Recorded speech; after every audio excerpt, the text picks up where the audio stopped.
Introducing PubCoin. PubCoin is the rewards program for pub sports contributors. Regular chat contributors share their play of the day, POD, in the YouTube chat, including the phrase POD in their message.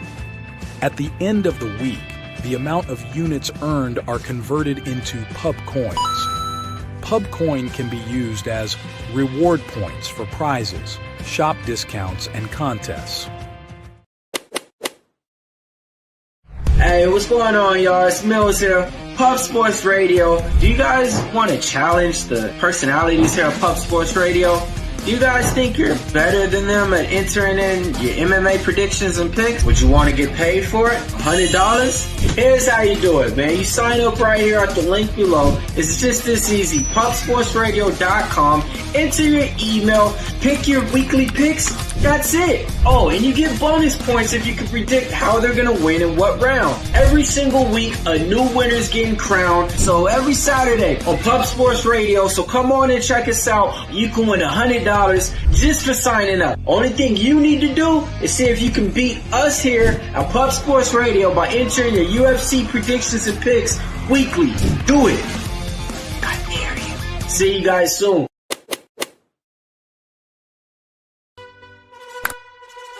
Your membership to Gold, you will be automatically entered in every horse race, every Wednesday and Friday. It is time to race horses.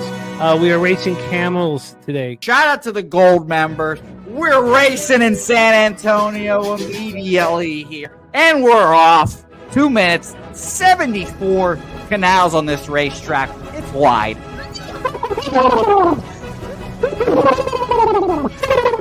We're racing in San Antonio. Matt Wally moving forwardly. Jeff Slaughter in the mix as well. And as is Randall Sheffield, who's put that beautiful nose out front. But it's actually real grass here, Jimmy. Maybe Kentucky bluegrass. Oldie, no! There he goes. There he goes. Oldie in the lead now. K. Wolf falls back. The horses love it.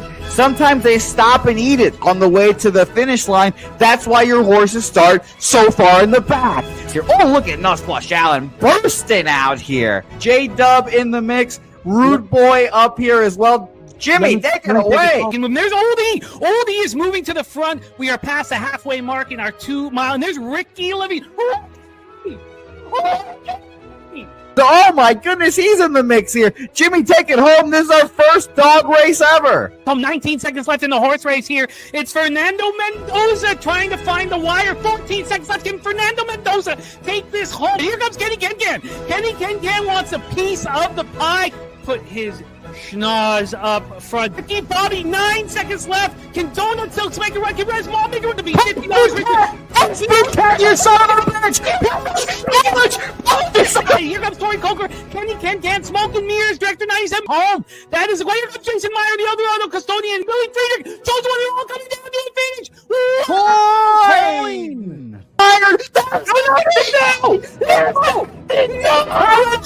Nowhere! Oh no! Fanatical Jim!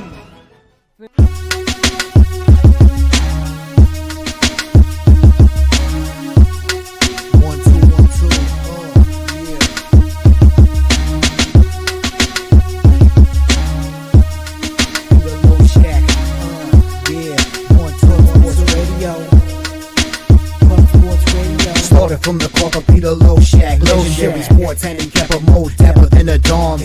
Father young phenom, known as Jimmy, who declared one day that the bag was here to stay. Information like a PSA, when we all PSR, Pub Sports Radio, bizarre. There's a man named Slaughter and he flipped the script. No competition in this they quit the trip. But we say we be pubbing, betting with the bag and you love it. You want a top 10, we above it. Let's check. What up, cappers, gamblers, punters, hustlers, low baggers? Happy Friday, August 22nd to all of you. Thank you for watching Betting with the Bag right here on Pub Sports Radio. We're running real nice. 7-2 yesterday, plus 4.69 units. We're running nice. Things are going well, and I'm so excited to cap the card with you guys. But there's more important things going on, and so that we need to talk about. Updates on what we talked about yesterday. First off, our great friend Justin McKelvey's aunt died yesterday. And he's of course, he's got his Stacks Plays of the Day in the chat right now. He cares about us very much. And of course, he's a family man who cares about his family. So he's with his family. He's going to be with his family all day today. But he wants to cap with his brothers. So he is coming back for WNBA. If you want to take a second and reach out to our friend Justin, he's leading his family through this difficult time. And it's a very tricky situation, as the whole family thought that the aunt was okay after the car accident and then fell into the coma about 48 hours later. So it's a sad situation and a tough situation that, of course, he's dealing with, with strength. And so if you want to reach out to Justin, let him know that you care about him and that you're thinking about him. That'd be great. And Justin wants to be here capping with us. That's all what he wants to do. So he's going to spend the day with the family, and then he's going to come back here with us. Then with our friend TJ, his daughter's best friend, they are hoping right now, the doctors are saying they're hoping for both survival and full brain recovery. She has to stay in a coma for 3 more days. And so our friend TJ has taken in the girl who's in the coma, their younger brothers, 2 younger brothers. And now TJ's staying at the family's house looking after the kids while the girl's parents are staying at the hospital. So there's lots of positive energy to send out today. Our colleagues and friends, Justin and TJ, are leading by example and doing all the things that we hope we would in this situation and that we must do in this situation. They're leading by example, leading families through difficult times. And I'm proud to be their friend. I'm honored and thankful to have, guys like this in my life. And so our love to 2 of our friends who are going through a tough time today and leading by example and leading through tough times. So that's the update there. There's all these things that in life that are more important than capping. But it is capping that brings us joy and happiness and helps get us through these tough times.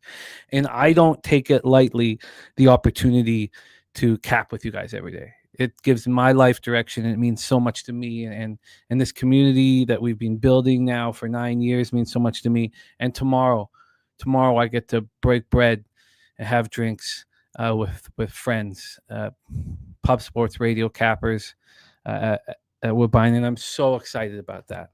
I'm proud of everything we're doing here, and I'm ready to get to work with you guys. 7-2 day yesterday, 1-0 in NFL, 2-0 in MLB, 2-1 in CFL, 2-1 in WNBA. And I just feel like everything's moving in the right direction. We're able to now, which is so different from when I started, good God, is explain everything. You know how, like, when you were in school and math got more difficult, the teachers would demand that you showed the work. And that's what and a lot of you were already there. When I came on the scene, a lot of you guys were already there. I wasn't. But now that's what's happening. We can explain everything.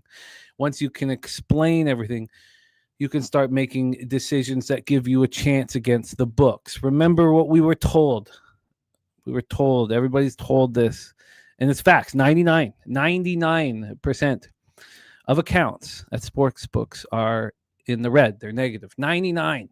That's what we're trying to do. The cappers who talk about how easy this is, it's so easy. Generally, they're selling their picks, of course, and they're frauds. This is not easy. This is very difficult. And it may take a village to beat the books, but that's what we have here. Shout out to all the cappers joining us. We have a monstrous show today. We start with NFL. Catch that Pittsburgh Carolina under 35 yesterday. it's tricky. 24 and 10 are over, so finding these unders is tricky. Now the game 2 soared over, and congratulations to everybody who was on that with Bobano. We have NFL here, 4 games in NFL. Then we're going to get into college football. So we have Wine Time and Daby Cab joining us. Daby Cab joining us for the big K-State game Saturday at 12 p.m. that gets everything going over in Dublin, Ireland. Then we go into Major League Baseball. Wine Time going to break down the card with us, coming off another winning day on last Friday. Then we move into WNBA. We'll have Billy Brisbane and Justin McKelvey joining us for WNBA. And then that will be followed by CFL and our friend Gorki. Gorki in CFL in 4 short weeks is 7-3 plus 5.68 units with an ROI of plus 56.8% and an average line of plus 141. That's pretty good, man. I'm going to pop in the chat. That's pretty good. That's pretty good. It's very good. And Gorky's got action here for us. So I'm going to start copying and pasting action here. I have not gone down the chat yet. So we're going to start doing that now. There's the pipe layer in the house. Gorky is on Iowa State money line. I'll be able to watch that from Woodbine Racetrack tomorrow, man. I can't believe it's finally here. Pubapalooza is my favorite weekend of the year. There's nothing close. And I'm really excited that I get a mini Pubapalooza tomorrow. I'm really, really excited about going up there, man. I'll be up there first. I'll be up there an hour early. I want to ensure that we're completely locked down, completely hooked up, tables all together, right at the finish line, everything taken care of. So I'll be up there early. I'll be up there first. So roll in anytime.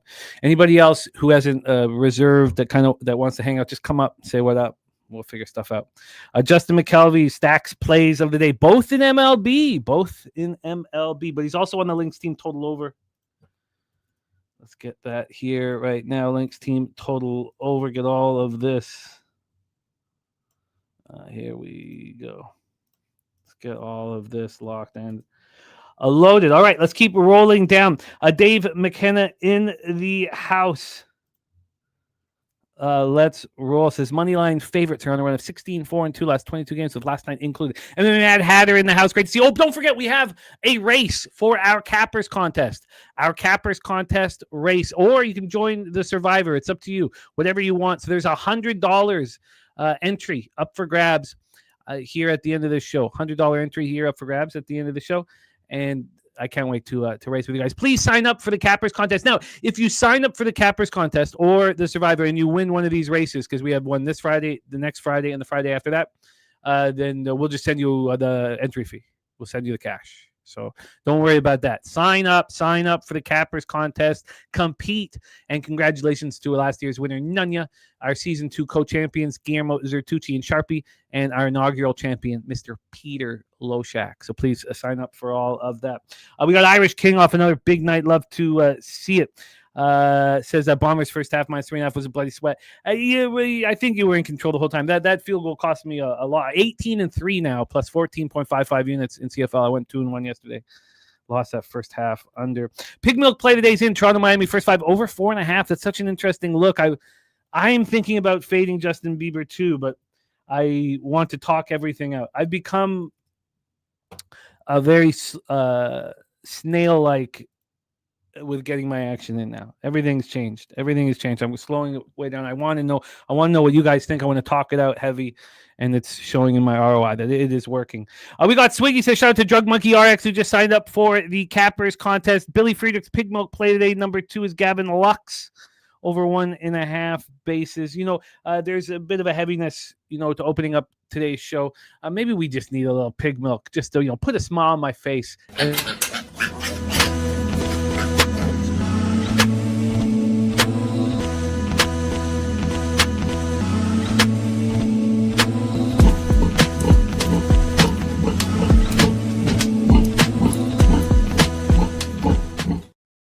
We have Newquarker on the Elks. Pig Milk play day for Shanghai. Remember that pops off at, I thought it was, his fight pops off 5 a.m. That pops off at 3 a.m. Our live stream, our UFC live stream pops off at 3 a.m. this morning. I'll probably still be capping horses at that point. So I'll probably still be capping horses. So shout out to our UFC guys. They're just doing such a great job. And we also have occupancy in the house. Billy Friedrich says White Sox first 5 run line also is a auto bet for him when they are at home. We're going to discuss all of that as well. 6 straight. I've hit 6 straight in Major League Baseball. Dougie Wise, Billy Friedrich, Nutflush Allen, Serious Business, Kongs, Clips. Great to see you guys. We got Wine Time Sports in the house. JR Swish, Gorky, Dave McKenna, Keys ready to get to work. We have JM, Ronnie Lofton, Mally Mal. What a great group. Rich H in the house. Great to see you, Rich H. Rich H destroying CFL right now. Slatsy destroying CFL right now. There's a common theme right now. We're paying mortgages betting CFL. Last night, Winnipeg double result, I was on, but last night felt like I've told you guys that before I ever went down to Costa Rica, we would plan full trips to Vegas around one CFL game. And usually it was generally later in the year when some CFL teams have given up, but where you're just certain. And like a 4th-string James Morgan's going to come in and deliver the goods. And the only big play they made was Tyler Snead was the wide receiver throwing a bomb.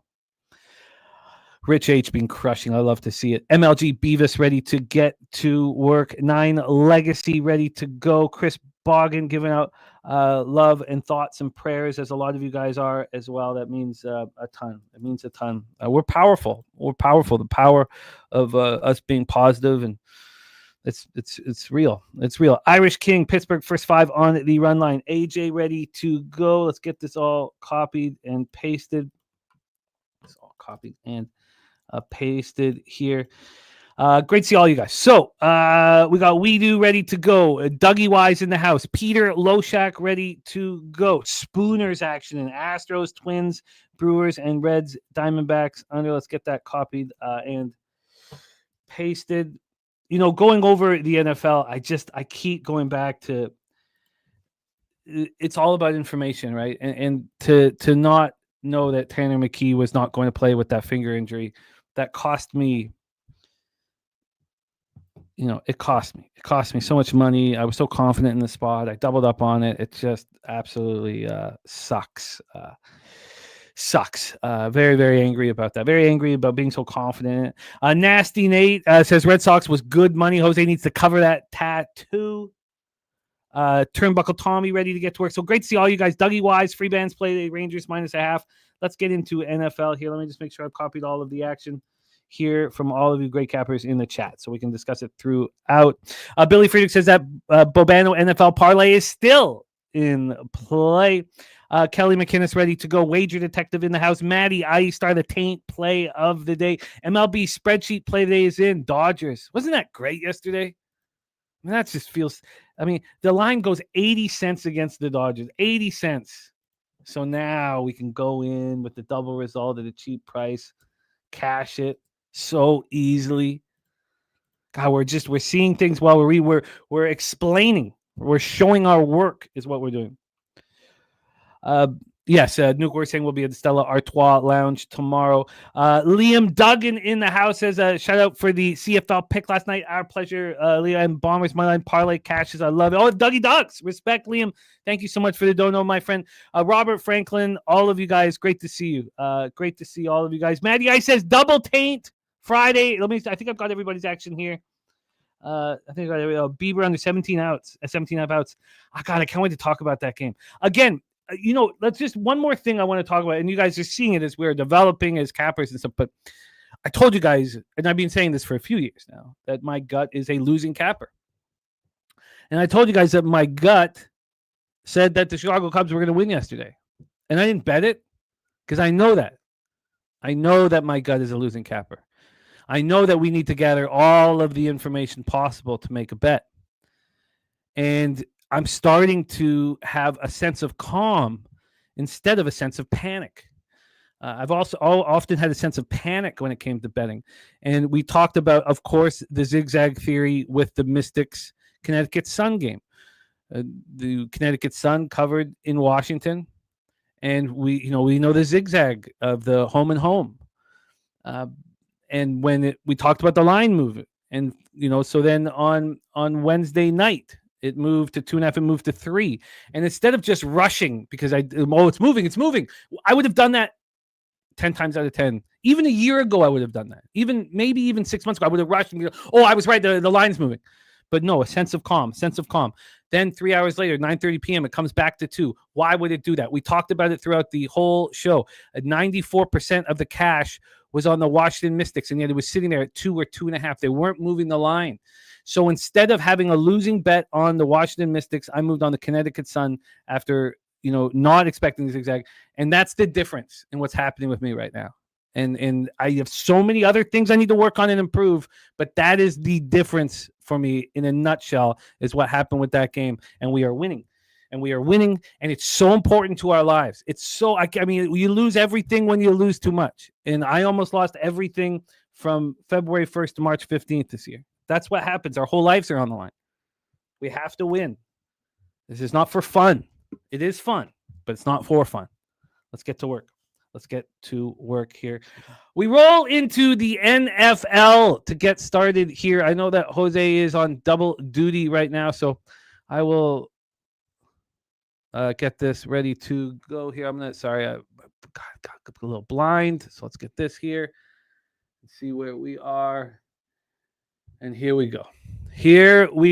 All right, let's roll. Thank you guys for joining us. 7:30 p.m. Eastern, the Philadelphia Eagles 1-1. This is their first road game, and I took a bath. 2 of those losses right there were on the Eagles spot, messing up the Tanner McKee information. New York Jets 1-1, but their last game was against the Giants, which was at home. All right, we got action here from Tommy. Let me just grab it here. And Irish King. Oh, and we got lots of it here. God, okay, sorry. You know what? Okay, here, let me grab it. Tommy, get that here. Sorry, let me go here quickly, make sure I got Tommy's action. And Irish King's action. And, okay, there we go. And I'll clean that up. Here in a bit. Okay. All right, we're in business.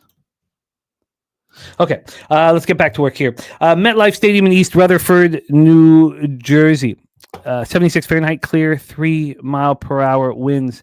Nick Sirianni does not care. 4-8 in the preseason, and it's unclear if Aaron Glenn cares that much. Those are not against the spread. That's just win-loss.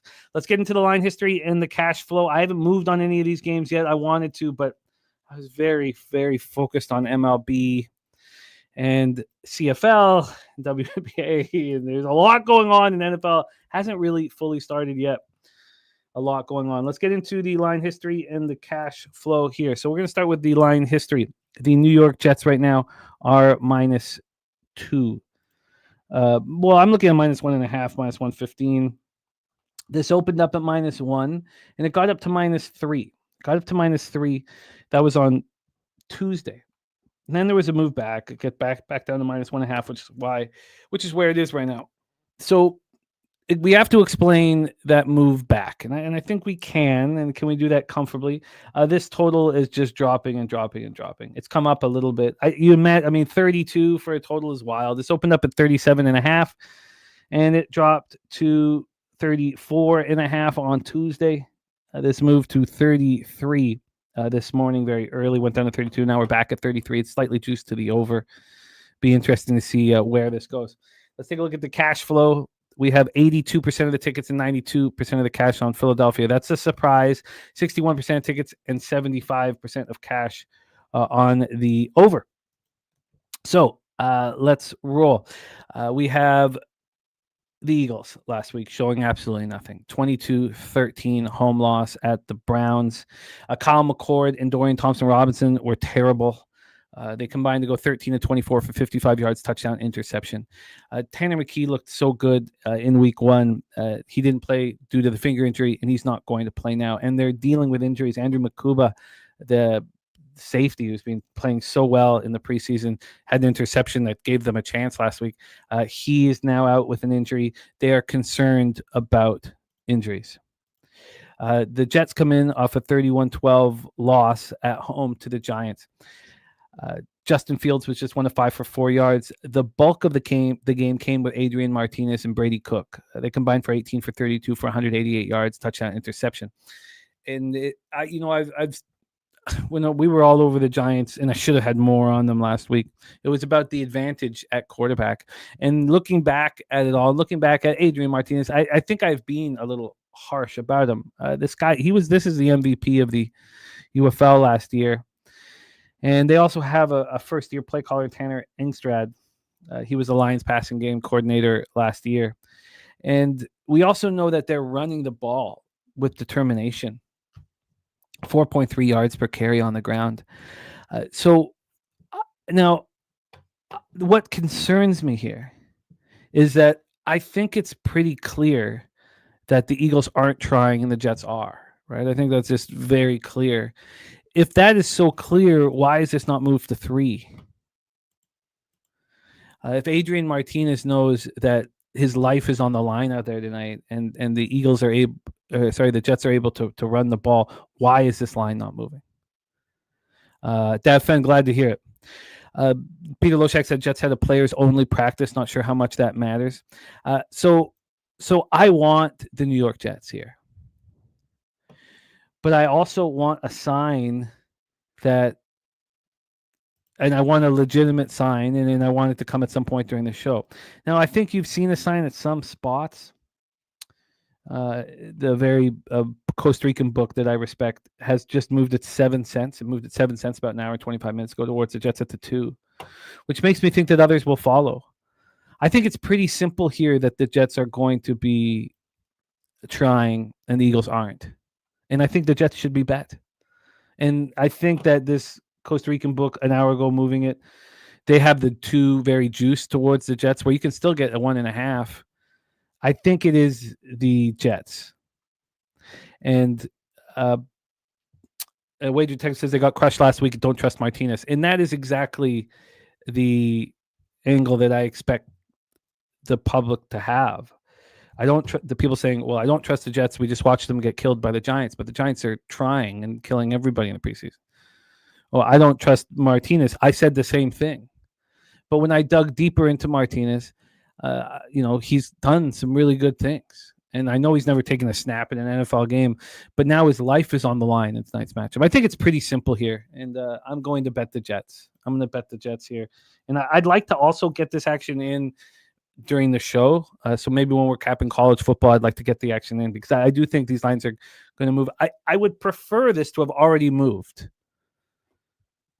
I would prefer this to have already moved. And Wager, I know you're a very sharp dude. He says, I like the Jets because they don't like Martinez. Yeah, you're not public at all. I just mean, but I think that is the public sentiment will be the Jets just got crushed. Martinez isn't good enough to play in the NFL. And I tell you this, tonight, I bet you Martinez plays better than McCord and Dorian Thompson-Robinson. That's what I bet. I bet you he plays better than them. Occupancy seeing the Jets at -1F, -115. The question then, is would the money line make more sense? I'm going to look into all of that. But I'm going to be on the Jets here. Sirianni does not care. Let's move on to game 2 here for us. Falcons, Cowboys. I am going to. Okay, thank you. Falcons, Cowboys. And look at that. I didn't even need to ask Jose to spell it right, but I would like it to be spelled right this year. Year 4 of people in the comment section of our videos saying these clowns can't even spell Falcons.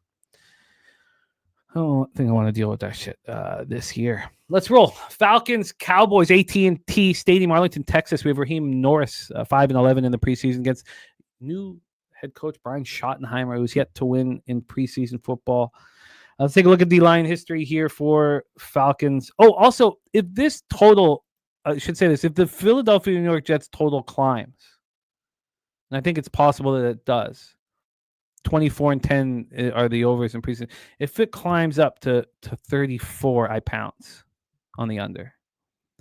And if it climbs up to 33.5, I think about pouncing on the under. So I'm going to be watching that quite closely. So I should make that note just so I'm sure that and over or under at 34. Under. All right, let's roll in. Let's roll into our next spot on the board. Falcons, Cowboys. This total. Why don't we start with this total? This total is at 35.5. Some books. I'm looking at a 36 minus 123 to the under. It got up to minus 128 to the under, and that was back on Tuesday. So we've seen it, move 5 cents towards the over, if that matters much. Let's get into the point spread here for this one. We have Dallas minus 2.5, minus 116. They opened up at minus 4, which is nuts. The 2.5, it got down to 2.5 on Tuesday. Since then, it's climbed 5 cents towards Dallas. Let's get to the cash flow here for our second game on the board. Second game on the board. We have, here we go. We have 53% of tickets, 56% of cash on Dallas. 71% of tickets, 90% of cash, 9% on the over. Our guy Wally in the circuit just did move it to 34 a couple minutes ago. So coin, let's wait. Let's wait. Let's see how high it goes. Let's see if we can time this. Time this perfectly. I imagine the steam is going to continue with the overs. I mean, who's not talking about 24 and 10 are the overs? And that's very low. I think that move towards the under is really, really makes sense.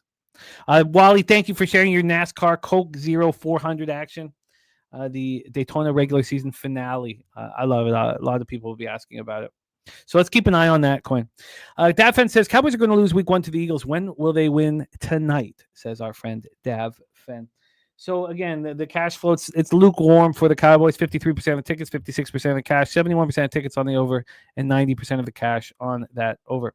Atlanta comes in off a 23-20 home loss to the Titans last week.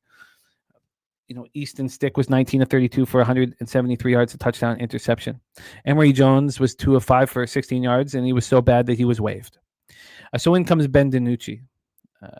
Now, it's a fifth team he's been a part of since 2020. Nothing as good as our friend Jose Urethra, who is on his 10th MLB team since 2020, as well as pitching for 7 minor league teams. But DiNucci's on his way.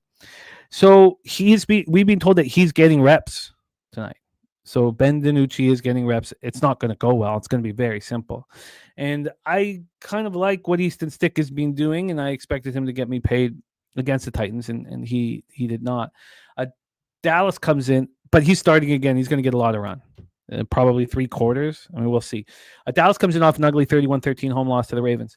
So for me, Joe Milton and Will Grier have been terrible. I find it astonishing to believe that that we're waiting to see more from either of these guys, honestly. And I don't want anything to do with backing them. Now, is Joe Milton really going to push hard here? And I don't, we moved on the Ravens last week, and most of it, was about Cooper Rush going back to play his former team. I mean, you could say the same thing about Ben DiNucci, but I don't think Ben DiNucci is going to be able to do anything. I find it impossible to trust Joe Milton or sit back and go, Joe Milton's going to show them tonight. I can't do that. So that makes me want to move on the Falcons. And I can't do that either. I can't if the game's on the line, I got Ben DiNucci out there within his first few days as a Falcon. I can't expect anything. So I would be curious to see, what a first half is when I know I've got Easton Stick going up against Joe Milton. I mean, do we think Will Grier is better than Ben DiNucci? Yeah, probably. So here, the money line on the first half for Atlanta is like plus 105, between plus 105 and plus 108. When you get to the full game, it's at plus 122, plus 130. I think that's the Ben DiNucci issue. So now Ricky Bobby says, wouldn't he want to ball out in Dallas? Probably, but I don't think he's capable of it. That's the thing. I don't think he can ball out. I think Cooper Rush can, and Ben DiNucci can't. But you're right. Ben DiNucci will try. So does that take us to Atlanta first half with Easton Stick under center going up against Joe Milton? It might. It might. And we have taint plays of the day in that we are going to be discussing here. Wager Tech says Greer might have a career. So I don't think that there's going to be many points being scored in these games. I think that we can take advantage of everybody, believing in overs here. But Dallas's defense is so weak, and Milton has something to prove. But I guess I like the full game under here as well. 71% of tickets, 90% of cash on the over. I don't feel like it's. I think that I would like to see let's see if Pinnacle's offering a 35.5, because I would like to see Pinnacle only offer the 36 and put the juice up to -136, -140 in a way to not get people to bet the under, to make that over more appealing. But I don't know if that's what they're doing. Let's just take a quick peek here and see if that is what they're doing. Falcons, Cowboys, here we go. Come on. Okay, it's taking a second. Annoying. Okay, I like the under. Let me just leave it at that. I like the under. I don't know. Okay, here we go. So we're getting a. Yeah, they're only offering. Yeah, I like the under. Again, I'm thinking I'm going to get in on these bets early. I like the under, and I may move on the Falcons first half. But again, I might be putting too much into Easton Stick. I'm going to wait a little bit longer. But I think it's appealing and something that we look for in college basketball capping, when Pinnacle won't change a number, but it'll just juice it to the point where people won't bet it. So I like that. Okay, let's roll into Vikings Titans for our next spot in this. Fat Wally says Prescott not to play even one series. Do you think he'll be ready for Eagles? And Fat Wally does not here. Okay, let's roll into our next spot on the board. 8 p.m. Eastern with the Minnesota Vikings 1-1, their first road game of the preseason. Tennessee Titans 1-1 as well. Nissan Stadium in Nashville, Tennessee. 82 Fahrenheit, partly cloudy, 5 miles per hour. We have Kevin O'Connell 4-7 as a preseason coach, going up against Brian Callahan, who's 4-1 as a preseason coach. Let's get into the line history here for this. On the total, we have a 37.5. It is juiced to the under. 12 cents of movement towards that under. Let's get into the point spread here. We have the Minnesota. Well, let's go with Tennessee. Tennessee now -3.5, and that's a huge move towards them. Opened up at +1.5 to -1. The huge move to -3 was back on Monday. Tuesday it moves to 3.5, and it keeps moving. And I am a little confused by it. I am looking at that under 37.5. Let's get to the cash flow here. 93% of tickets, 86% of cash on Minnesota, 69% of tickets, and 93% of cash on the under. Vikings coming off that ugly 2012 loss at home to the Patriots. Sam Howell, 1 of 5 for 13 yards and interception. I expected him to play more. They're loving Max Brosmer in Minnesota. 15 of 27, 156 yards, no touchdowns and an interception. They like the way he's playing. It looks like he'll make the team. Coin seeing Tennessee at a -5. That's wild. Brett Rippon, 7-11, 83 yards, and no touchdowns, no picks. And the Vikings ran for 54 yards. That was it on the ground. They looked terrible on the ground. 219 yards passing. I mean, it was ugly. It's funny that J.J. McCarthy will be under center. So, Justin Jefferson is even supposed to be out there for at least the first series. And yet we have this huge move towards the Titans. Cam Ward was 2 of 7 for 42 yards. Brandon Allen, 11 of 14 for 119 yards. This isn't their 23-20 win at Atlanta. 1 touchdown, 1 interception. And so the idea that I had was that after Cam Ward played the first 2 weeks, he wouldn't play here.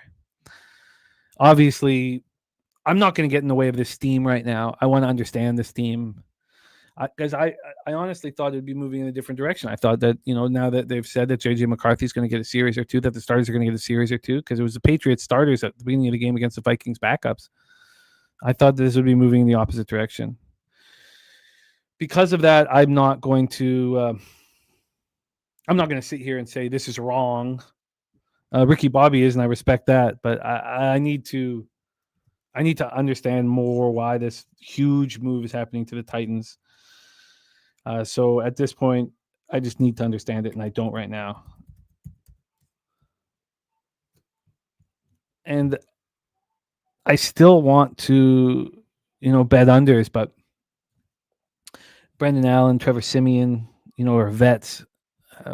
Brosmer, Rippon. I mean, I guess that's what they're saying. They're saying that Allen and Siemian. Allen looked much better in that last game than he did in the first week. I guess that's what they're saying. I've got to figure this out more. So there'll be nothing in that one for me. Although I would like to bet unders in all of these games, honestly. But there's too many vets, maybe. But are the vets going to even be trying? I want to bet unders, and I know they were only 1-1 yesterday, but I want to bet unders in every single one of these week 3 games. I have to be talked off of an under. Billy Friedrich says Kevin O'Connell cannot afford to keep his offensive starters out there for very long. He has to keep them healthy. That is true. And Chris Warren says the Vikings leave a lot to be desired. We'll see. We'll see. A lot of questions to be answered. By the way, a big announcement, and we're going to be doing promo and stuff for it, but the first bankroll blitz is Sunday, the 31st. The last Sunday before every Sunday is filled with NFL football. That will be our future show. And then Tuesday, the 2nd, I believe it is our first show. There's my guy Good in the house. Great to see you. So let's roll on to our final spot on the board here. And there's Troy Torrance, star of Bankroll Blitz. Season 3, baby. 8:20 p.m. Eastern, Chicago Bears at the Kansas City Chiefs. We're at Arrowhead Stadium in Kansas City, Missouri. 83 Fahrenheit clear, 1 mile per hour. So, I don't want to get too cute in the preseason. You got to study what the hell's happening, who's going to be out there, and then take advantage of it. Don't get cute. I got cute after the Patriots put up 48 points against the Commanders, and I'm thinking that maybe there's no such thing as letdown or get up spots. Well, there are get up spots when people are fighting for a roster spot, but AM on the over 41.5 here for this one. We have Andy Reid just 46-52 in the preseason. Bears come in off that dominant 38-0 win at home over Buffalo, and I want to fade that. I want to fade that, but I don't know if that's necessary or necessarily a winning plan. The Chiefs right now are -1. They opened up -3.5, and they moved to -5.5. Can you believe that? 5.5, and it's just come the opposite way. There was just a 1.5 move against the Chiefs towards the Bears 26 minutes ago. So this line's moving very quickly towards the Chicago Bears. We get to the total for this one here. We have a 42. It's -111 to the over. This opened up at 38.5, and we're all the way up to 42. Let's get into the cash flow here for our final NFL game before we get into college football. We have 82% of the tickets on the Chicago Bears and 63% of the cash, 66% of tickets on the over, and 90% of the cash on that over. Billy Friedrich just added Minnesota, Tennessee first half under 19.5. Get that copied and pasted here. And let's roll on. Okay, so obviously Agent Bajent is going to help the Bears in the preseason. Caleb Williams has looked pretty good too. I mean, 6 of 10, 170 yards and a touchdown. I mean, look who he's going up against, but they're getting him out there. They're giving him run. Ben Johnson wants him to get run. And then Agent Bajent signs a $16 million contract. If you watched his interview afterwards, it's hard not to be a fan of the kid. Hard not to like the kid. Occupancy said I moved on Chicago +3 -115 beginning of the week, most because I thought the line would move towards Chicago. You were absolutely right about that occupancy. So we expect here, well, we know Ben Johnson says that the starters will take the field. So he wants the prime time feel for this because they're going to be on Monday Night Football, week 1. And so we're going to get Caleb. We're going to get that opening starters, and then Agent Bajent comes in, and then Austin Reed, who went 6 of 7 for 66 yards and is fighting for a roster spot, will be here. Ian Wheeler and Britton Brown ran 43 times combined for 171 yards and 3 touchdowns. Well, they led. They ran for about 150 of 171. But Ian Wheeler and Britton Brown were monsters on the ground here. So Caleb Williams will get more than one possession, supposedly. Caleb Williams in the first team offense will get more than one possession. Chiefs coming off a 33-16 loss at Seattle. Gardner Minshew was 7-9 for 70 yards and a touchdown. Bailey Zappi 3 of 4 for 9 yards, and Ola Dukin, I think that's a Street Fighter, 4 and 7 for 31 yards. Seattle ran 48 times for 268 yards and 2 touchdowns against them. Does Andy Reid care? I don't know. I don't know. He wasn't happy about it. Now, they are Patrick Mahomes and the starters are going to get one series to start off the game. Gardner Minshew, Bailey Zappi are going to be next, and this is all about whether this Agent Bajent. Now, I could be so wrong here, but I would expect Austin Reed to get the entire second half. Now, will he be going up against Ola Dukin for that whole second half? I don't think so. I think that Zappi's got to get some run in there, doesn't he? Doesn't Zappi have to prove that he's the third stringer and could be a second stringer? I don't know. Now, the problem with this is we saw this same thing last year. Week 3 of the preseason, these two teams met up. Chicago beat Kansas City 34-21. Starters barely played. And Reed's lost 5 straight preseason games. 3 of them he's lost by 13 plus, and he doesn't care. He doesn't care. Steve G says Chiefs are focused on traveling to Brazil week 1. Robert Franklin on Bears money line. Wager Tech said his dad had no running water until he was 13. Yeah, it was cool. It was cool hearing how thankful he was and how much he wants to give back. So look, I get it that everybody's on the Bears. I don't want them. I don't want them. And I just have Austin Reed on the road in Kansas City in the second half of the game. And, with AM bullish on the over, I've screwed up Chiefs preseason games. This doesn't appeal to me, this one. But I tell you what, looking back at these games, I want the Jets. I want to see how high this total goes. I may want the Falcons in the first half, and I want the under in Atlanta, Dallas. So I think I start there. I think I start with, I think I make the bet right now of the Jets, and I make the bet of the, sorry, Will. I've never faded you before.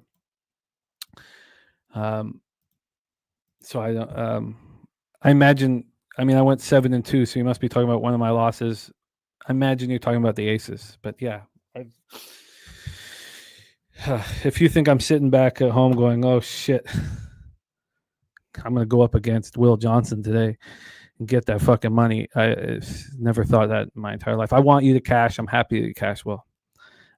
Great work on the Aces, and I want you to succeed, and you are not my enemy, and you are not my rival, and you are not the book, and you are not waiting for me behind the corner with a fucking knife. You are my friend. So congratulations on all your successes yesterday. So I'm going to move on the Jets, and I'm going to move on the under in Atlanta, Dallas. And then the other spots here, I'm going to sit with a little longer, that being the Falcons first half. And I want to understand this Titans move a little more. And I'm interested in the under in Nashville. I know there's people against that, and I can understand being against that. If it comes down to it and I've only got those two spots, I'm not going to be too angry about it, and I'm going to move on that here. I'm going to move on that. I'm going to move on that here while we break down the college football. It is college football next. So let's get into college football and bring on our college football experts here. Excited to cap these games here with everybody. We've got it all started, and the videos are going to be up here shortly for the games that we broke down. but we're going to break down here today. Mr. Belvedere, that line was nuts. That line took me for a ride. That line just took me for a ride. But I wouldn't have been on the Connecticut Sun if it wasn't for the line. So, you just need to be right a lot more than you're wrong. That's all. But that it was very I also, to make matters worse, Mr. Belvedere, I moved on the Mercury plus 8.5 live. So I did screw that up in a big way. Okay. It is time to talk college football. We have huge games going on right now. And let's bring the stars of our college football programming here on Pub Sports Radio. Our first guest, both of our guests here, both in the last 2 years have gone over 60% in college football, which has been very, very impressive. Last year in the regular season, our first guest went over 60%, and he's crushing MLB here on the show. Please welcome from Los Angeles, California, our guy, Mr. Wine Time Sports program. How are you? Jimmy, I'm excited. The fact that I heard that Daby Cab's coming on here to talk some college football with us. Man, I'm pumped for this game, Jim. I'm pumped for college football. You know how much work I've been putting into this and how much I love this. And we have to succeed in this because if not, then, yeah, we're going to succeed, though, because we love this shit and we worked hard for it. So I'm excited to break this game down with you and Daby Cab. I am very excited to hear. We have Maddie Ice saying both tank breakdowns are posted, so I will be copying those. We have Dublin, Ireland, college football action popping off, and we're going to be sitting at Woodbine all together for this game, so it's going to be a lot of fun. Let's welcome the star of the tailgate.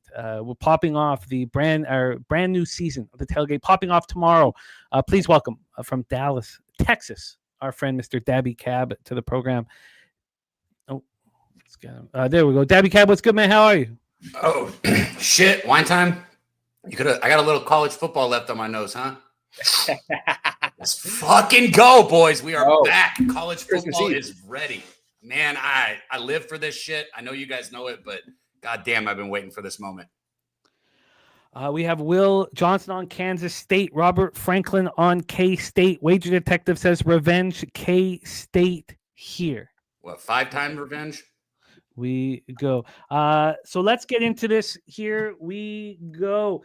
12 p.m. Eastern, the number 22 ranked Iowa State Cyclones versus I think they're number 17. I don't have it here. 17 ranked Kansas State Wildcats.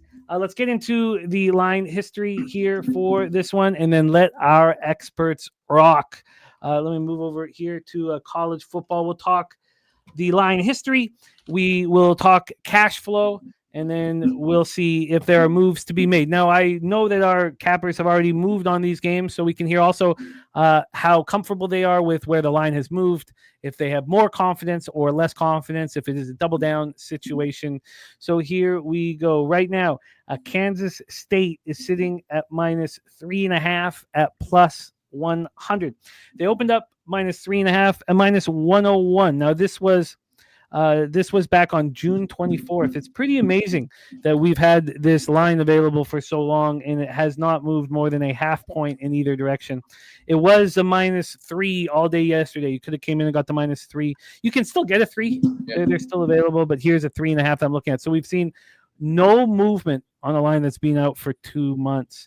Let's take a look at the total here for this one. From a total standpoint, we have a 51 minus 110 to the under. Now this has moved. This one has moved, but it took a while. As I said, this line was opened up on June 24th. We didn't see it move until 2 days ago.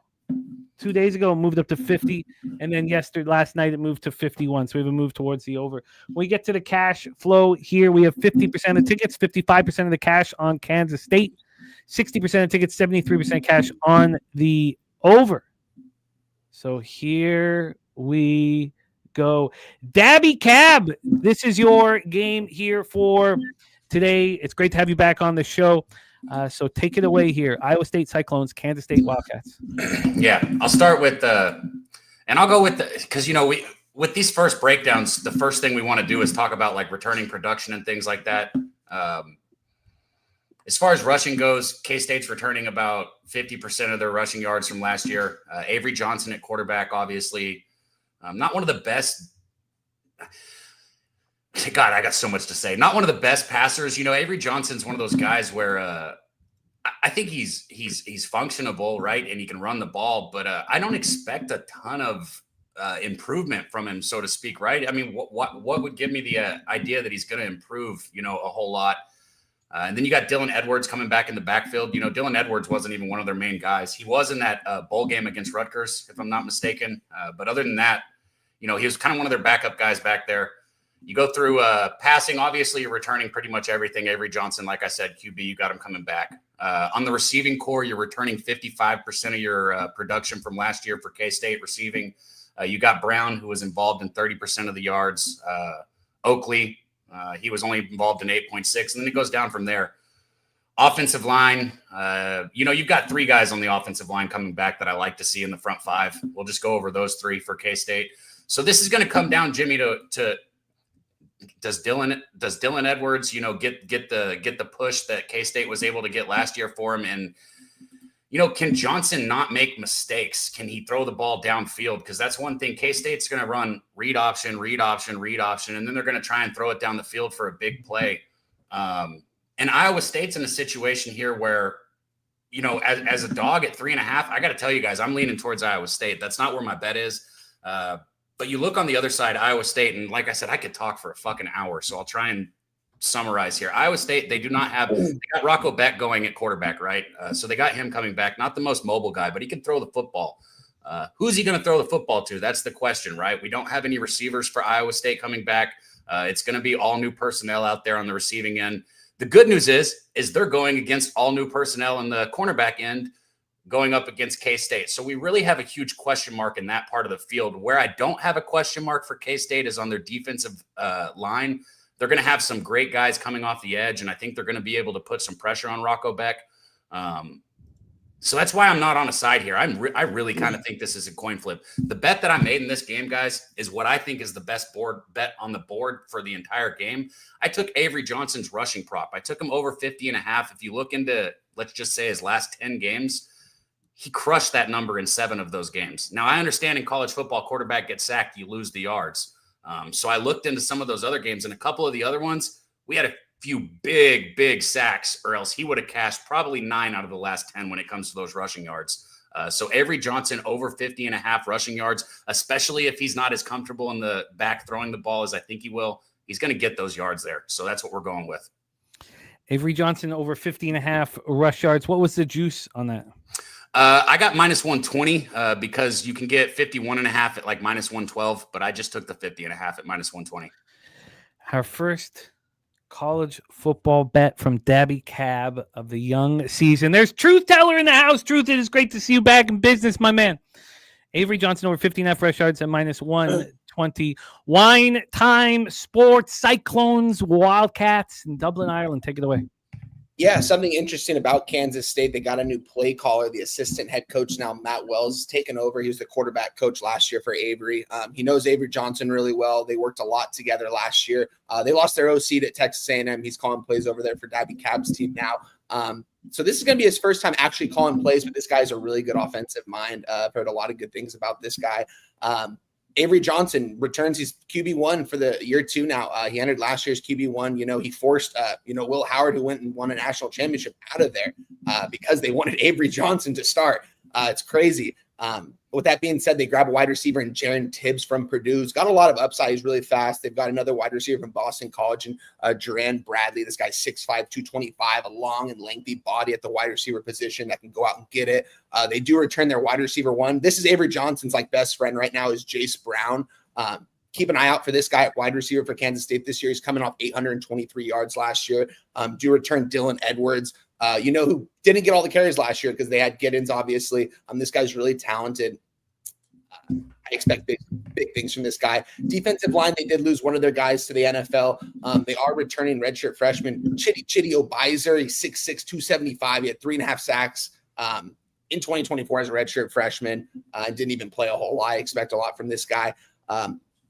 Also, the two sophomores at cornerback, Donovan McIntosh and Zayshawn Rich, both played a good amount as freshmen last year behind guys that did get drafted. K-State did lose a good amount on defense, though, this year.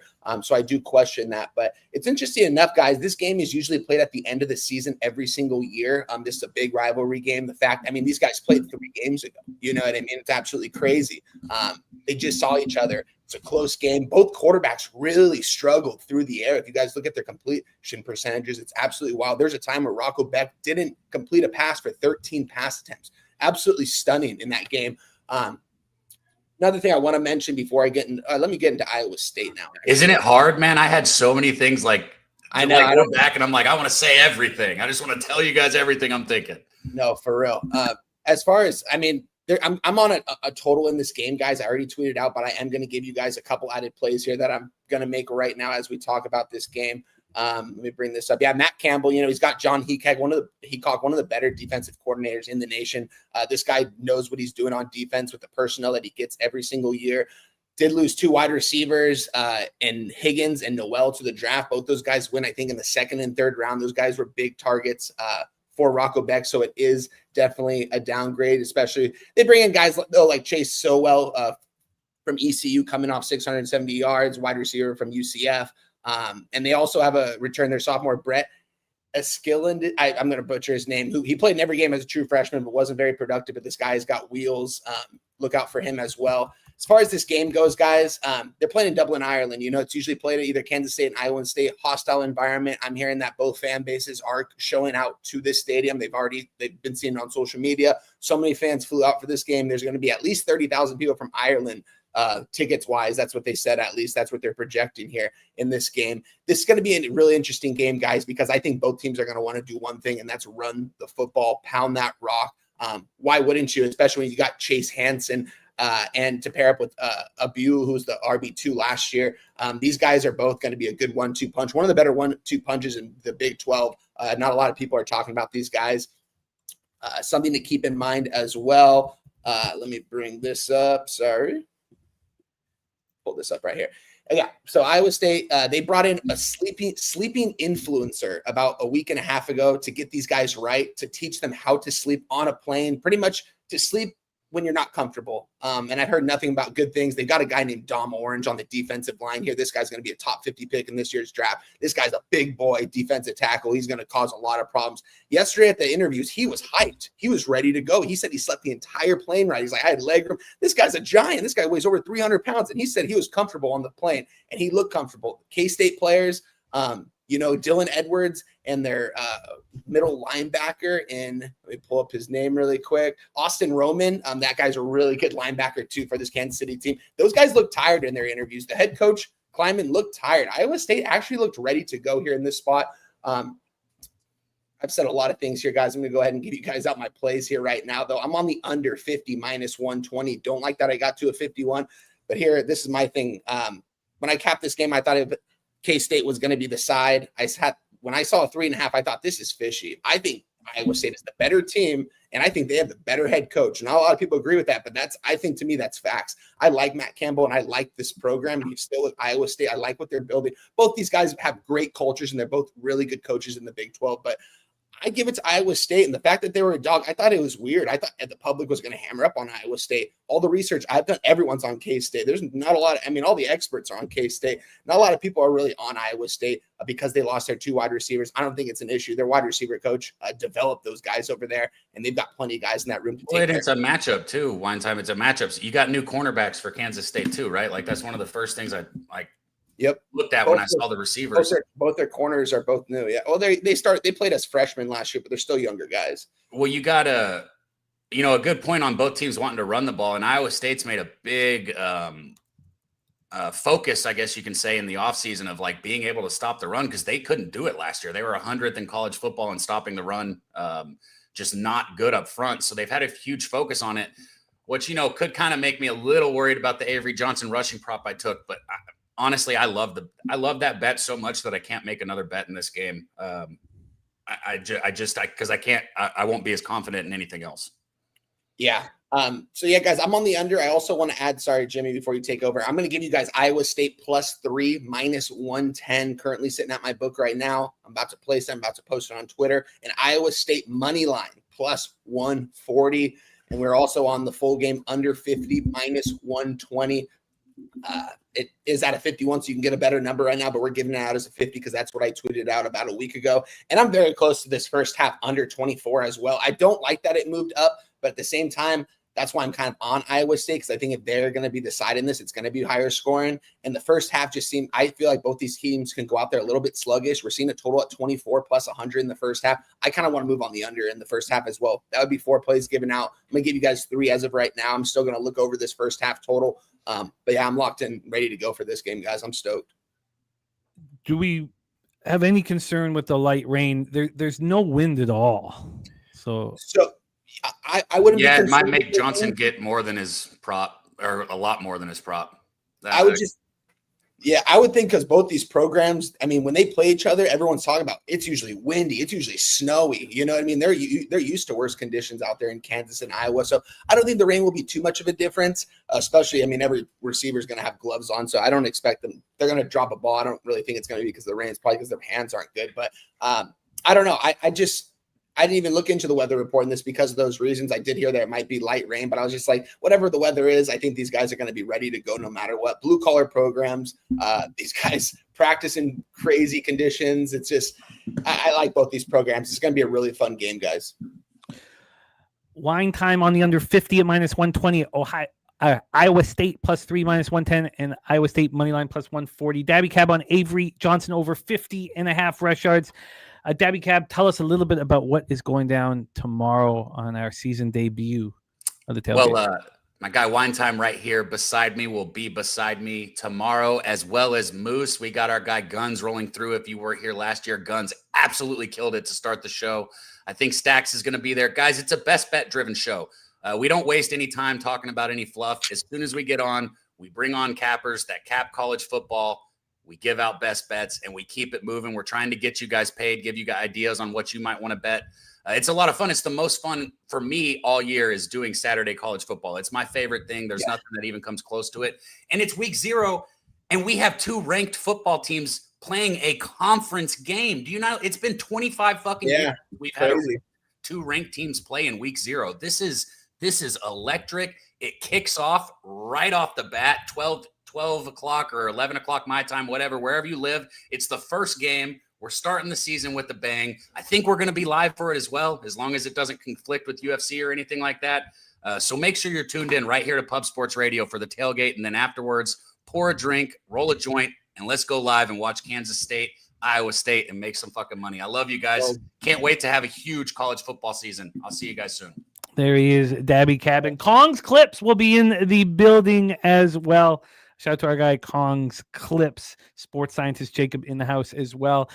Wine time, one more college football game we will be breaking down here. Let me get this ready to rock. Let's go. Wine time, 7:30 p.m. Eastern in Honolulu. The Stanford Cardinal, who were very good to us last year, at the Hawaii Rainbow Warriors. It's pretty nice weather, going to be around 84 Fahrenheit, but there will be 15-mile-per-hour winds.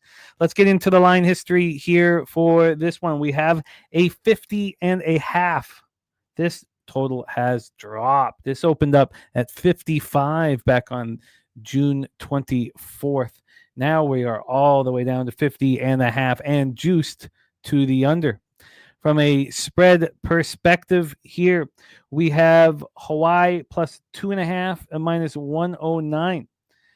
This has gone all over the place here. Hawaii minus 2.5. Sorry, did I say that wrong? Let me pull this up here. I think I said that wrong. Minus 2.5 and plus 109. Now they opened plus 2.5 and -109. They opened plus 2.5, -108 on June 24th. July 15th, there was a 1.5 move towards Hawaii. Hawaii became favorites 8 days later on July 23rd, -1.5. They became -2 on August 11th and hit -2.5 on Wednesday of this week. So that's where they are. Dog to favorite, a 5-point swing on the Rainbow Warriors. We take a look at the cash flow here. We have 56% of tickets, 55% of cash on Hawaii, 61% of tickets on the over, but 66 on the under. Troy Torrance says, I want to slam Hawaii. Mr. Belvedere, Hawaii -2. Take it away for us. Wine time. And then we get into Major League Baseball. Yeah, I've already done it. Yeah, slam Hawaii, guys. I wish I would have got on them as a dog when I originally capped this game. I just couldn't really cap it in depth early on because I was doing so much research on all the teams, and it's going to be an adjustment I make next year. I'm not going to wait so long to cap games, especially if I was so locked into just getting every team done, getting all that done before I wanted to actually cap this kind of game. Hawaii is definitely the side here, guys. This Hawaii program is definitely heading in the right direction, I think, with Chang at the helm. It's entering year 3 for him. This is a big year for him. He's a Hawaii guy.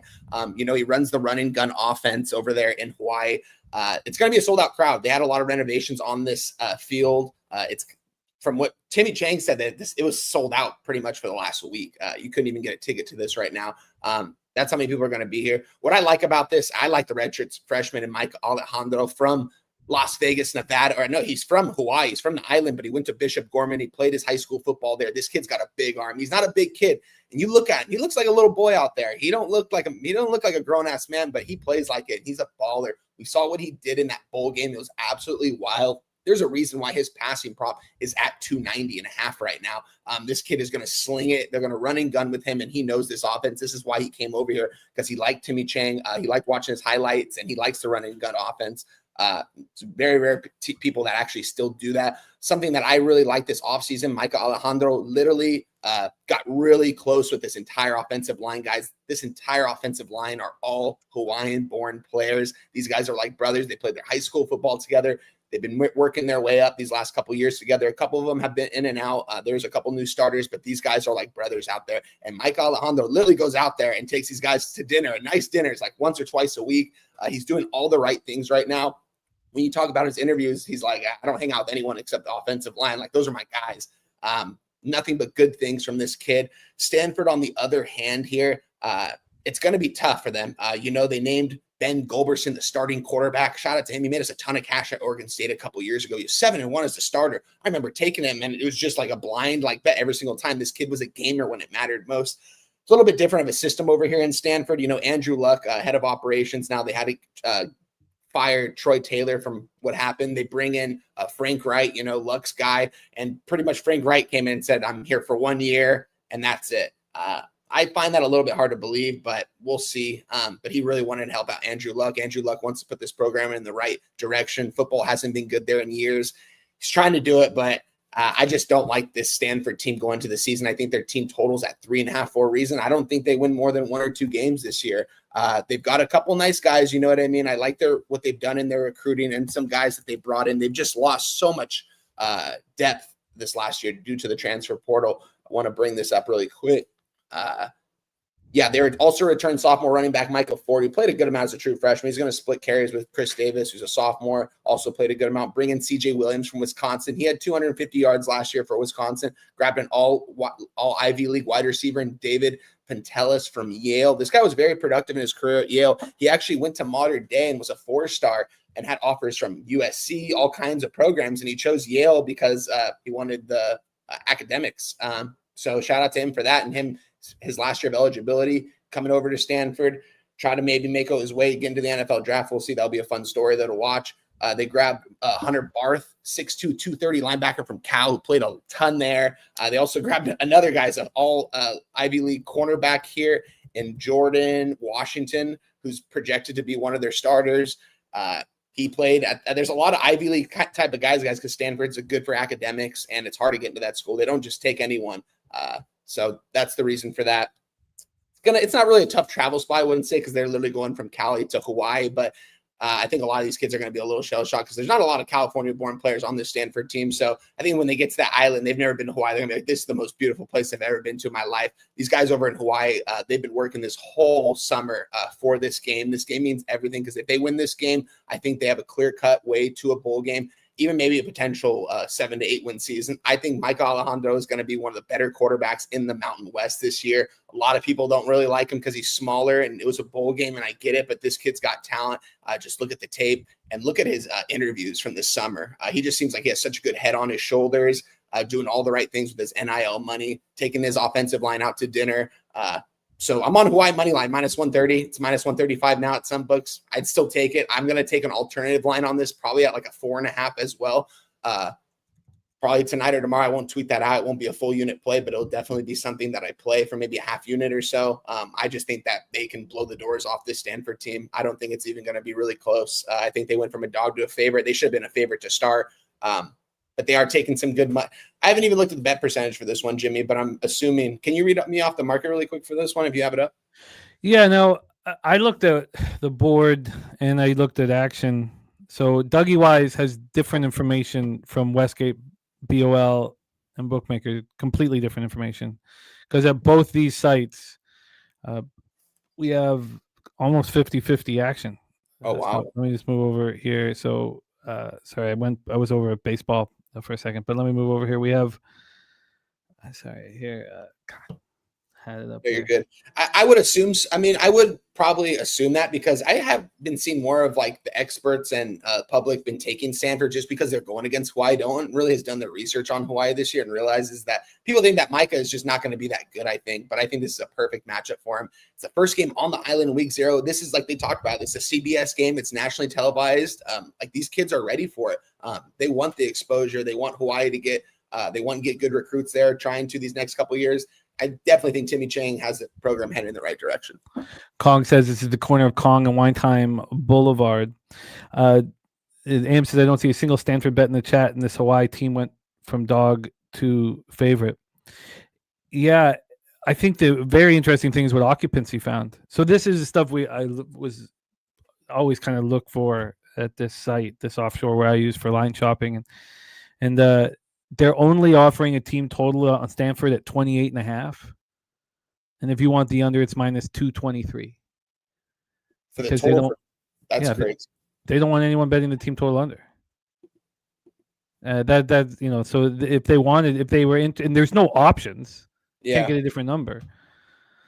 That tells me that it's not just the Hawaii. Now we have our guy Nuplo Shalom looking at the Hawaii team total over, but that tells me that not only is Hawaii likely the spot here, but also Stanford team total under. So I'm going to look at both of those. Excellent work, Wine Time, my friend. Locked and loaded for college football, and you can see him tomorrow on the tailgate here. I love it. So there you go. A little college football action. Week 0 here. Coin seeing Stanford team total at 24 minus 115. Both sides. What site is that at, Coin? Let me know here. Because let's see. Let me see what my book's actually not even giving me a team total for. They're giving me one for Hawaii at 26.5 right here. Let me pull this one up and see what they're giving me on this better website.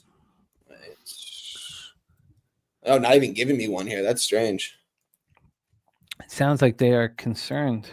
And Jimmy, oh wait, never mind. Apologies. I was looking at something else. My bad. Sounds like they are concerned. Let me see what I'd be getting here. I'm getting a 23.5 juice to the over. That's at station set. That's I'm going to be making moves here on that one. This seems very appealing.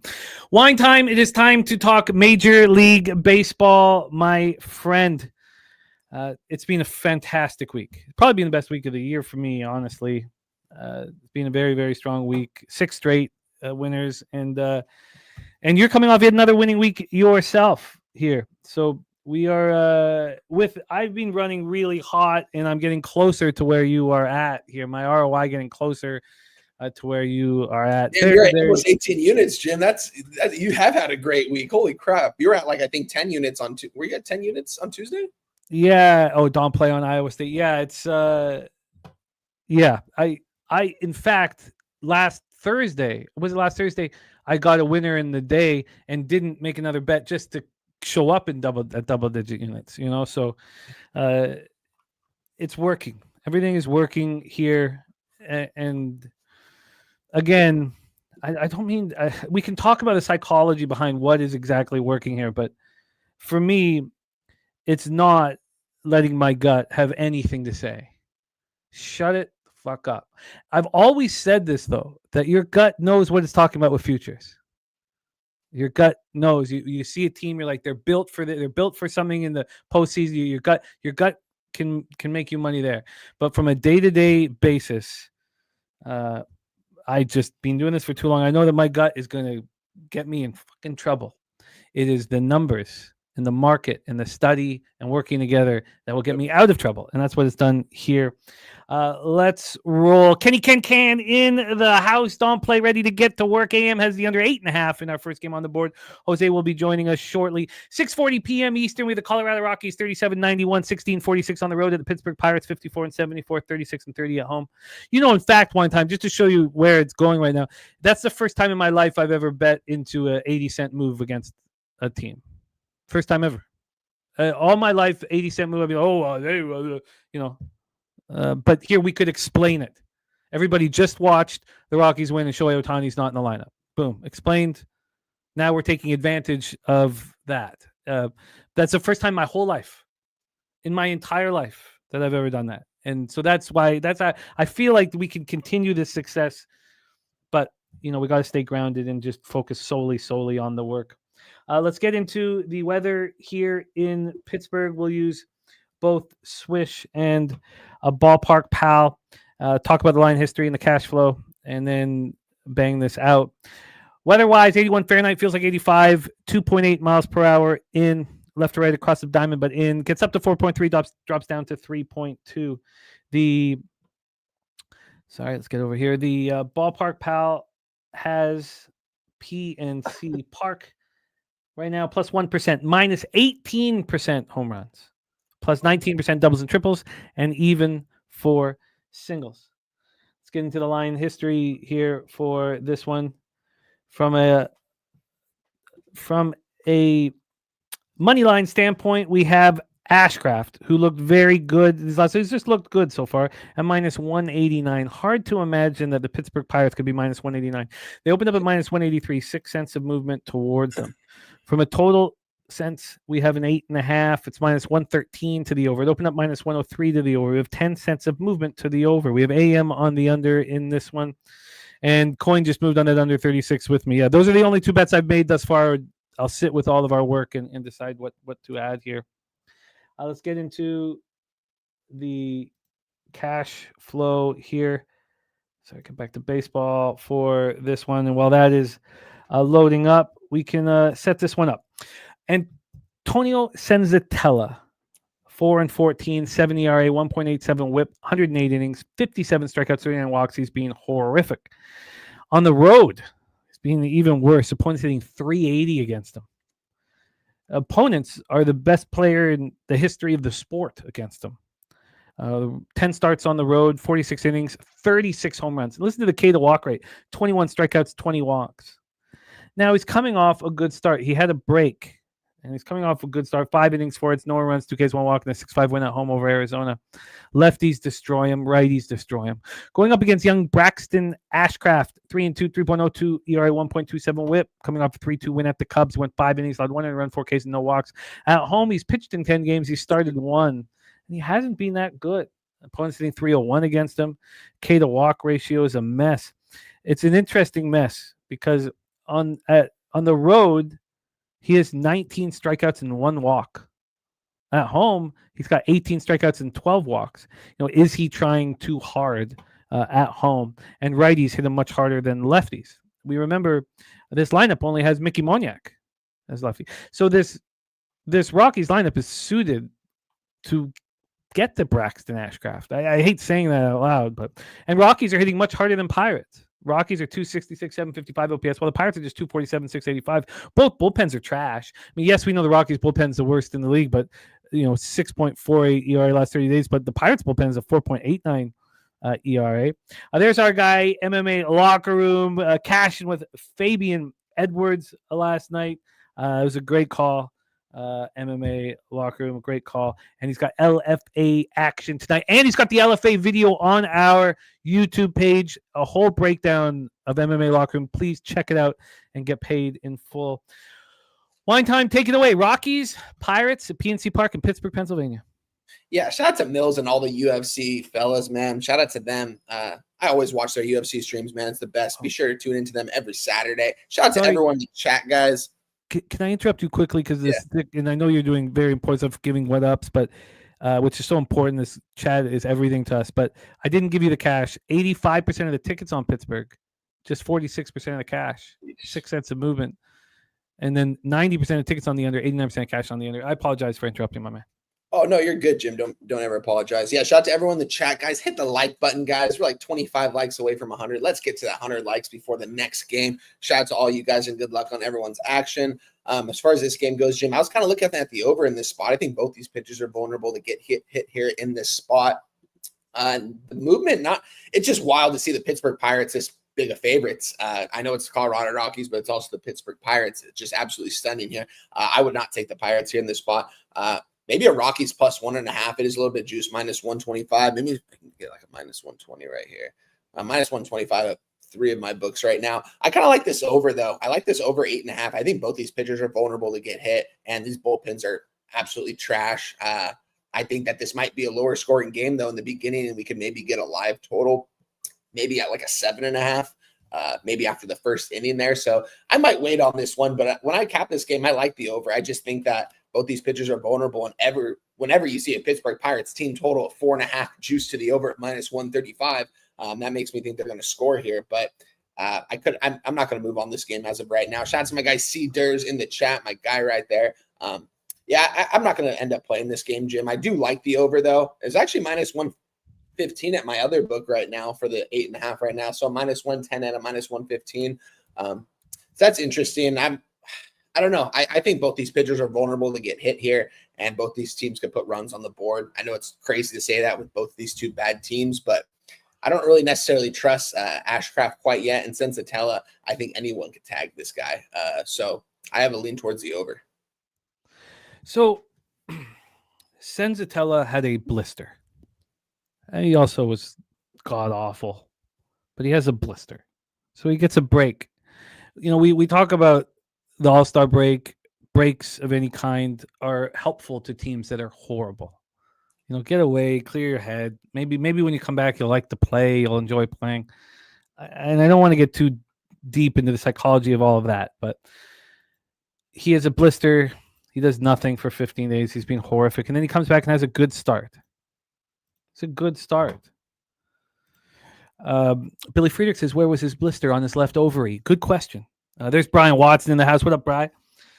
So, I mean, what should the price difference be here on the first 5? I mean, Pittsburgh should be more expensive, right? I thought they would. They're only at minus 200 right now on the money line. So that was, I thought they'd probably be minus 210, maybe minus 215. But minus 200 is kind of low considering the full game's minus 187. Minus 205. It's a 5-cent difference here. Why don't we take a look at a different book and see what the difference in price is? Obviously, I'm getting at there's no way that with this amount of money. Now you can say this. You can say the opening line is the first sign. So who cares that it hasn't moved? Look how big the Pirates are as favorites. That would be legitimate. Now, the fact that all these people are betting the Pirates and the line isn't moving, that could be a concern if you're in at this number. Yeah. But you could say that opening line is significant and it's telling. Here, we have a much bigger line on Pittsburgh, on the sharp offshore. They have Pittsburgh first 5 minus 208 and the full game just minus 189. 19 cents difference.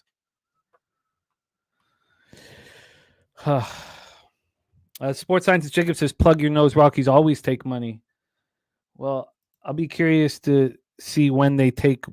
Oh, you're saying bigger bets. So they always take bigger bets. Is that what you're saying, Jacob? I mean, that I haven't tracked that, but 85% of the tickets are on the Pirates. So, but I think that Wager Detective says Sensatel's a fade pitcher right now. Right now? Is he right now, or was he a month ago? Because he gets the 16, 17 days off, clears his head, and then doesn't allow a run in his first start. And Jacob saying they usually take big bets as they're catching a big number. I'm sure a lot of people lost their shirt on it yesterday. And Sports Investor says Bubba will follow Ashcraft. And we've been excited to hear that Bubba is getting an opportunity. I thought I had this up here. Here we go. Let's see if they've got that listed as Bubba as the primary. No, but wow, that's interesting. So the issue here is the 19-cent difference at the Sharp Offshore.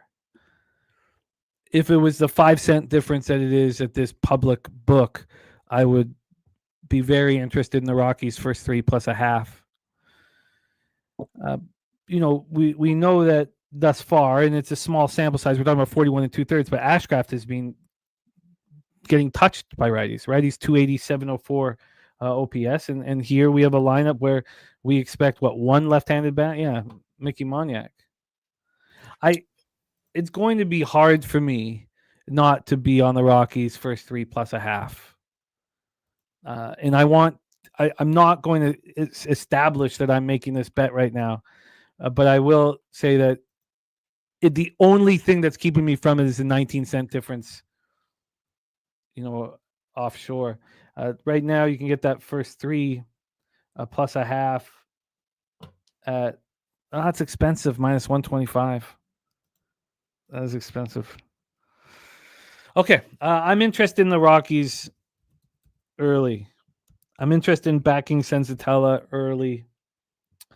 And I think that Troy has, he says if Sensatella was vulnerable, wouldn't we see a 9?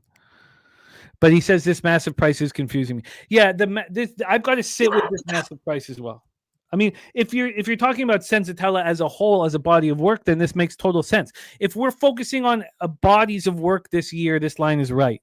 Ashcraft has been great. Sensatella has been one of the worst pitchers we've ever seen. But if we're talking about a pitcher in Ashcraft who's been vulnerable at home and pitched much worse there, a pitcher in Ashcraft who's way more vulnerable against righties, and there's a lineup full of righties, and Sensatella coming off that break and coming off of an okay start, maybe that changes things. And I'm not sure if it does yet, but that's the only way I'm looking. And thank you for the Sports Investor for the heads up that Bubba Chandler might be out there. We want to see Bubba, man. They've stockpiled these young pitchers in Pittsburgh, but they still suck. Let's roll on. Wine time, nothing official for you. No, nothing official for me. Wager Detective said over 4.5 first 5 innings. My play posted in chat already. Strongest play for him of the day. Oh, wow. Wow. I might join you on that over full game as we get closer, Wager. We'll see, though. Definitely a spot I looked at when I capped this card. Let's roll on. Washington Nationals are very good to their backers last couple days. I like to see it. Nationals 52 and 75, 26 and 36 on the road at the Philadelphia Phillies, 74 and 53, 40 and 21 at home at Citizens Bank Park in Philadelphia, Pennsylvania. We talk about watching the games, how it can hurt your capping because you get these biases. And I agree with that. But you can also get a lot of that money back live betting because you're watching the game. It's not all bad, but it does give you biases. And I have a bias with Taijuan Walker. And I shouldn't. He's pitching very well right now, and I expect him to get touched every time he's on the mound, and I'm wrong. He talked about how everything changed when Scherzer was his teammate. He said that he's a better pitcher now, and you see it. You really see it. Ronnie Lofton right back on Abrams over 1.5 hits, runs, and RBIs minus 135, and Troy Torrance on the Phillies double result in the Phillies -1 with Taijuan Walker. And I get it. I get it because of Cade Cavalli. And we had a great breakdown of Cade Cavalli by our friend Morgan Spooner. And, speaking of which, what is Spooner's action again? Let me go back to it because he knows Cavalli very well and not on this game. He is not involved in this game. Okay. Let's go back to it here. Treek B saying this Nats bullpen is taxed. Treek, even when they're fresh, they're trash. Phillies bullpen bad as well. Last 30 days, 4.52 ERA. Wade Detective says, go look at Rockies' first innings, last 9 overall, and last 9 on the road. I would rather, if you look at their first innings after a homestand and first game on the road, I think that'd be the only applicable angle because they're leaving home and they're going out on the road. Sometimes it's good for a team. Now, I don't count this for Colorado because I don't even think the press cares in Colorado either. Nobody cares. So it's not like you're in like a hotbed and you get to get out of town and get away from the reporters for a second. But I'd be curious to see what that was. So here we go. Cavalli just faced these guys, Jim. I just realized. He did a 2-0 win at home, and he shut them down. Taijuan Walker was his opponent. They both pitched very, very well in that. And it went way under. The thing for Cavalli here is he is being spectacular at home. He's only had one start on the road. How much do we want to care about one start sample size? If you were asking my dad, he'd say, don't. He says it's not. It's there to mess you up because there's not enough sample size. Don't one day you're gonna make a bet based on this kid's one day in Kansas City. Now I'm not sure if that's the right answer, but that's what my pops would say. Cade Cavalli also has in his short career been torched by right-handed bats and shut all left-handed bats down. That helps that you shut down left-handed bats. 121, 273 OPS because Schwarber and Harper 2-3 are a problem. Then you get Marsh likely at 6, and then you get Kepler Stott to turn lineup over. If you're saying, I can only get hurt by Turner, Real Muto, Bohm, and Castellanos, now maybe they stack more righties, but it's a pretty good situation here. So Taijuan Walker, his splits are very even. Coin saying Phillies 30 cents cheaper first 5. That's such crucial information. Thank you. Nats versus righties last 30 days, 265, 743. Phillies versus righties, they're raking 289, 865 OPS. And as I said, both bullpens have been absolute trash.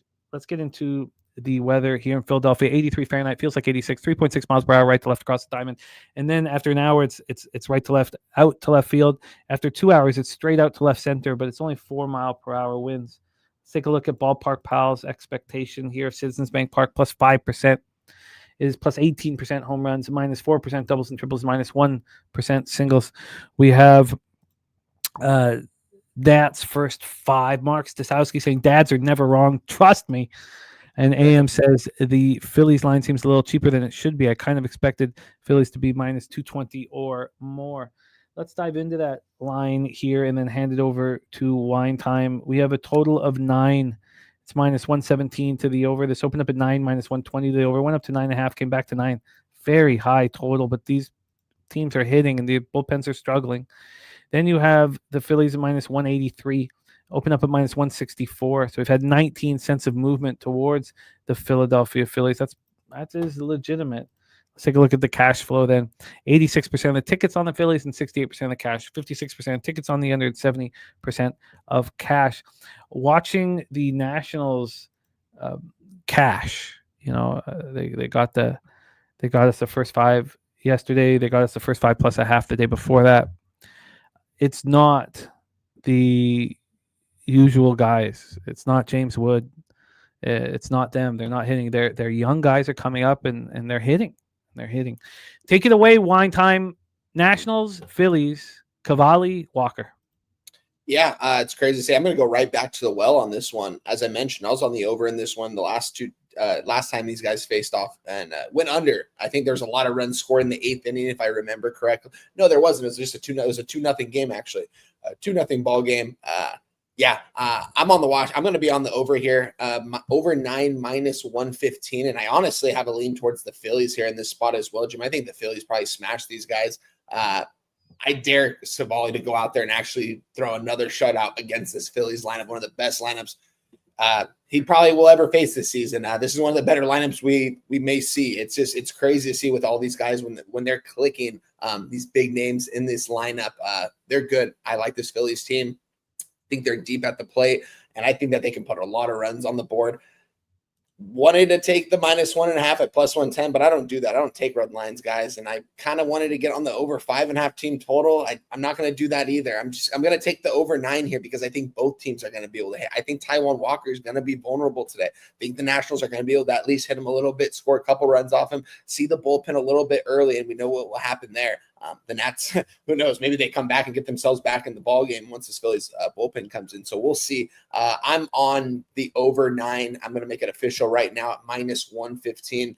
I think this is my favorite play in this game, so I'm going to go ahead and make it. I was debating it before I came on the show if I wanted to make it. I want to make it now, especially seeing that Savali 7. I mean, he was lights out against these guys last matchup. He's not going to be able to do that again. And if so, then he's shout out to him because that's hard to do. And especially when he's not young, he's like 26 or 27, but this is really his, I don't even think, what is he pitching like 4 career games, Jim? Something like that. I don't know this guy's story. I don't know. Yeah. I don't know this guy's story. I wish he was a star. He was going to be a star. He was huge potential. Then he had Tommy John. Oh, okay. So we didn't see him. So now he's 27. Wow. Yeah. That's crazy. I dare him to face this Phillies lineup a second time, 2 times in a row, and not be vulnerable. Let's do a little bit more digging here before we move on. So the second time these teams meet, last time they met in Washington.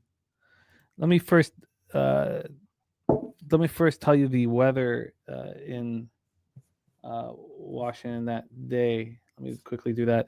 That will help. But what would you expect the total of being the first time these 2 pitchers met? Wait, hold on, Jim. This first 5.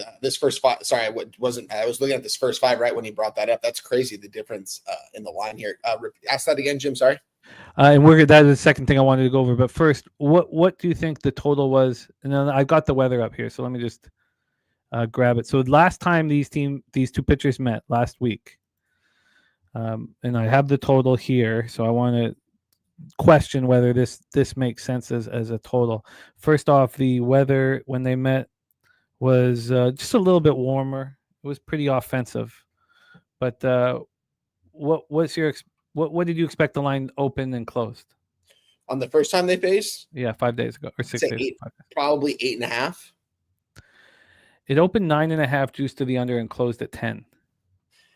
That's right, because I was on the over in that one. I should have remembered that because it closed. Okay, see, I got the. I don't know how I didn't remember that. I was on the over 9.5 in that one.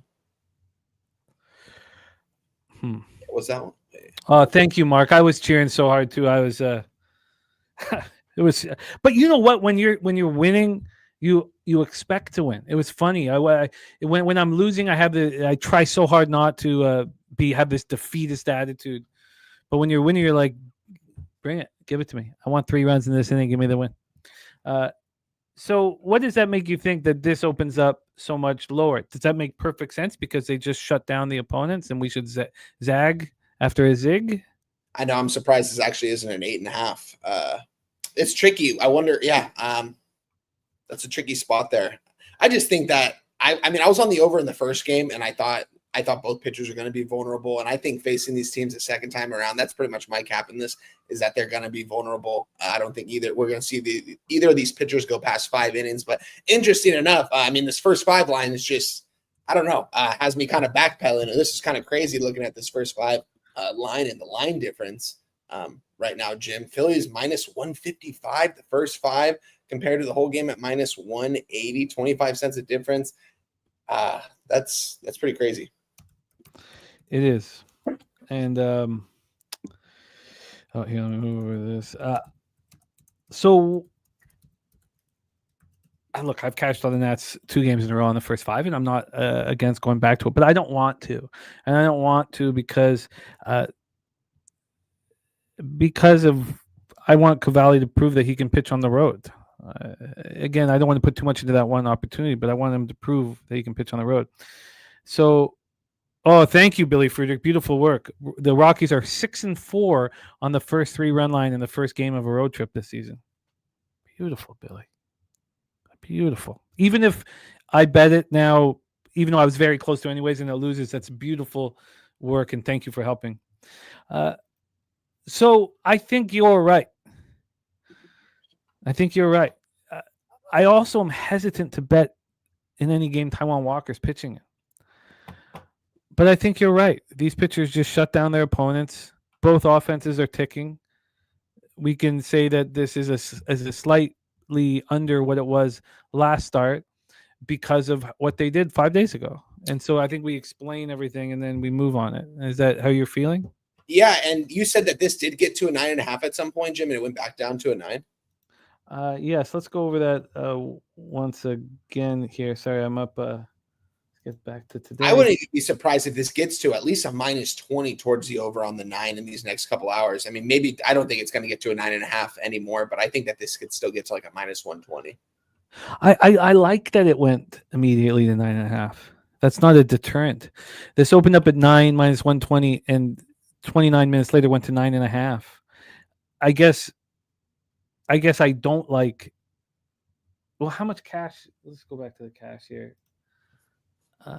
Here, so again, back to the cash. We have 56% tickets on the under, 70% of cash on the other. No, I'm with you. This is AM says Circa opened at 9.5. It's now 9. I think that we take advantage of what everybody just saw last time these two pitchers pitched. Oh yeah. Now I'm getting even lower than that, -115, but I don't imagine that stays there. I like that. I'm with you. I'm going to move on to 2. All right, official for me, guys. My first play for MLB of the day is the over 9 -115 in this Washington Nationals Phillies game. And chats, my guy Nasty Nate in the Nasty Nate. Our guy Nasty Nate in the house.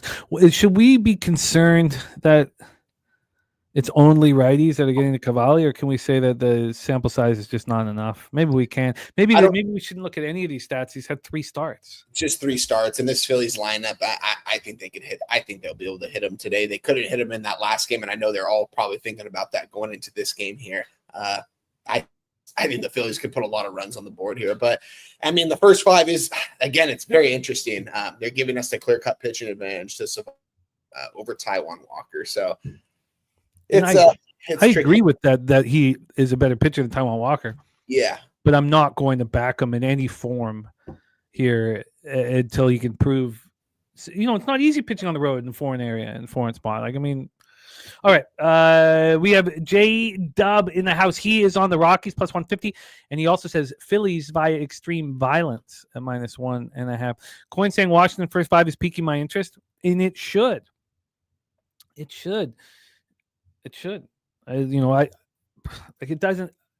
I'm not afraid of going back to the well anymore. Some of the issues that I've had, I'm trying to wipe, and one was going back to the well here.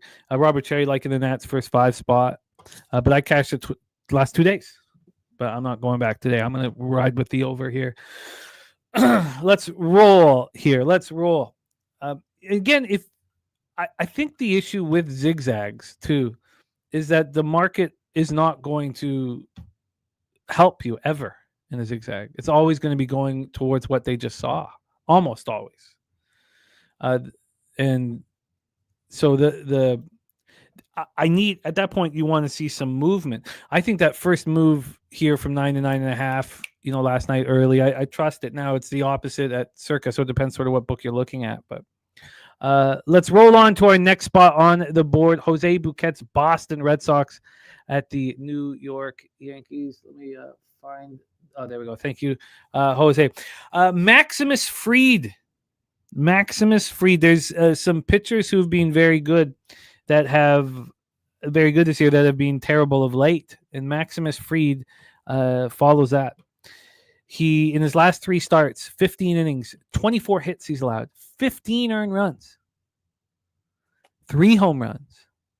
And in his last 8 starts, he's only had 1 start where he allowed less than 3 earned runs. This was a guy who was on his way for a possible Cy Young. Troy says over. We have sports scientist Jacob on the first 5 +1.5 and Red Sox team total over 3.5. Damn, first 5. What's that? Sorry, let me read that again. First 5 +1.5. Good God, what would that? Let's just see what we're talking here before we move into the breakdown. First 5. That's got to be like minus 140, minus around that range, probably. Maybe minus 150. Well, that's not. I mean, that doesn't. I was thinking even higher, but.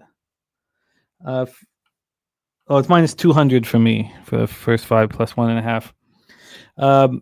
Okay, so let's roll. Turnbuckle Tommy says overall day for the last one, last start. I like it. I like it there. But you got minus 165 plus 1.5.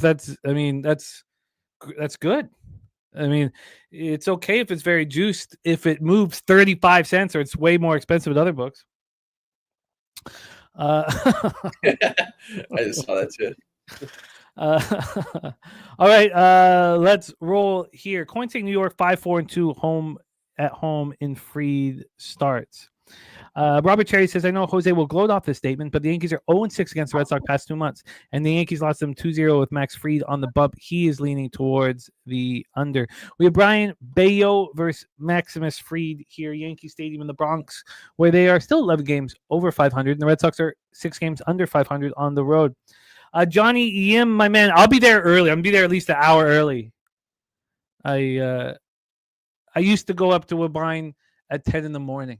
15, 20 years ago, 9 in the morning. I used to just go up there, get a coffee, pull up my book and cap.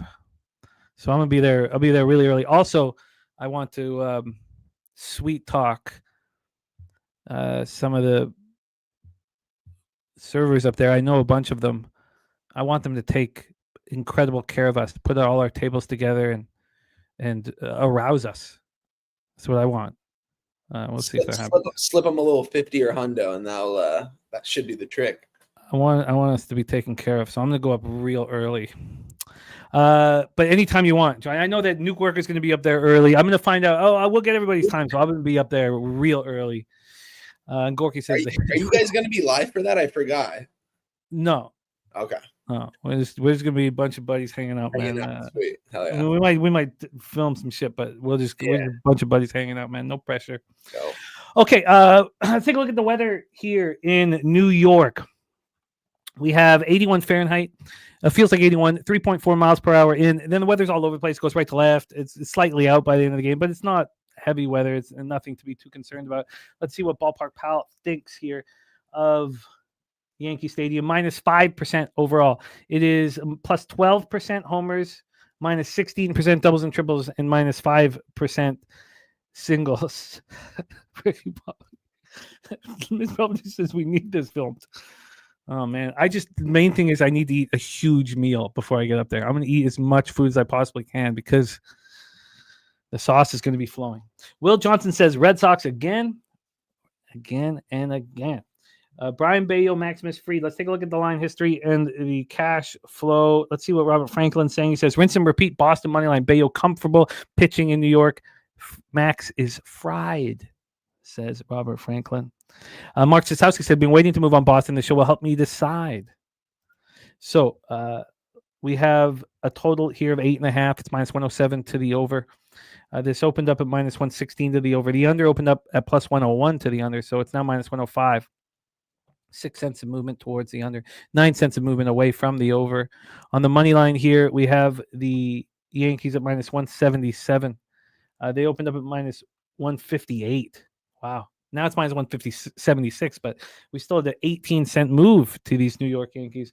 Take a look at the cash flow for Yankees, Red Sox. Ronnie Lofton says the Yankees lineup doesn't scare me on the Red Sox plus 150. Sox or nothing. So all we've had is Red Sox in the chat. Let's take a look at the cash with an 18-cent move towards the Yankees. And Max Fried pitching horrific.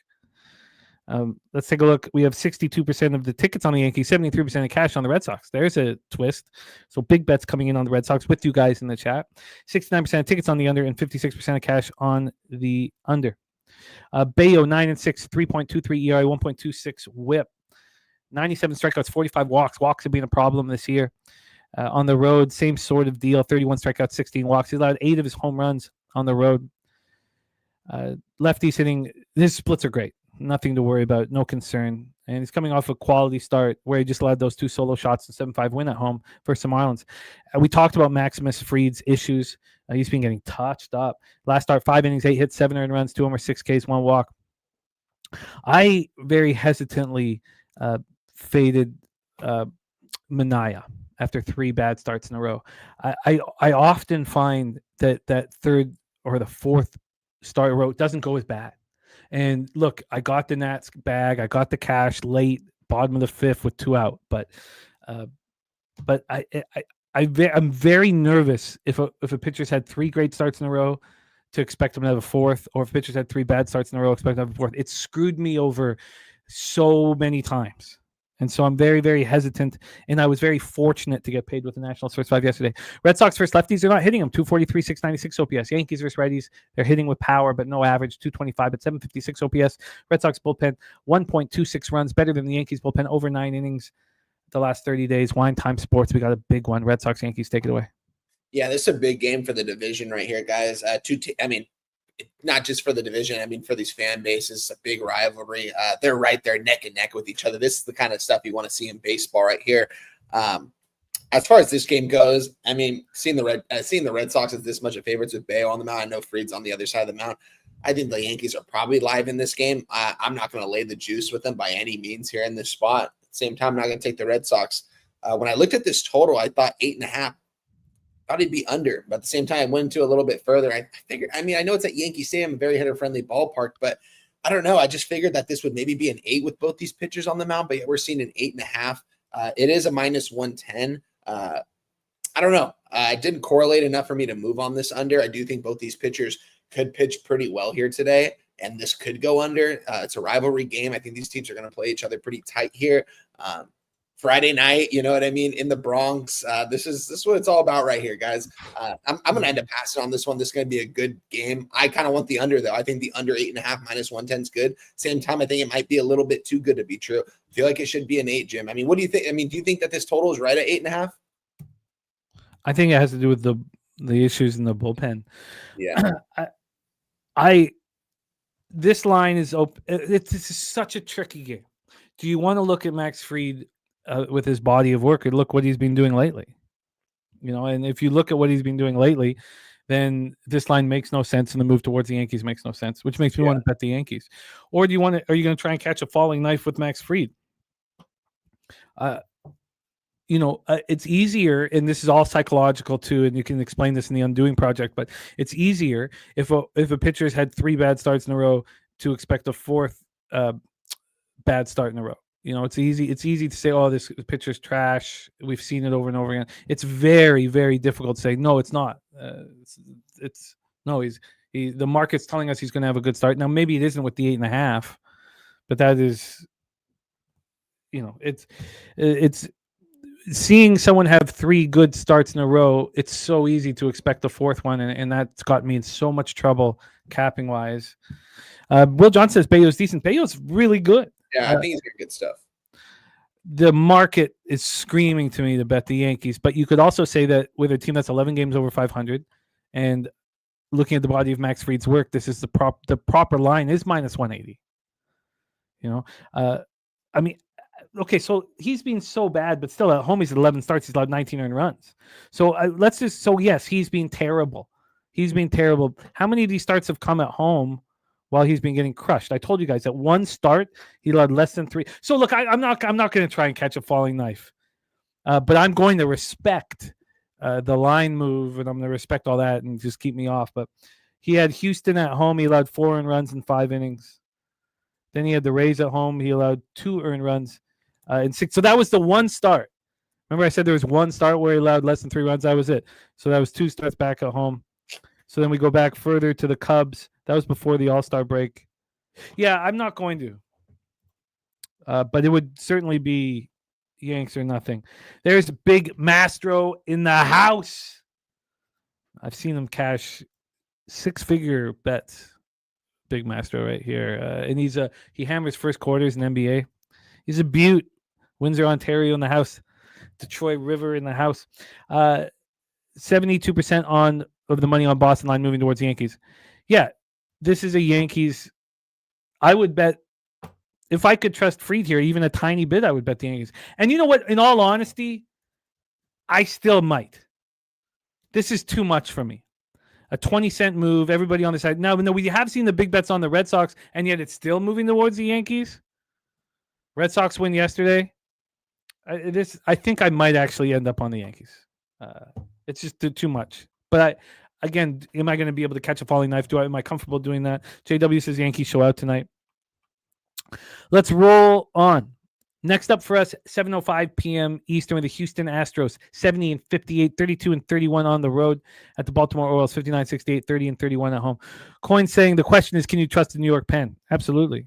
And Will Johnson says Yankees is a donation. I couldn't get this line. Yeah, I mean, and then you see it move 20 cents against you, Will, and if you can still have confidence in that situation, I respect that. And look, I know you make big bets, man. I respect your game, but when someone says that's a donation and then the market moves 20, 30 cents against them, and you still have the swagger, I respect that very much. Because if I was very confident in a spot and the line moves 30 cents against me, I go hide. Somewhere in the corner, smoke a bat, and just like try and think of something else.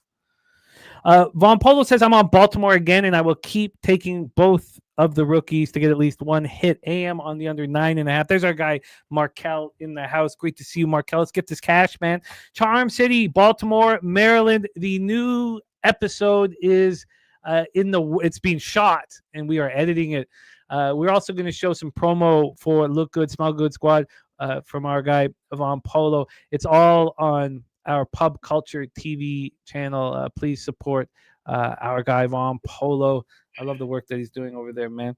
Lance McCullers coming back from a blister. So, we have Senzatella. He came back from the blister and pitched very well. He had 16 days off. Now we have McCullers coming off of a blister, and he looked really good. Last Friday, a week ago, he was at Sugarland, and he threw 80 pitches, so there's no concern about his workload. He struck out 5 over 5 innings, allowed 1 run, and he has been shutting down lefties this year decent. It's righties that have been getting to him, and if it's righties that get to you, this is a good lineup to pitch against because Westberg, Mountcastle, Mayo, Carlson. I mean, look at the guys you're afraid of. They're all left-handed bats, and there's so many left-handed bats. But of course, it's Holiday at the 1 and Henderson, at the 3. That's who you need to worry about here. So let's take a look and set this one up here properly. Weather-wise in Baltimore, we have 80 Fahrenheit, feels like 81, 5.4 miles per hour to the left field pole, but then it goes out to left field. It dies down 3.7 and then 3.3. Ballpark Pal has Camden at plus 8% overall. Tied for the second. Oh, no, the second most offensive ballpark here. Plus 5% home runs and plus 8% singles.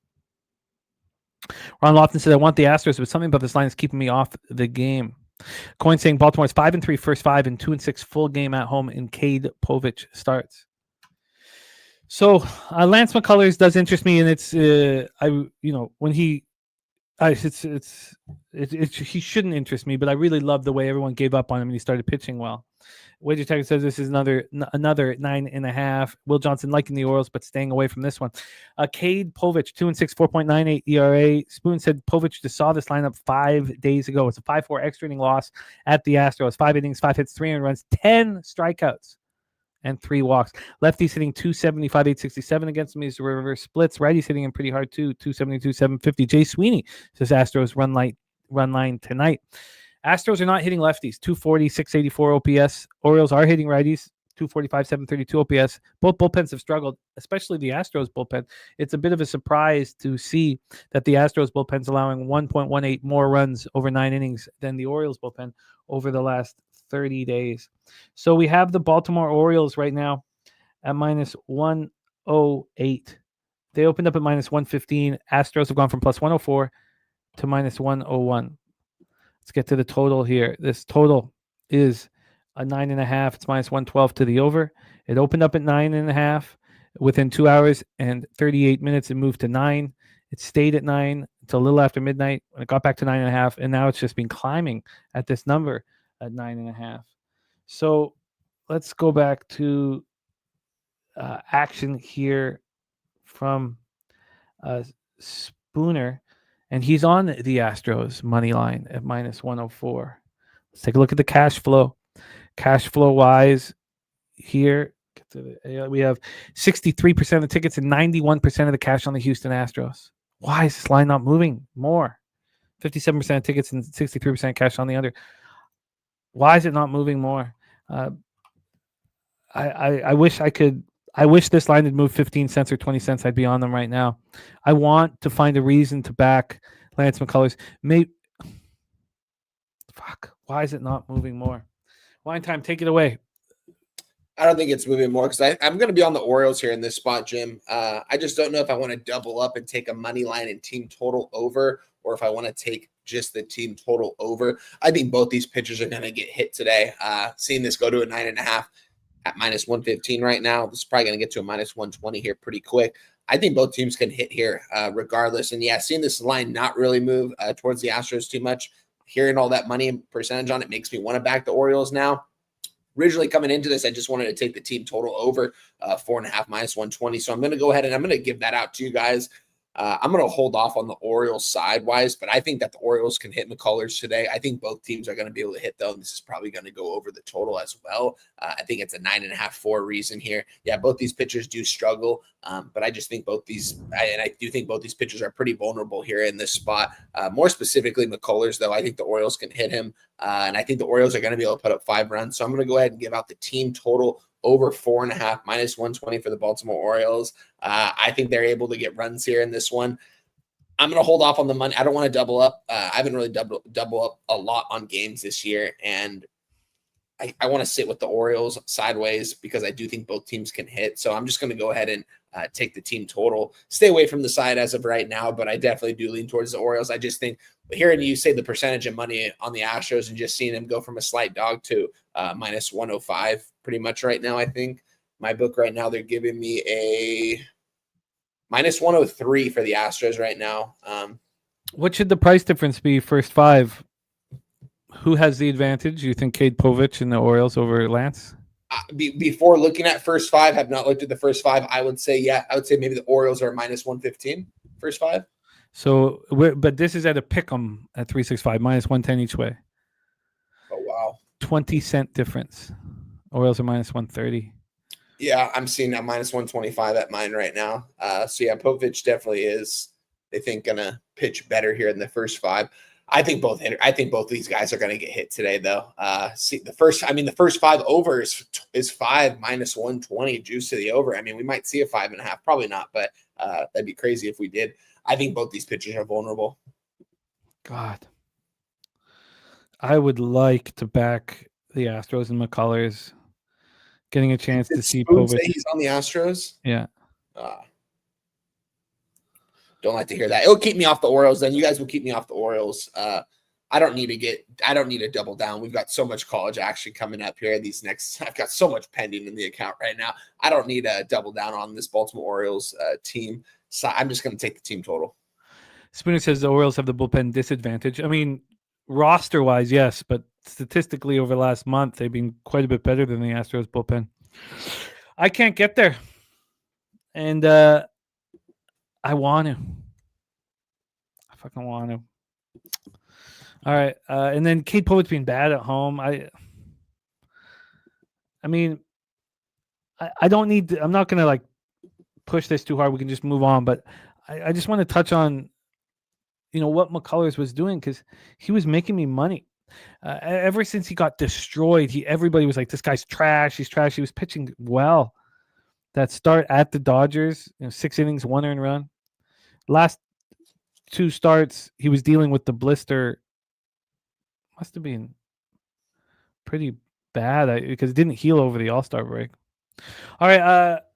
And then JW says Povich versus all these righties. Okay. I'm going to just going to leave it alone, unfortunately. But I'm going to keep looking at it.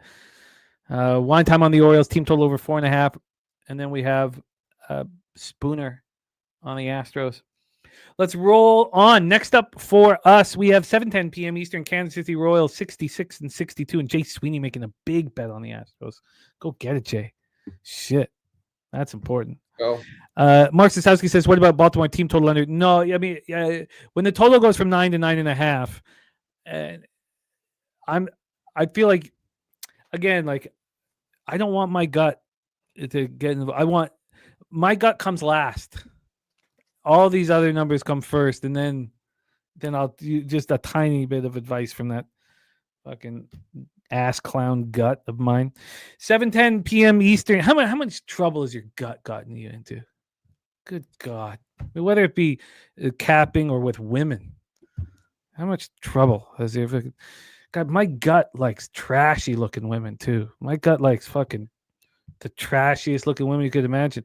My head likes very nice looking women, but my gut wants the trashiest. All right. Kansas City Royals 66-62, 30-32 on the road. Detroit Tigers 76-53, 42-24 at home at Comerica Park in Detroit, Michigan. Ryan Berger, 3 starts now as a Kansas City Royal, going up against the Detroit Tigers and Casey Mize. There's Peter Loshak in the house. Great to see Peter. Peter, I know we're running really well when Peter's in the chat, because he's seeing value in the show. It makes me so happy. It makes me. It's the greatest. It's the greatest because I know like.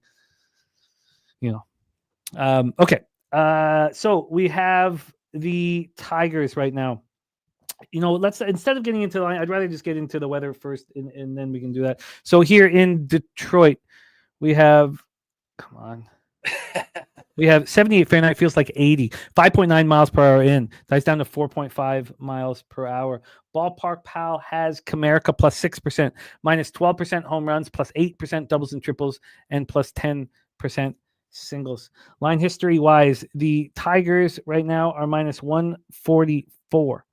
They opened up at minus 159. I mean, a 15-cent move away from the Tigers. Casey Mize is one of my favorite pitchers, and I've been telling you for 2 months, he does not look dominant. He does not look like he does when he's rolling, and it hasn't changed, even though he had an all-star appearance and all that. The Royals are going from plus 143 to plus 133. Let's get to the total here for this one. From a total standpoint, we have an 8.5 minus 107 to the under. Opened up at 8.5 juice to the over. Then, oh geez, sorry, I missed that. Look at that. Jesus, Kyle Kerms. So I was so caught up. What a guy. Kyle Kerms, Sauce Network in the house. He came in and said I turn on the video and the first thing I hear is my gut likes trashy looking women. Shout out to Kyle Kerms, man, doing big things over on the channel. Love everything he's doing over there. Yeah, man. Great stuff. Ton of respect for what's going on at the Sauce Network, man. And thank you so much. It means a ton to us. Respect. Our guy Kyle Kerms in the house. Let's roll here. Casey Mize and the issues. It's more like he's pitching okay. 8-5 win at the Twins, 6 1/3, 4 earned runs. He's eating up innings. At home this year, he's been very good. He's on 20 earned runs in 10 starts. Opponents hitting 234 against him. Lefties, righty splits are completely even, which is something that you want. Going up against Berger, who's looked very good. He's looked very good. I know he's only had 3 starts with the Royals, but on the road this year in totality, 9 appearances, 6 starts, 161 opponents batting average, and he's been shutting down lefties all season long, completely shutting them down. It's righties that hit him, and they don't really hit him that hard, but they certainly can get to him. Let's take a look at what we are expecting from this Tigers lineup here. And they got lefties, Keith, Carpenter, and Green, 1, 3, 4. I mean, they're big bats are lefties, and that's like right in Berger's wheelhouse. Casey Mize number 1 overall pick back in 5-6 years ago. I don't want to sit here and say, well, the Royals have a pitching advantage. Maybe in this situation, maybe they do. Royals versus righties last 30 days, 261, 814 OPS. Tigers versus righties, 247, 38, 738. And then both bullpens have been pretty good, and the Royals bullpen has been stepping up. And when we take a look at the board for the cash flow, 68% of the tickets on the Tigers, 79% of cash on the Royals. We've seen the line move towards the Royals. 73% tickets on the under, 52% cash on the over. Wine Time Sports, take it away. We got Royals, Tigers action at Comerica. Yeah, when I capped this game, I capped it towards the Royals originally. I'm looking at it right now. Tigers first 5 minus 160 between the full game on my book right now. So about 15 cents of difference in the first 5. So I do think that Casey Mize is probably going to do better here in this first 5. Look at this total at 8.5, man. Though with both these two pitchers on the mound, I kind of want to take the over here in this spot. I don't know. Something screams at me that I should take the over here in this spot. Shout out to the Kansas City Royals, too. 4 games over 500 now at this point in the season. Really starting to turn it on when it matters most. This was a team I didn't believe in going into the season. And even about a month ago, I said I was going to write this team off, probably fade them. Didn't fade them. And they're playing some good baseball right now. Rivalry game here in the Central. Friday night in Detroit at Comerica Park. This is the Apple TV game as well. I think runs are going to be scored here in this game, Jim. When I look at this, see an 8.5 minus 110 to the over. I kind of want to move on the over here in this spot. Wasn't anything I moved on before the show here, but when I cap this, I like the Royals, and I kind of like the over here in the spot. Team total for the Royals is 3.5 at minus 120 right now as well. I might take a look at that, having them only score 4 runs here. Maybe they see the bullpen a little bit early here from Detroit, or they can maybe get to Casey Mize even early in this game. As of right now, it's going to be a pass, but I like the Royals in the over for a lean. More so probably the over in this matchup. Are you? I mean, I think the opening line was off. You know, the line moved 15 cents. I mean, this is Royals or nothing for me. Yeah. But I'm a little surprised that still. I mean, I guess it's Casey Mize at home. Maybe we should just take a once over on the Casey Mize home starts of late. And I don't want to get too caught up in the fact that I've been watching him really closely, and he just doesn't look like he has it for whatever reason. I mean, this is an all-star that I'm talking about. Let's just take a quick look at his home starts and bang through, and then we'll roll on to our next spot on the board, because I kind of want the Royals here. So he had 3 home starts in a row, the 29th of July, 4th of August, and 10th of August. And they were all, I mean, he had the weather shortened that first start, and then next start's quality start at home versus the Twins, and then he has a decent start against the Angels. I guess there's just not enough here. I guess there's just not enough for me, but I'm gonna look closer at the Royals first 5. If the Royals were more expensive by even 5 cents first 5. That would be enough for me, or 10 cents first 5 would be enough for me to move on the Royals first 5. But the fact that Tigers are still more expensive first 5, and we know that this Royals lineup is hitting harder than the Tigers lineup, none of it appeals to me enough. Tariq got on the Royals this morning at plus 134. Tommy loving the Royals team total over 3.5, and Royals Rockies team total over 3.5 parlay for Turnbuckle Tommy as well. Jake Burns also adding the Royals first 5. And then Turnbuckle Tommy says the Royals own Casey Mize. That should be something that I look up very quickly before we move past this spot. Because I would want to, I mean, I guess I could just look at this. I'll just do this here very, very quickly, and then we'll move on to the next game. Let's just do the matchups with Casey Mize here, and then we can rock to our next spot. Come on, show it here. And here we go. Here we go. Matchup. So against Casey Mize, they do, man. Isbell hits him. India hits him. Garcia hits him. Those are a decent amount of at-bats. And Sal, of course, Sal hits everybody. Witt smashes him. So, and Detroit hasn't seen Berger. So if that's the case, if we know that the Royals get to Mize, we know that Berger's been excellent and Berger shuts down lefties' bats, then why did the line open up the way it did? Why are the Tigers more expensive first 5? If I go to a sharper book and look at that, then I think it's just going to keep me off instead of pushing me on. A sharper book has plus 133 for the Royals full game and plus 130 for them first 5. All right. Anything for you want to add before we move on? I'm going to be off it, Jimmy. I might move on this Royals team total over 3.5. It's going to be a pass for me right now. I'm going to have to look back over this game here post-show. But so for me, a pass right now. I have it written down, though, with the question marks to go back over. Let's roll. Toronto Blue Jays, Miami Marlins, Lone Depot Park, Miami, Florida. Again, using RotoWire's expected pitchers on Miami gives us Ryan Gusto. We saw look terrible for the Astros earlier in the year. I don't want to set up that it's going to be Gusto. We have Shane Bieber making his first start for the Blue Jays. It's his first major league start since 2024. Of course, Tommy John surgery. He looked so good in his rehab, and that makes me want to fade him.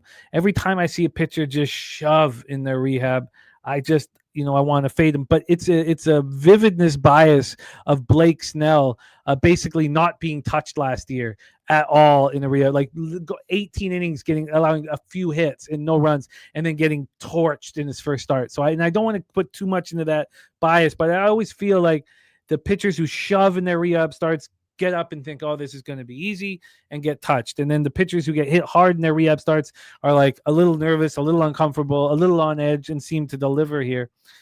Bieber looked great. 29 innings, 7 starts. The last one, he went 7 scoreless in 90 pitches. Overall, 1.86 ERA. Look at this K to walk ratio. This is screaming crazy. Blake Snell from last year. 37 strikeouts and 3 walks. Yeah, I saw that stat. I was like, damn, he's pitching lights out. Like they took their time with him too, man. Sorry, continue. Oh, by the way, JW says Royals haven't traveled in 10 days. He says that is a bad spot, and I get that. Tariq says he is on Toronto and their team total over. So let's take a look at the line history. And Gorky says score has no listed starter. Yeah, none of the books do either, unfortunately. Let me just do a quick refresh. No, the book, the 365 does have Gusto, and RotoWire is Gusto. So it's probably Gusto, which I was hesitant to put too much time into, but I will when we hear from our guy Wine Time. So here we go. Shane Bieber opening up at -160, now -164. 4 cents of movement towards Bieber. From a total standpoint here, we have an 8.5, -115 to the under. This just moved up it moved up at 12:36, so about an hour and 15 minutes ago. And then when we get to the cash flow here for a little interleague action, we have 63% of the tickets and 93% of the cash on Toronto. Line's not moving. We have 54% tickets, 63% cash on the under.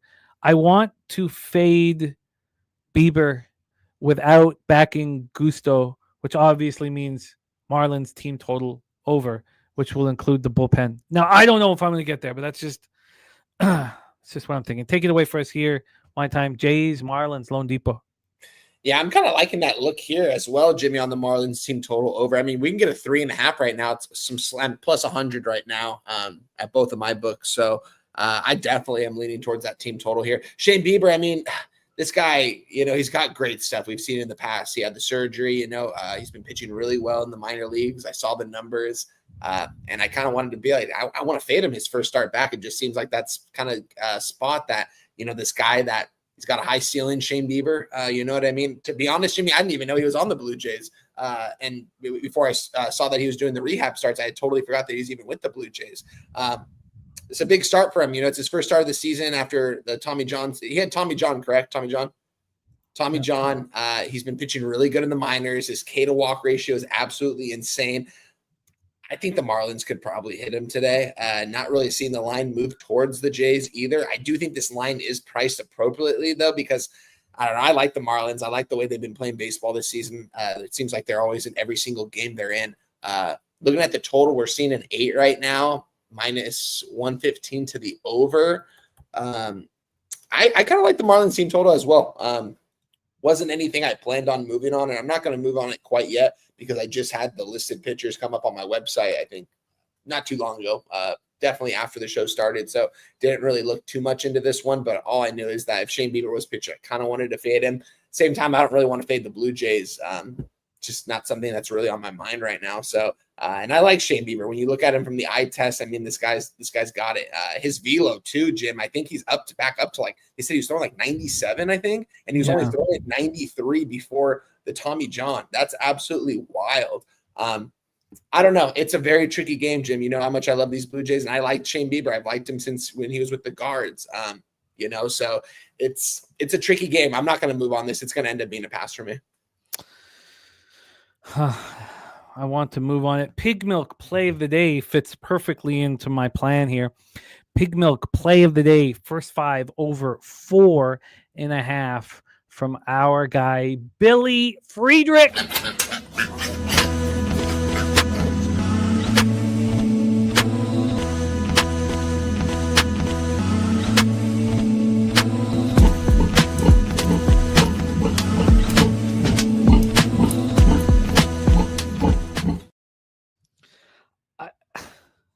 I feel like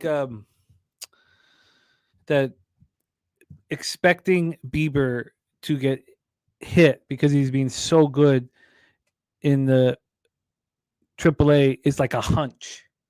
It's like a gut. Like I feel like I should just cut it.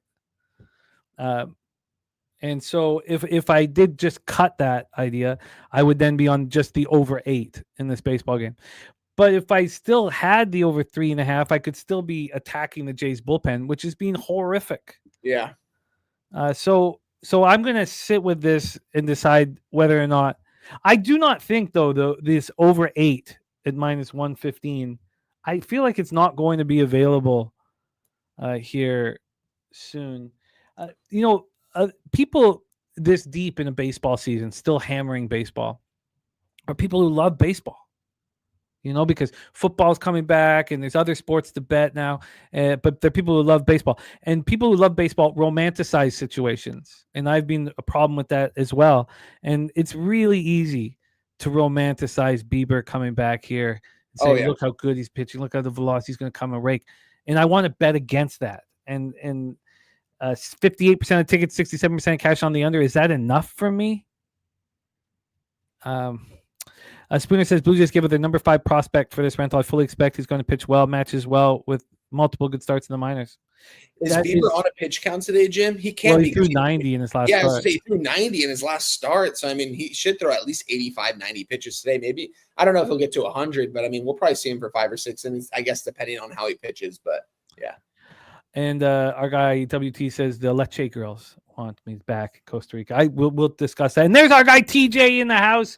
TJ, been thinking about you, man. I gave the update off the top of the show, and it's so important what you're doing and just leading by example. Both you and Justin right now, it's so important that the people that we're friends with lead by example, because then when you are in that situation, you also will lead by example when you watch how your friends handle difficult situations, and that's what you're doing right now, TJ. And much love, man, and we're praying for your daughter's best friend, and thinking about you, man. Really, really thinking about you. We have action from TJ. Colorado first. Oh God, why can't I get it here? I'll copy and paste it in a second, but Colorado first 5 team total over 1.5. Colorado Pittsburgh first 5 over 4.5. Baltimore first 5 money line, and Miami first 5 plus a half. God, I like that card. So, again, obviously, Blake Snell last year is – you don't have very many examples of a pitcher getting hurt, going down to AAA, and absolutely dominating. You don't have many. And, again, as I say, the more you love baseball, the easier it is to really wax poetic about what Bieber's going to do here today. The more you are afraid of, and again, scare money, don't make money, all that bullshit, which I don't agree with at all. I mean, is their family on the line? Is their whole life on the line with their fucking action? The more you fear baseball or whatever it is you're gambling, the more you stop romanticizing these situations. So let's roll on. Now that I see TJ doing it too, I've got this. I think that there's going to be runs in this game. Maybe it comes off of Gusto. I think it's a double up spot though. Let's roll on here. Wine time. Anything you want to add to it? No, nothing I want to add to it quite yet. It's a difficult situation. I want to move on the Marlins team total over here, and I like that TJ's on them in the first 5 here in this spot. So which tells me he thinks, he's kind of on the same page with us with Bieber here in this game. So, and then one more thing too, is Spooner making a great point that how Hunter Green looked dominant in that first start. Again, I can easily poke a hole in that just because he was not on the bench for very long, and it was not an arm injury. It was a hammy or whatever it was. So again, like Hunter Green was spectacular all year long. We're not talking about a guy who's been out for 2 or 3 months, let alone a year and a half. But it is an important point to make, Spooner. Sorry to interrupt you one time. Oh, you're good. I'll be right back, Jim. I'll be back in less than 60 seconds. No worries. Let's roll into our next spot on the board. 7:15 p.m. Eastern. The New York Mets 67-60.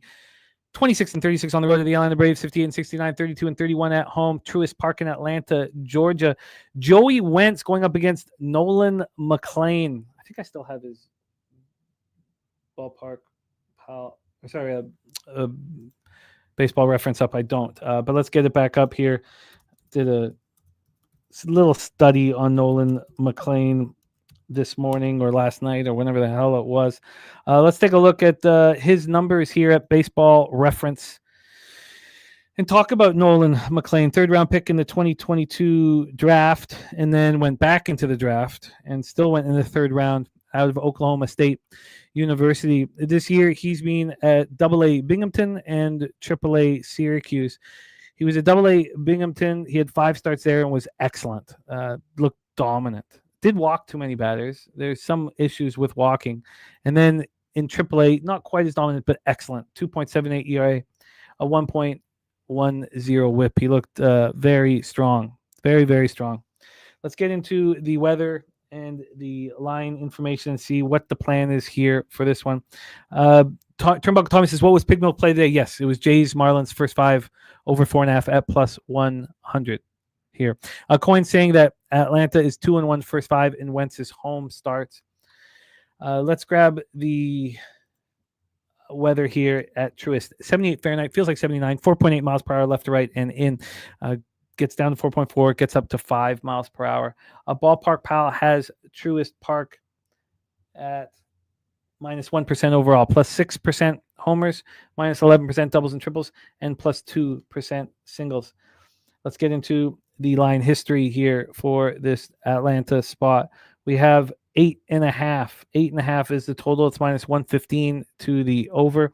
It opened up right there. So it opened up 7:02 p.m. yesterday, and it's only moved 1 cent.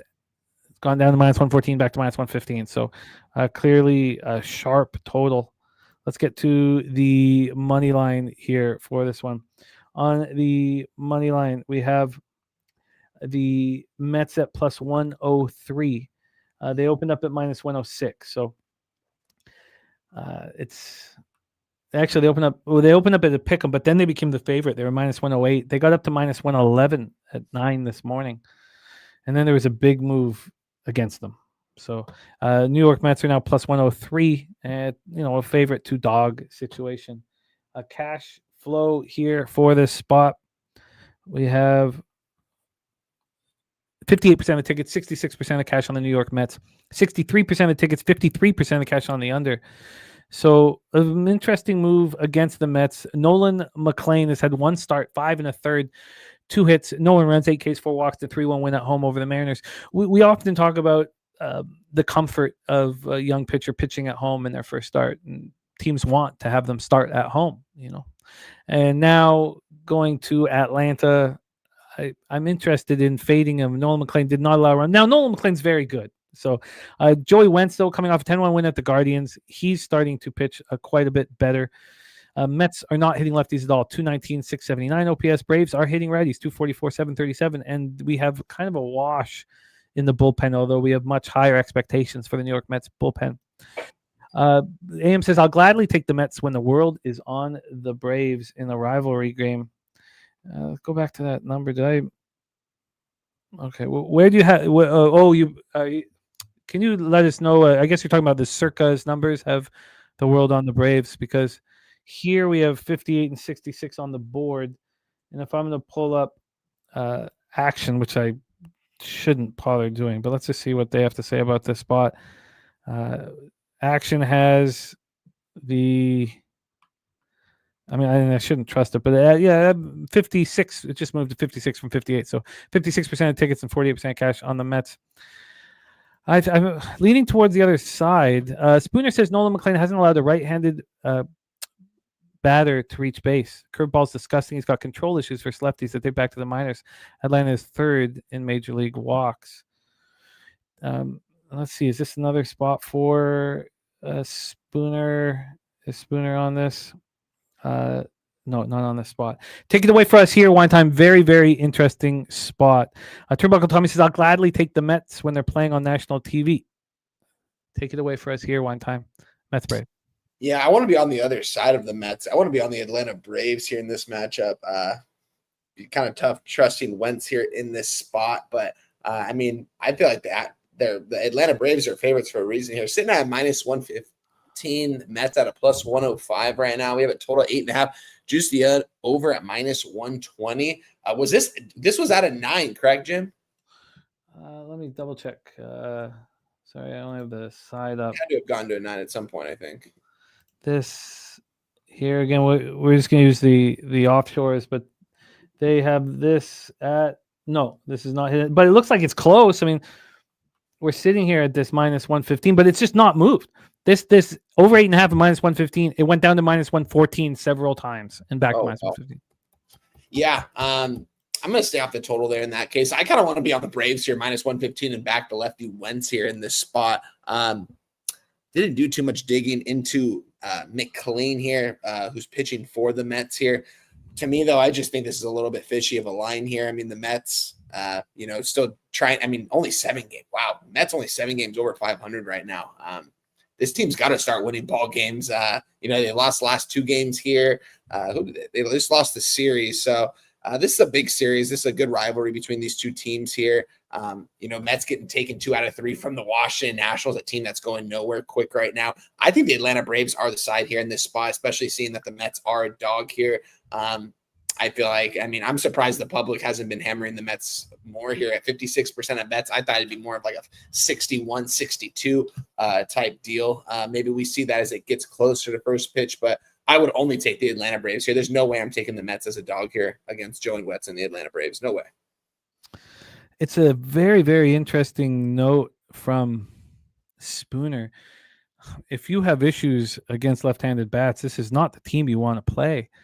And if that's the case, and we know that Profar and Albies, the switchies, will hit from the left side. Then you'll have Olsen, Baldwin, Harris as well hitting from the left-hand side.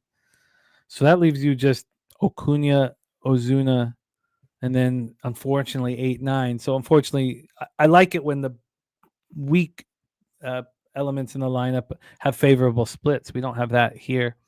Spooner says Wentz has looked good as a starter. I wanted to take the Braves. I think there's too much volatility with this kid for the Mets equally. Likely he gives up 4 runs in 2 innings or goes 6 shutout. I'm interested in fading the Mets here. It has nothing to do with that last series. I have cashed 2 straight days fading them, but I didn't realize that until now. Like I'm just based solely on the numbers. Now the Mets are 10 games under 500 at home. I mean, the idea is that they have a huge pitching advantage will be the expectation, even though Wentz has looked much better. But the key factor here is the Mets just aren't hitting lefties. They're not hitting lefties. I don't know why anyone would expect them to here. But I am getting more and more confident. It's funny how, again, you can create the angle that brings confidence to you. And so for AM, he's like, look, the Mets are 10 games under 500 on the road, and they're slight favorites, and everyone's betting the Braves. The way I see it is, the Braves have an absolute gas can on the mound. They have nothing to play for whatsoever, and yet they've gone from dog to favorite. Now, there's no right answer to this stuff. That's the fun part about capping is you have your own autonomy. Well, how you get to the bag, the key is to get there. Very, very interesting spot. I'm going to have the asterisks around the Braves. And yeah, me too. I'm not certain I'm going to move on them at this point, but I'm very interested in moving on them. Lex Steele on the Braves run line. Do you want to make anything official here, or are you going to sit with that? I'm going to sit with it. I'm really looking at the Atlanta Braves minus 115, though. This will probably be the game that I end up moving on post-show. To me, it's so funny how you can see it from different angles, but Yeah. who in their right mind would want to back the Braves? You got Joey Wentz, who could have been, he's a fucking hobo. Yeah. I mean, he was just in a ditch. They pulled him out of a ditch, and that's what they've been doing. That's what Anthopoulos has been doing with this Braves team. He's been searching ditches for people to eat up innings. And then you have this Nolan McLean, who looks just dominates AA, looks really good in AAA, doesn't allow a run in his first start. Just a fascinating situation. Yeah, for sure. Coin says Atlanta opened up as a dog, and JW also on the Mets here. I get it. I would think that. Well, we know that more than 50% of the tickets are on the Mets, but that doesn't mean the public are on them. Yeah. IAM says Braves look good of recent, and the Mets haven't. And, that's completely legitimate. Again, you can create whatever storyline that kind of backs up your thoughts here, but Coin. This opened up with the Mets at the minus 106 on each at 7:02 p.m. And then within an hour and 52 minutes, the Mets were the favorite. And then at 8:50 this morning, the Mets, were a decent sized favorite. You could have got the Braves at plus 103 at 8:54 this morning, and then at 9:04 they were minus 117. There was a 13-cent move to the Braves from 8:59 to 9:04 a.m. And I find that very appealing. Yeah. Okay, let's roll on. Next up for us, 7:35 p.m. Eastern, St. Louis Cardinals 64-65, 29-35 on the road at Tampa Bay Rays 61-67, 32-33 at home. We have George M. Steinbrenner Field. So these two stadiums are playing very different today. Yankee Stadium minus 5% overall, as we talked about. Steinbrenner Field is the most offensive ballpark by far, weather condition-wise. Plus 15% overall. It's plus 42% home runs. So if you're a prop better, plus 42% home runs. Now, nobody's hitting righties as weakly as the St. Louis Cardinals. Nobody. And if you want to look at a team that's almost hitting as weakly as them, it's the Rays. I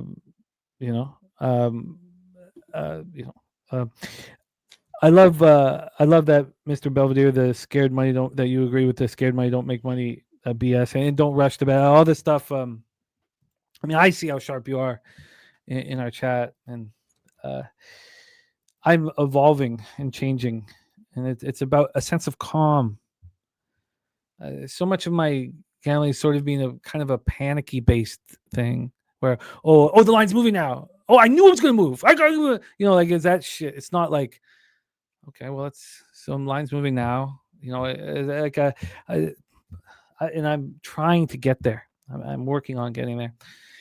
Here we go, though. Miles Michaelis versus Adrian Hauser. Spooner saying Yandy Diaz left the game with an injury last night for the Rays. Michaelis versus Hauser.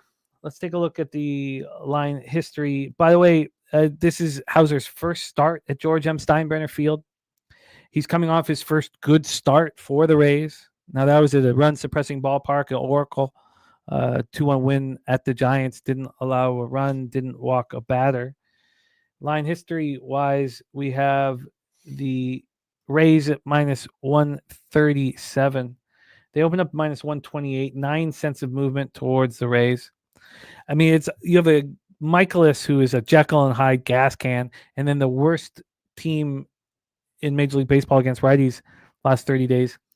I can understand this 9-cent move here. This total is a 9. It's minus 117 to the under. Opened up minus 115 to the under. This is kind of bounced all over the place because this opened up plus money to the over, and then it got up to minus 109 by 4:30 in the morning. And not only that, but it got up to minus 116 at 9:15, and then it came all the way back. So we've real U-shaped movement on this total, which is extremely uncomfortable. And we know that there's been a 9-cent move towards the Rays. Cash flow-wise, we have the interleague action. 80% of the tickets, 82% of the cash on the Rays. 9-cent move towards them. I don't care. Of course, people looking at Hauser's stats would say, well, they have a better pitcher on the mound. They have the exact same whip pretty much. It's just that, Hauser's allowed 5 home runs in 84 and a third, and Miles is allowed 21 in 122 and 2/3. Look, that's a problem. Miles Michaelis being terrible on the road, that's a problem. But I have no idea what Hauser is going to do in his first home start. And he's also a pitcher who gets torched by lefties, 284, 811, OPS. And there are some lefties in this lineup. You have number 1 and 3 with Newbar and Burleson. You have Gorman and Church at center turning the lineup over. When we get to the cash flow, we said 80 and 82 and 50 and 59 on the over.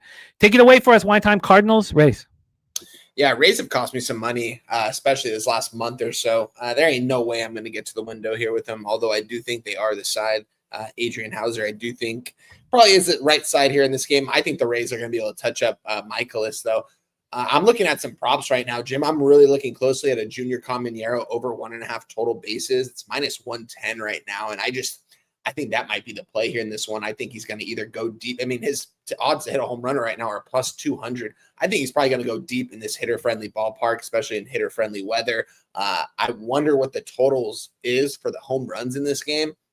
I'm going to guess probably 3.5 or 4.5, which would make me lean towards the over. But at the same time, I think we're going to see some solo shots here in this game. So I'm not going to go ahead and move on this total, although I do think there could be a lot of runs scored here, specifically by the Tampa Bay Rays. I think they'll be able to hit Michaelis. I think this is the perfect lineup to face him. It's either going to be Junior Caminero or Yandy Diaz that I'm going to be backing here, guys. I'm going to take a player prop. I'm not sure which one who. I'm going to wait and sit after the game, after the show. We heard that Yandy Diaz left the game with an injury last night. Oh, wow. Okay. That was from Spooner. Damn, that's crazy. So that will be it's going to be Junior Caminero, though. I'm going to most likely move on this for a full unit. I think I backed him at certain times this season. I just think the line's kind of telling us to. I think he's probably going to go deep. I think that +200 on the home run. I might take a little sprinkle on that as well, but I might move on Junior Caminero. I think they can hit Michaelis here in this spot. It's going to be a hitter-friendly day. We're going to see some balls leave the yard here in a short field in Steinbrenner Field in Tampa Bay, Florida. I wonder if I had a home run total prop available. I wonder what it would be, and if anyone in the chat has it, how many home runs total will be hit in this game.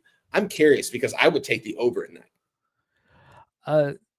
Quick answer to Slow Jams Arsenal. It says, so if the line moves towards the favorite, you lean that way, and if you don't, you stay off because it went opposite on the Dodgers game yesterday. No, not at all. Slow Jam. I bet the Dodgers. 80-cent move against the Dodgers, and I bet them. Double result. Came right. It was wheelhouse then. Because it's about explaining. So go back to math class. Show your work. You show your work, you explain it. And again, you have complete autonomy. Like it's a gray area. I mean, you explain it to yourself. Other people don't have to agree with you. I mean, we're not holding hands and singing Kumbaya. You just create an explanation for a market move that fits your criteria for what you want to attack and attack it. I find now as I'm maturing at 45 that it's not pretty. When cappers, it's like the prop market. Have you ever heard someone break down a player prop that doesn't sound great? Oh yeah, every single one, single player prop you ever heard pitch to sounds great. Remember, I track them, and the player props are huge negative ROI with the cappers I have on my shows. Now some hit. I mean, it's not like you can't bet any of them, but I find that the cleaner it sounds, the easier it sounds, the worse the ROI is going to be. This is dirty. It's fucking dirty shit that we're doing. You're supposed to find dirty angles.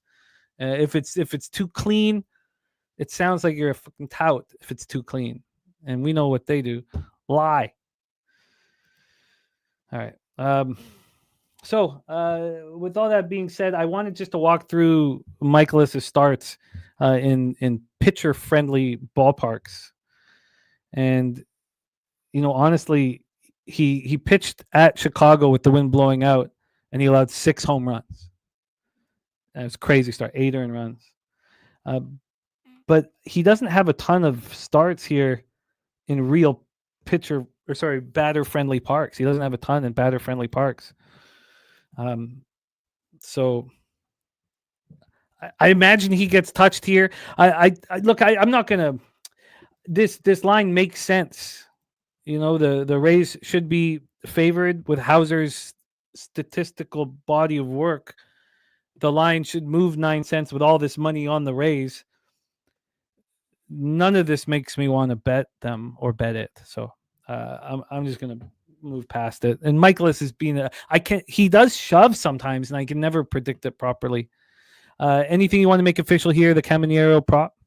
I'm not going to make it official yet. I'm going to sit with it a little bit after the show, and we'll see. I'm more leaning likely towards the Braves if it comes down to it. We'll see. I'm going to wait on it. And we have as well our guy Justin McKelvey, and how these guys that we talked about off the top, Justin and TJ, they both make time to get in here, and it's just we're very, very fortunate to run with guys like this. Very, very, very fortunate. Stacks play today, number 2, Brandon Lau. Brandon Lau over 1.5 bases at plus 110 for our guy, Justin. Stacks.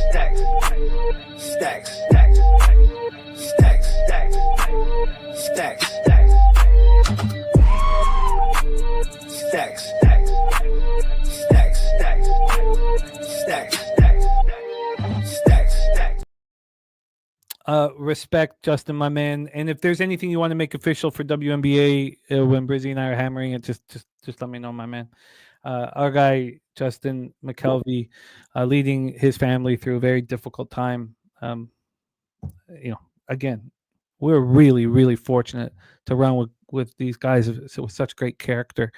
And we learn from them. We watch them lead by example so that when we are in the same situation, we also lead by example like our colleagues.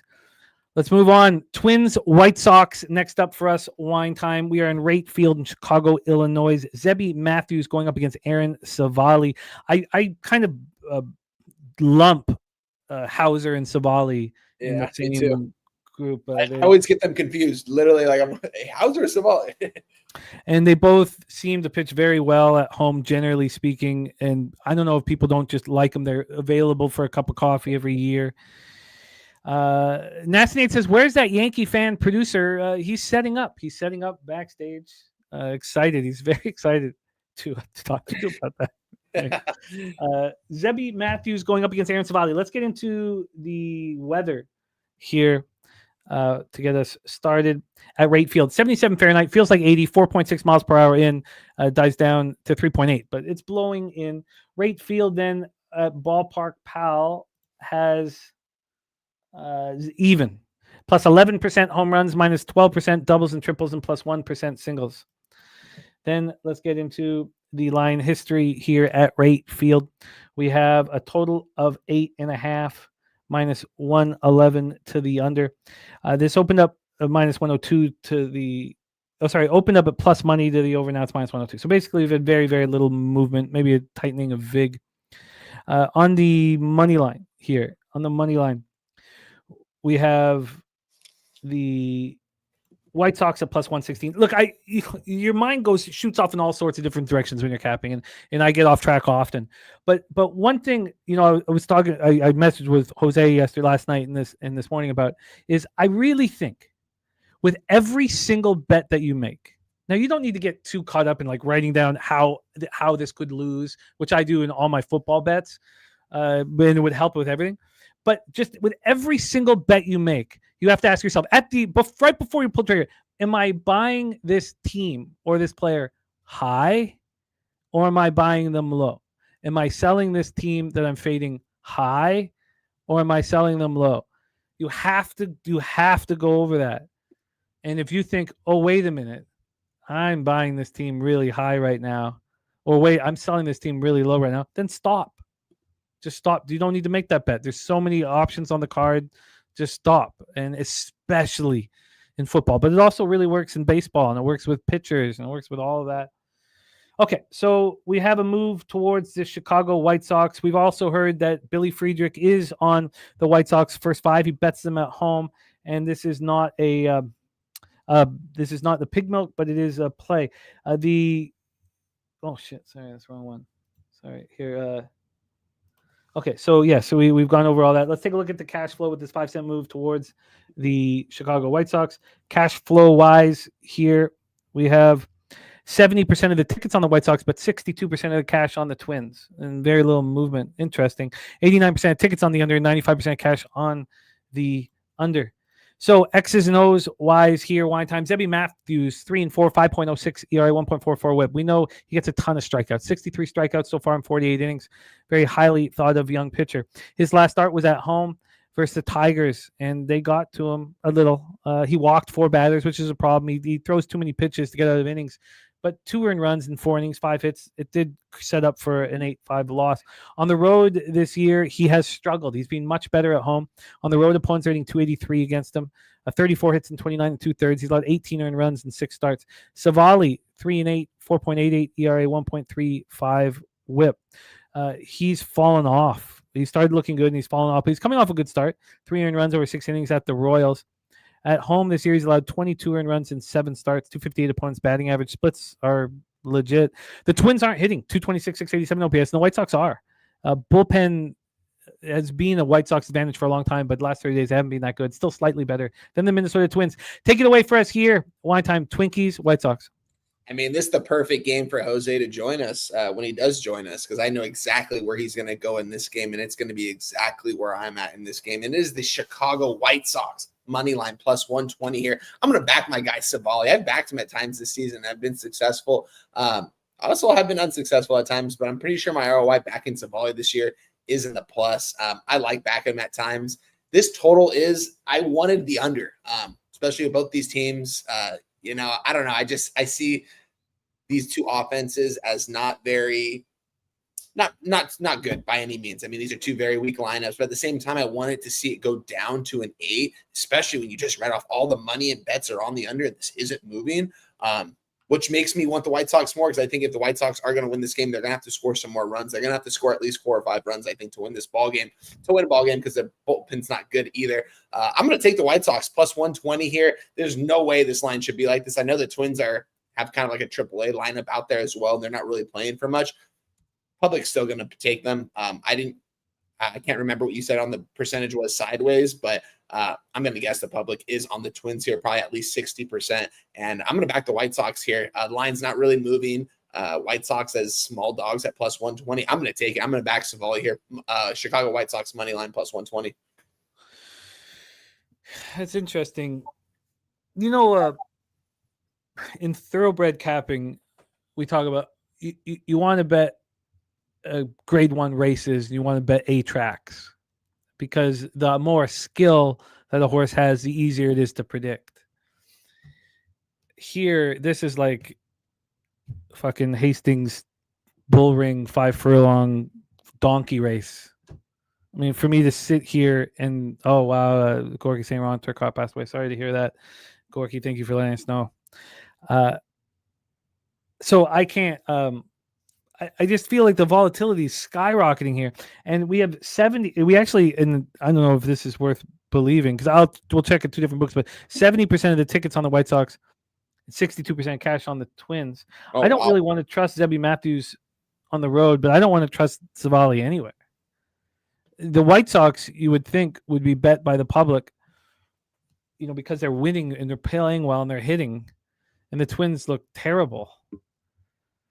So this makes me nervous. Makes me uncomfortable. But I can understand your angle for sure. And Jeff Matthews, game 1, teams who lost the previous game 1-0, 65%. So he's on the White Sox money line as well. Gorky says Travers tomorrow. The Travers is trash. I mean, you can single Sovereignty, who's been very good to us, but 5-horse field for the fucking 4th jewel of the Triple Crown, bullshit. But we'll be drunk and we'll enjoy it. All right, I get it, but I don't feel like I have an edge here. I would be curious. Let's just see what Action has, even though we don't care about it or take it with a grain of salt. Oh, they have it different. This will make you feel better. 63% of the tickets, 57% of cash on the Twins. So that make you feel better for sure. Chillest in the house says Sox be nice to me, but this is a stay away. All right, let's roll on. Let's roll on to our next spot on the board. We have wine time moving on the White Sox at plus 120. 8:05 p.m. Eastern. We have the Cleveland Guardians 64-62, 33. Travers Day is going to be incredible. Yes, Spencer, there you nailed it. Yeah, who cares if Travers is not up? That's you nailed it. Guardians Rangers Globe Life Field in Arlington, Texas. Slade Ciccone versus Nathan Eovaldi. So wine time. Nathan Eovaldi, last 2 starts, 12 innings, 13 hits, 7 earned runs, 5 home runs allowed. What do we make of that? I haven't, he's been so dominant, and I don't know exactly what to do with that. At home, the series had 10 starts, and he's allowed 13 earned runs. That's it, 13 earned runs. There's Sean Higgs in the house. Higgsy, baby. Heard about you and Low Shack having fun at Bet Bash. We were all very jealous. I mean, can you think of 2 guys you'd rather sit and have a beer with than Higgsy and Loshak? Just imagine running into them at the sports, maybe like, holy shit, Higgs and Loshak? What the heck? I mean, oh God, man, you just you wouldn't talk. You'd just be listening. Oh man, fucking what a guy. Okay, now look at this. Dougie Y says a 45-cent difference here. Good God, because I'm a Slade Ciccone backer. Good thing I wasn't. I hope I wasn't last week. A 10-1 loss at home versus the Braves. 4 2/3, 10 hits, 8 runs, 6 of which were earned. He's been really good on the road, and he's been bad at home, and he was bad in that home start. Can we trust him here on the road? Can we expect Nate Eovaldi to bounce back from these 2 horrible starts?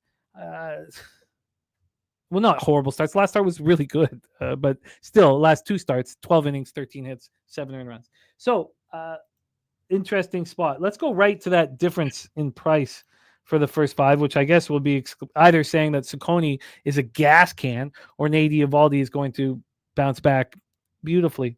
So here at 365 public book, Rangers are minus 150 full game, and first 5 minus 190. 40 cents. That's crazy. Good God. That is wild. This total is a 7.5. Imagine a 40-cent difference with low volatility. It's rare. This opened up at 7.5 minus 116 to over. Now it's 7.5 minus 108 to the over. So we had a move to the under, although the over is still juiced. And when we get to the money line here, we have minus 149 for the Rangers. They opened up minus 162. The Guardians have gone from plus 146 to plus 137. So we've had a move to the Guardians, a move to the under, and yet there's a 40-cent difference on the first 5. That is absolutely nuts. Let's take a look at the cash flow. 82% of tickets, 76% of cash on Texas, a move to the Guardians. I think it's telling us that Ciccone's going to pitch well. Dougie Wise on the Rangers, free bands, play of the day. Rangers minus a half. And the taint plays of the day. Damn, we just rolled through. God, that's all my fault. We got to hit those taint plays of the day hard here, because I had all copied and pasted your notes, but I'm just so caught up here. I just get my bad, Matty Ice. Thank you for resharing that. Spooner says Evan Carter out with a serious injury, could be done for the season. This is a wild one. Take it away for us here. One time, the floor is yours, my man. Yeah, wild one indeed, because I didn't think the line was going to move towards the Guardians here in this spot. I kind of did expect a Nathan Eovaldi bounce back spot, but maybe Eovaldi just starts getting kind of touched up towards the end of the year. Maybe he's just kind of thrown a lot of innings this season. I mean, he's pitched really well. His ERA is still sub 2. It's below 2, I think. Right now, he's just been pitching really well this season. As far as the Cleveland Guardians, so you got Ciccone on the mound here. The Guardians just such a chippy kind of team, man. Never count these guys out. Just a couple games over 500. They're right where they want to be, though. They're not worried. They know they've got plenty of time left to try to make a playoff run. Not saying they are, but this team does believe. So it's going to be interesting to see. Seeing that difference between the first 5 and the full game is going to automatically take me off the Guardians, although I do want the Guardians right now at a plus 136. What I can get right now is that maybe I take a little stab at the team total 3.5. That's still plus money at plus 105. That's going to be something I'm going to have to look at after the show. But seeing that the Rangers are a minus 180, the first 5 compared to a minus 149 currently sitting, tells me that Eovaldi is going to outpitch Ciccone here. Maybe the Rangers bullpen is vulnerable in a bit, but at the same time, this total is 7.5. It does nothing correlates enough for me in this game to move on it. I kind of want to move on the Guardians. That would be my lean in this spot, but this is a game I'm not going to get involved in. It should be a good game. I mean, both these teams still fighting hard. Evaldi coming off a couple bad starts, and he needs to get the Rangers a win here. If the Rangers want to hang around, they got to start winning some ball games. They're under 500 now. They're over that 500 mark, but before you know it, they're 3 games under now. They need this win here. I'm going to stay away from this. It doesn't correlate enough for me to actually move on the Guardians here. From a next to the nose and market standpoint, just doesn't correlate enough for me to move on. I want nothing to do with this game. Slade Ciccone, we have a 7.5 here, a clear sharp action on the Guardians.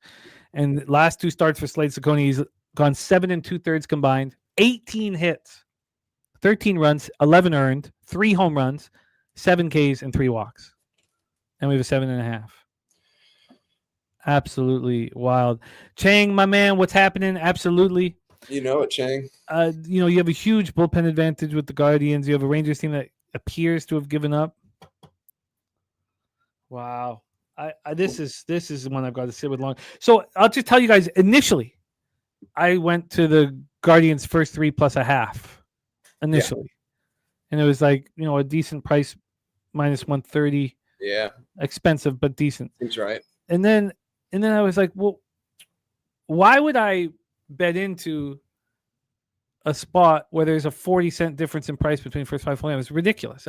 All this run that we've been on over the last little while has always been, look at how big the price difference is, first 5, let's do it. I mean, my only first 5 bet yesterday was the Nationals. It was a 20-cent difference, against Minaya with, was it Gore? Gore. It was Gore. Yeah. So I did. That makes no sense. And then I was like, well, the first 3 under, and then that's when I saw how bad Ciccone's being. And then, I mean, is there a chance that Evaldi doesn't care that much? I mean, you can trust the sharp action here, but if that is the case, that there's a 40-cent difference first 5, wouldn't this maybe be better just to live bet the Guardians when they're down? That's what it seems like. That's what I would probably do. I mean, their plus 1.5 is minus 1. I think this is probably going to be a 1-run game either way you have it. I think either of these teams, it's just too tough to pick a side here. I'm not going to lay a minus 150 with the Rangers against the Guardians. It didn't correlate enough for me. I do think this is going to be a lower scoring game. Both pitchers should probably pitch well here in this one. It's a easy pass for me. Huh. God, if they go down 2-0 though, I will definitely will bet the plus 1.5. That's a plus money because that's what we'll probably get if they go down 2-0. Again, like the idea of the men lie, women lie, numbers don't lie. Well, we talk about how numbers lie, especially the person who's giving you the numbers, they're a lie. Here, we're supposed to not believe the numbers that Slade Ciccone's delivered the last 2 starts. We're not supposed to believe the numbers that Evaldi's given the last 2 starts because he's 40 cents more expensive. And the only reason why I say, well, that maybe we should believe the Ciccone numbers, it's because we have a 7.5 that's dropped from an 8. So I'm going to need more time with this spot. But it is there. All right. Well, I accidentally, and I apologize for this heavily because I was just too caught up, but I blew past Matty Ice's taint plays of the day. The Astros. So he is alongside our guy Spooner on the Astros, backing Lance McCullers, which is something I really want to do, but I'm hesitant. Povich seeing the lineup for the second time. And then he is on the New York Mets and Nolan McLean, our guy, taint play of the day from our guy, Matty Ice.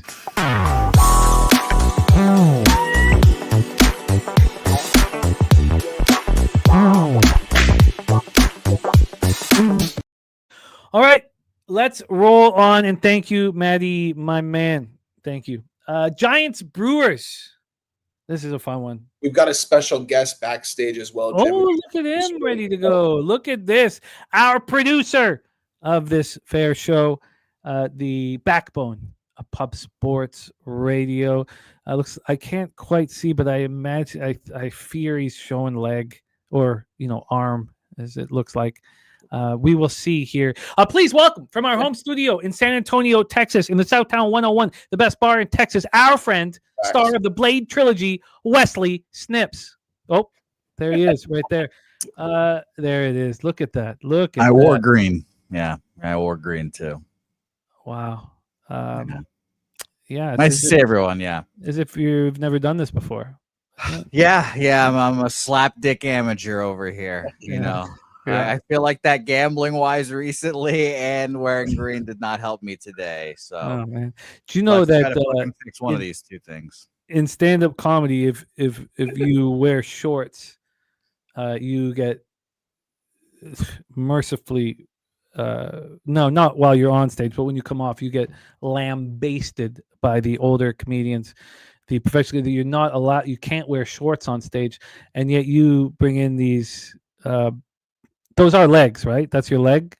That is my leg. I can't confirm. You show off your legs here in on our show, and it's shocking. It's shocking.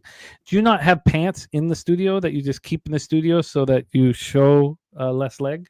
No, I wouldn't. I don't worry about how much leg I'm showing during the show. I need to focus on the gambling here. It's one or the other. Do I focus on the legs or do I focus on trying to win some bets? Now you're not winning those bets. But yeah, you're on a rough patch right now. Do you think maybe you should switch the focus to the? You know legs? what? Hold on. I know what to do.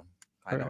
Let's see. I don't know what's gonna happen here. I know what to do here. Oh God. All right, let's. Oh God.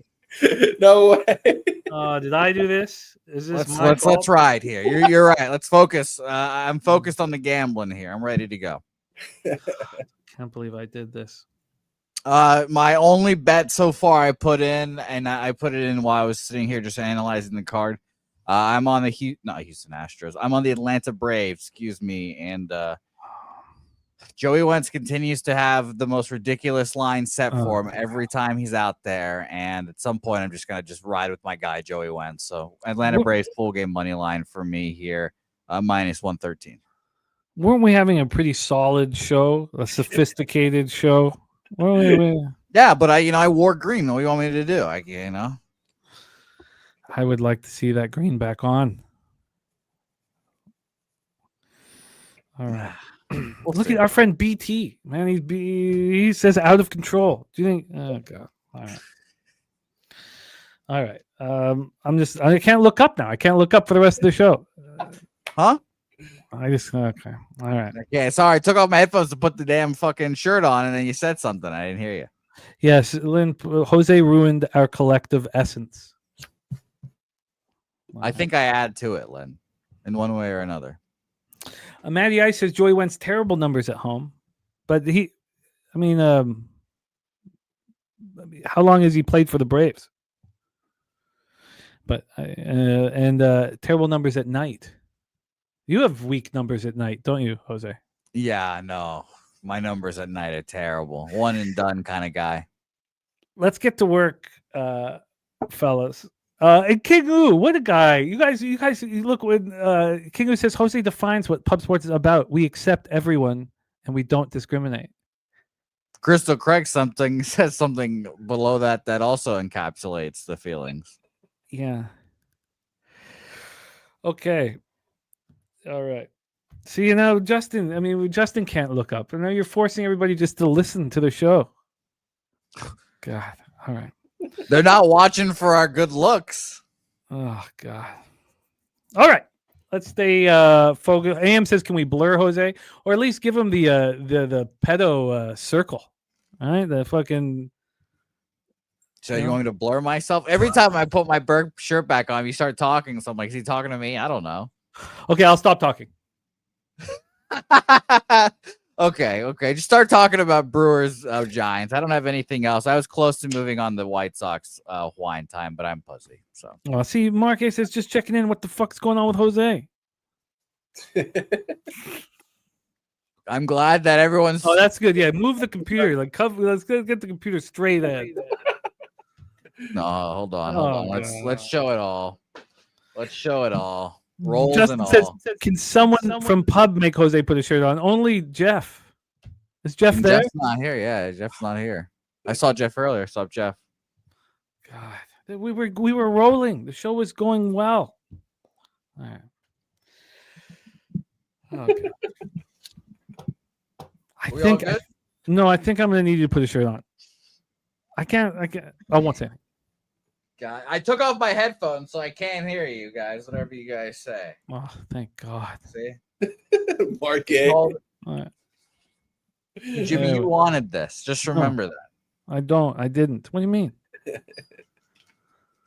All right. Thank you, Jose. Let's get back to work. San Francisco Giants 61-67, 31-34 on the road to the Milwaukee Brewers 80-48, 42-20 at Homer American Family Field in Milwaukee, Wisconsin. Carson Wisenhunt, the lefty here. Last start was August 9th, which means what has he been doing for 13 days? Jose, did he have a start in the minors? Sorry, I'm reading the comments reading their trauma now that they're going through after seeing my flabby tits. Ron Lofton was thinking of suing Pub Sports Radio. That's what happened. So well, he's good now. He's comfortable. You roll now. that dice. On the 17th, you threw 5 1/3, 4 hits, 2 earned runs on a home run, 6 Ks, 4 walks. And where? At Round Rock, down here, Texas. All right. So he did have a start in between. His last start in the show was August 9th. 4 innings, 5 hits, 3 earned runs, all solo shots in the 4-2 loss at home versus the Nationals. August 3rd, 5 1/3. I have the August 3rd because he's only had one road start. So he's thrown 14 1/3 innings in the majors here. The one road start, 5 1/3, 3 hits, 2 runs, just one earned in a 12-4 win at the Mets, which takes us back to that Mets Braves game. Because the Mets just aren't hitting lefties. And the Carson Wisenhunt is a perfect example. The Nats weren't hitting lefties. What happens when he faces a team that hits lefties?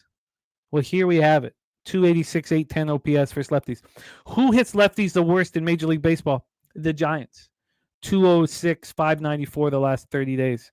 Going up against Quintana, 10-4, 3.32 ERA, 1.28 whip. Coming off a beautiful start in a 3-2 extra inning loss at the Reds. At home this year, 21 earned runs in 8 starts, 256 opponents batting average. The Giants bullpen's been a little better, but the Brewers bullpen has been strong for a long time. Let's take a look at the line history here and hand it over to Jose Bouquet. We have the Milwaukee Brewers minus 159, very fishy line. We've seen a lot of them with these Brewers games, a lot of them. Let's get to the total here. From a total standpoint, we have an 8.5, minus 112 to the under. It opened up minus 106 to the under. Now it's minus 112 to the under. 6 cents of movement towards the under. And when we get to the cash flow in this spot, we have 89% of the tickets on Milwaukee, 94% of the cash on them, and this line's not moving. I mean, what is it? If they move it 30 cents, they know that it'll attract so much more action. I mean, I hate that these markets. Every time, Jose, we talk about a market with a Milwaukee Brewers game, I can't. It just won't allow me to bet them, and yet they continue to succeed. 87% of tickets and 93% cash on the under. Take it away for us here, Jose Bouquet, Giants Brewers. Yeah, it could only be the Giants for me here, just based off the market, honestly. Everything X and those Y's will tell you Brewers, I'm sure. But, it's all of the bets and money are on the Brewers here. Just to go over it one more time, there is 89% of the bets, 94% of the money on the Brewers. And, the line's barely moved. If it has, it's gone kind of back towards the Giants 1 or 2 cents. And what's funny to me on my book, the Giants plus 1.5 minus 140, kind of juiced enough to make people be like, oh, do I really want that, etc. So I don't know. I've stayed off here, and it's tough to fade the Brewers, honestly, in the regular season. I mean, AM is right. It says letdown spot for the Brewers. I get why you wouldn't want to bet Giants, but a letdown spot for the Brewers. Says Brewers just finished most important series of the season. Now face the lowly Giants at home. Sleepy spot for Bruku. That's fine, but I can't get there. I agree. Yeah, it's Brewers or nothing. Anything you want here, line time for Giants Brewers. I mean, here we have 94% of the cash on them. This line's not moving. I almost wonder if they don't move the line so that they don't get all this cash bet on them. Because if they move it 25 cents, I know it's more expensive, but if this went to minus 190, my minus one's already bet. Yeah, and I think they already have enough money on the Brewers. Sorry, wine time. No, you're good. Yeah, that's the line not moving here. That's going to keep me off this. I would have total wise, I'm kind of looking at the under in this spot. Maybe more specifically, the Giants team total under here, going against Jose Quintana, who's been pitching really well this year, man. It's so crazy to see his numbers this year. I thought he was done in baseball a couple years ago. Nothing for me in this game, but I had to lean towards the total under 8.5 at -115, and probably the Giants team total under 3.5 at -115. Probably one of those two. I don't expect a lot of runs here in this game, especially with these two lineups. Don't get me wrong, the Brewers, I mean, this is the best team in baseball right now. It's crazy, but I still find it hard to believe that they'll score more than 9 runs in this game. So lean towards the under. Nothing for me in this one, though. I was looking. They were Brewers were 7-1 to win the World Series a couple days ago, and it's so crazy that I bet him on July 10th, 35-1. July 10th. I was late. Now it's plus 750, but wow, it's amazing. It's amazing. All right, let's move on. 9:38 p.m. Eastern. We have the Cubbies, Angels, and we have the question marks for the Cubbies starter. According to, one more thing about that Brewer spot is that Spoons did move on them. Here, let me go back to Spooner's action. Yeah, he on the Brewers -1. It makes perfect sense, but man, that's a messed up line. We have Ben Brown listed. Is anyone think Ben Brown will be pitching? Is Ben Brown listed on any of our books? I don't have anyone listed on either team right now on any of my books. Wow. Wow. So it's not even Tyler Anderson. No, I don't have Tyler. I'm not sure who's going to go today. That's a good question, though. I don't know if it'll be TA or not. Will it not be Soriano? I mean, it can't be TA because we would have him listed. Let me see. When was the last time Soriano? It might. I don't know. That's difficult. They did send Jack Cajon. They sent him back down, I believe. Maybe they're going to bring him back up for this game. I don't know if against the Cubs, this would be a really bad matchup. Soriano threw on the 17th, so he's probably not going. No, yeah. Then that means they're looking for a spot starter. There's no one else that could go. I mean, Kyle Hendricks went a couple days ago. Kikuchi went on Thursday or on Wednesday. And Soriano went before that. Meadows, I think, went before that, who's kind of been their spot starter. Guys going usually 3 to 4 innings. I don't even think.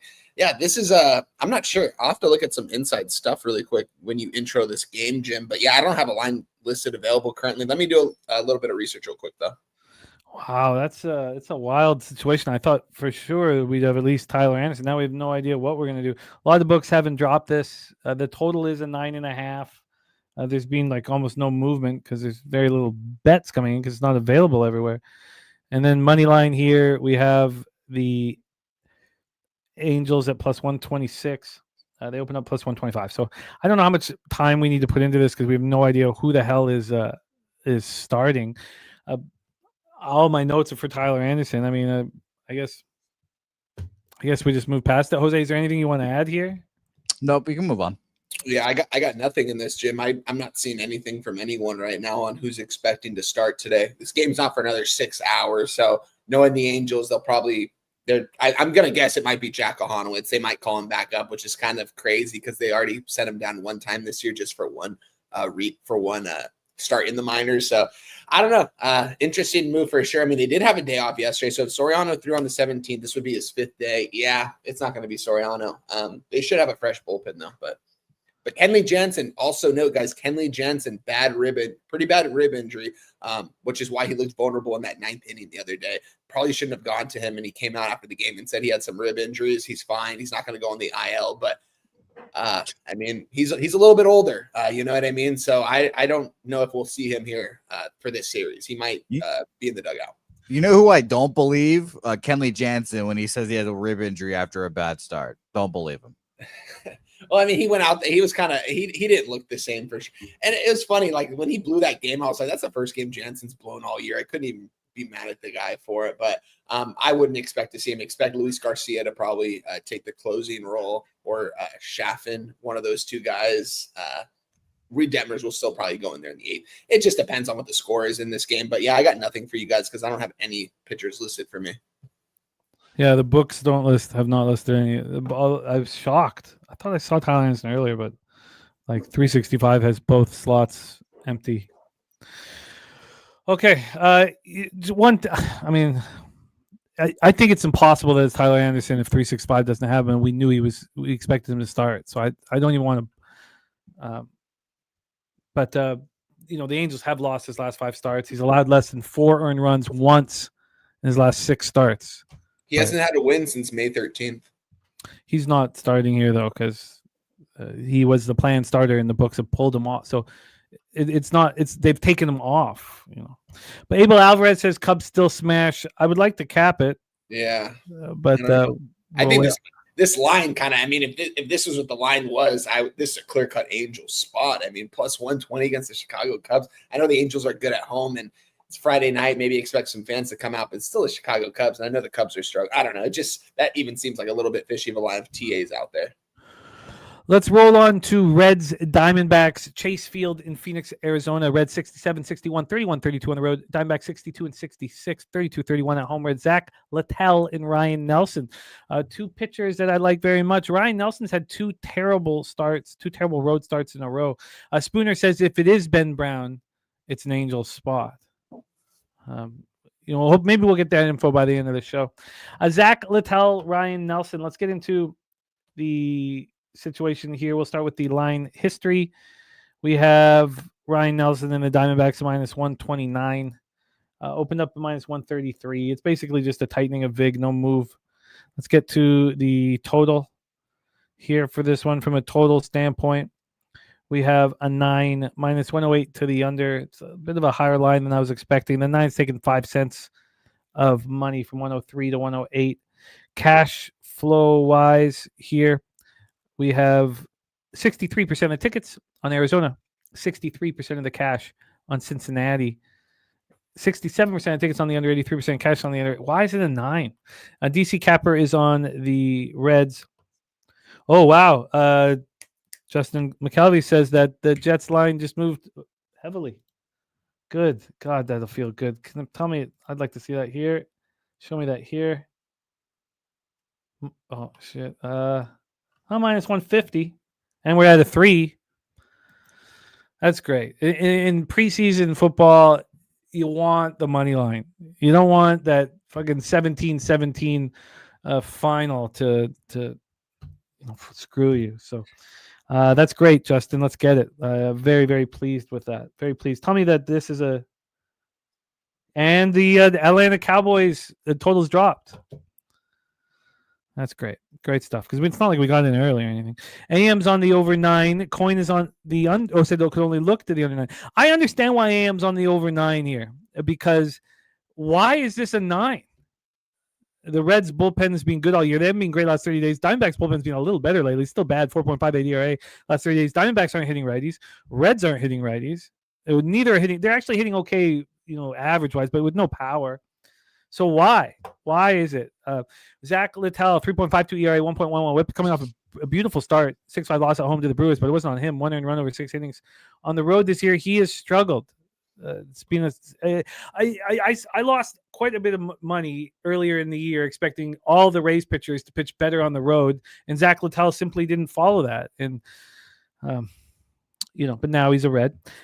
Ryan Nelson, 6-3, 3.58 ERA. Coming off 10-7 loss at the Rockies. He's had 2 terrible road starts in a row, but here he is at home where he's been excellent this year. 14 earned runs in 7 starts, 13 appearances, 14 earned runs in 57 and a third. He's only allowed 44 hits, points hitting just 207 against him. He's allowed 10 homers on the road. He's only allowed 3 at home. His splits are excellent. I would like to see all the money on Cincinnati, and we have 71 and 71. And then I would like to see the Diamondbacks much more expensive first 5 than full game. And then we move on the Diamondbacks first 5. And they're minus 130 full game. Jose, what is your guess on them first 5? Diamondbacks minus 120. No, they're 10 cents more expensive. Yeah. Minus 140. Finally. God, I mean, how long have I been waiting? We capped this whole entire card. Can I have something that just kind of correlates all the way down with the way I like it?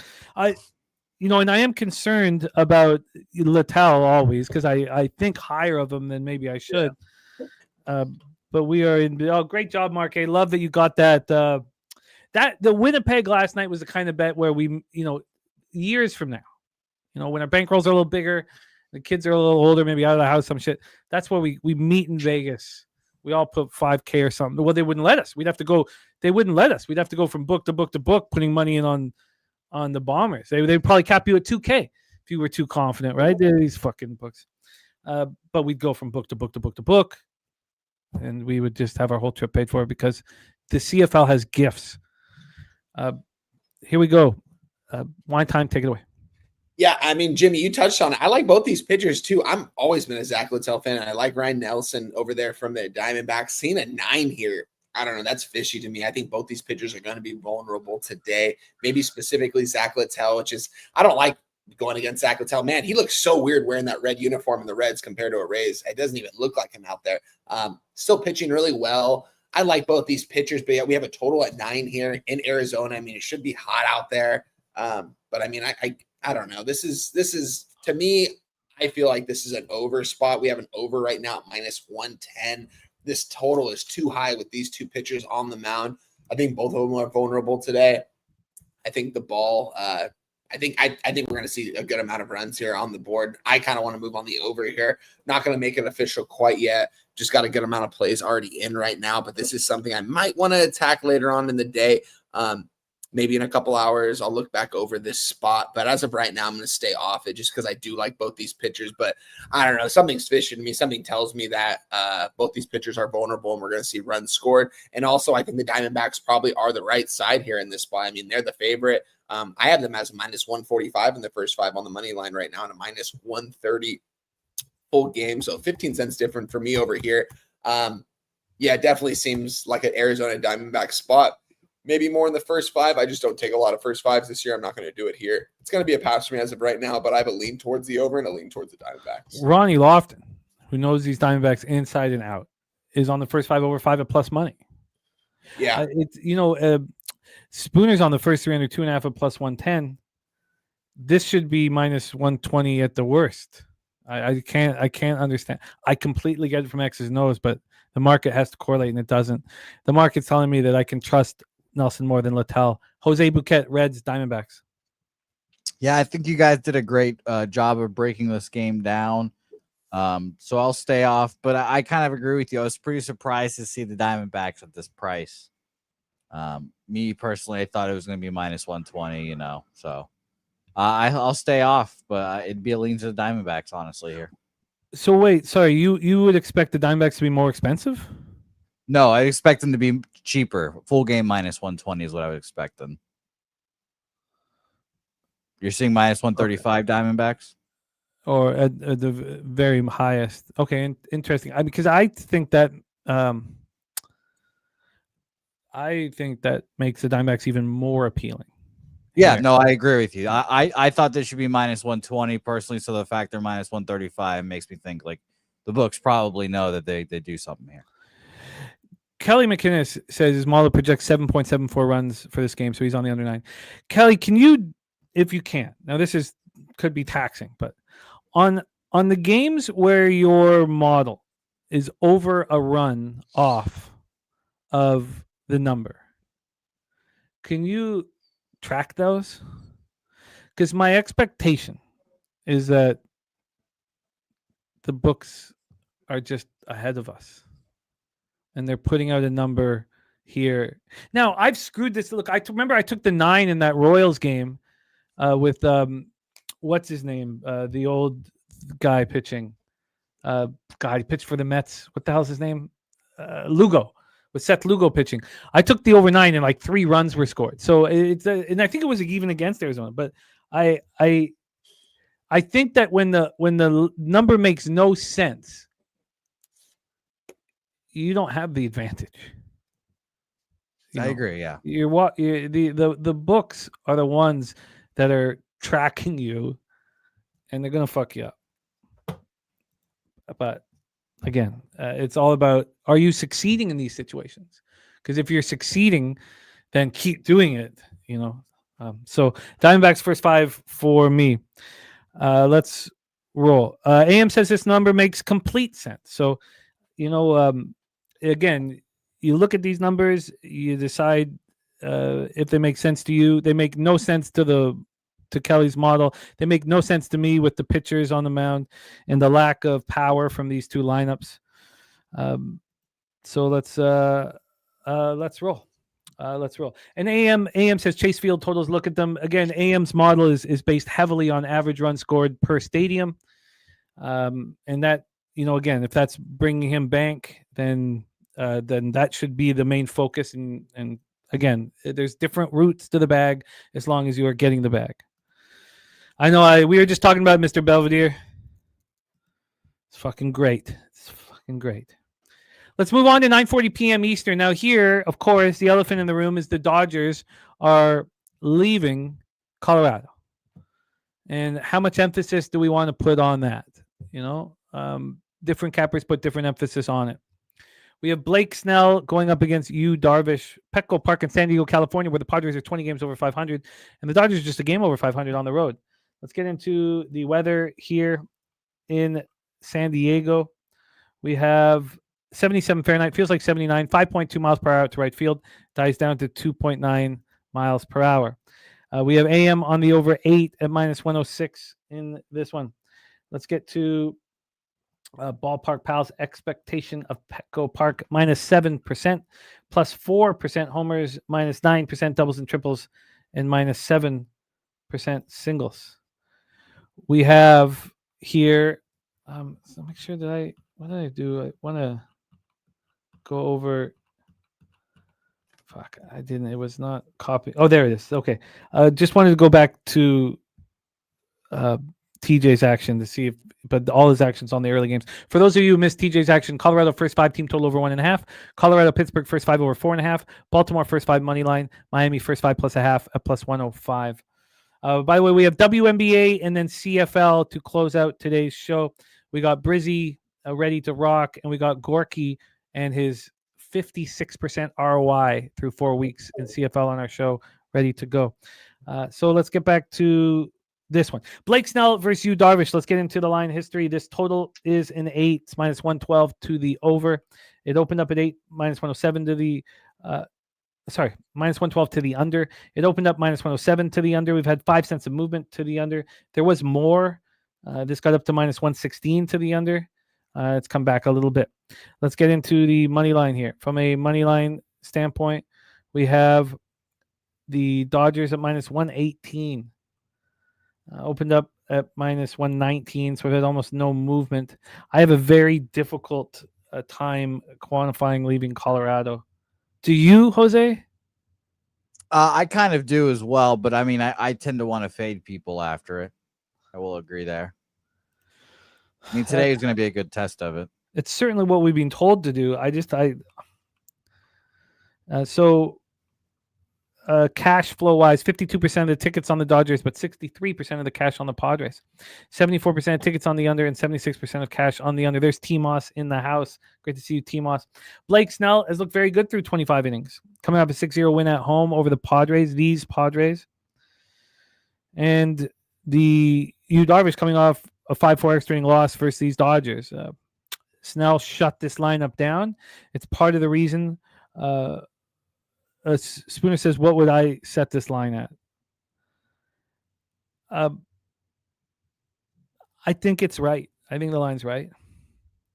I think you have a big advantage with Snell over Darvish. But I don't know how big really, because Darvish, both these pitchers have had such small sample size.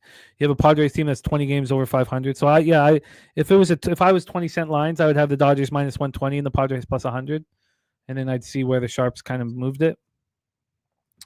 The regular splits here for Snell. Darvish has thrown 15 and a third at home with 6 earned runs. Opponents hitting 185. Hasn't allowed a home run at home. And lefties hit him, very hard. So we take a look at the lefties in the lineup. And Shohei, of course, with the day off yesterday. Freddie Freeman, Conforto, and then you have Freeland as the switch hitter.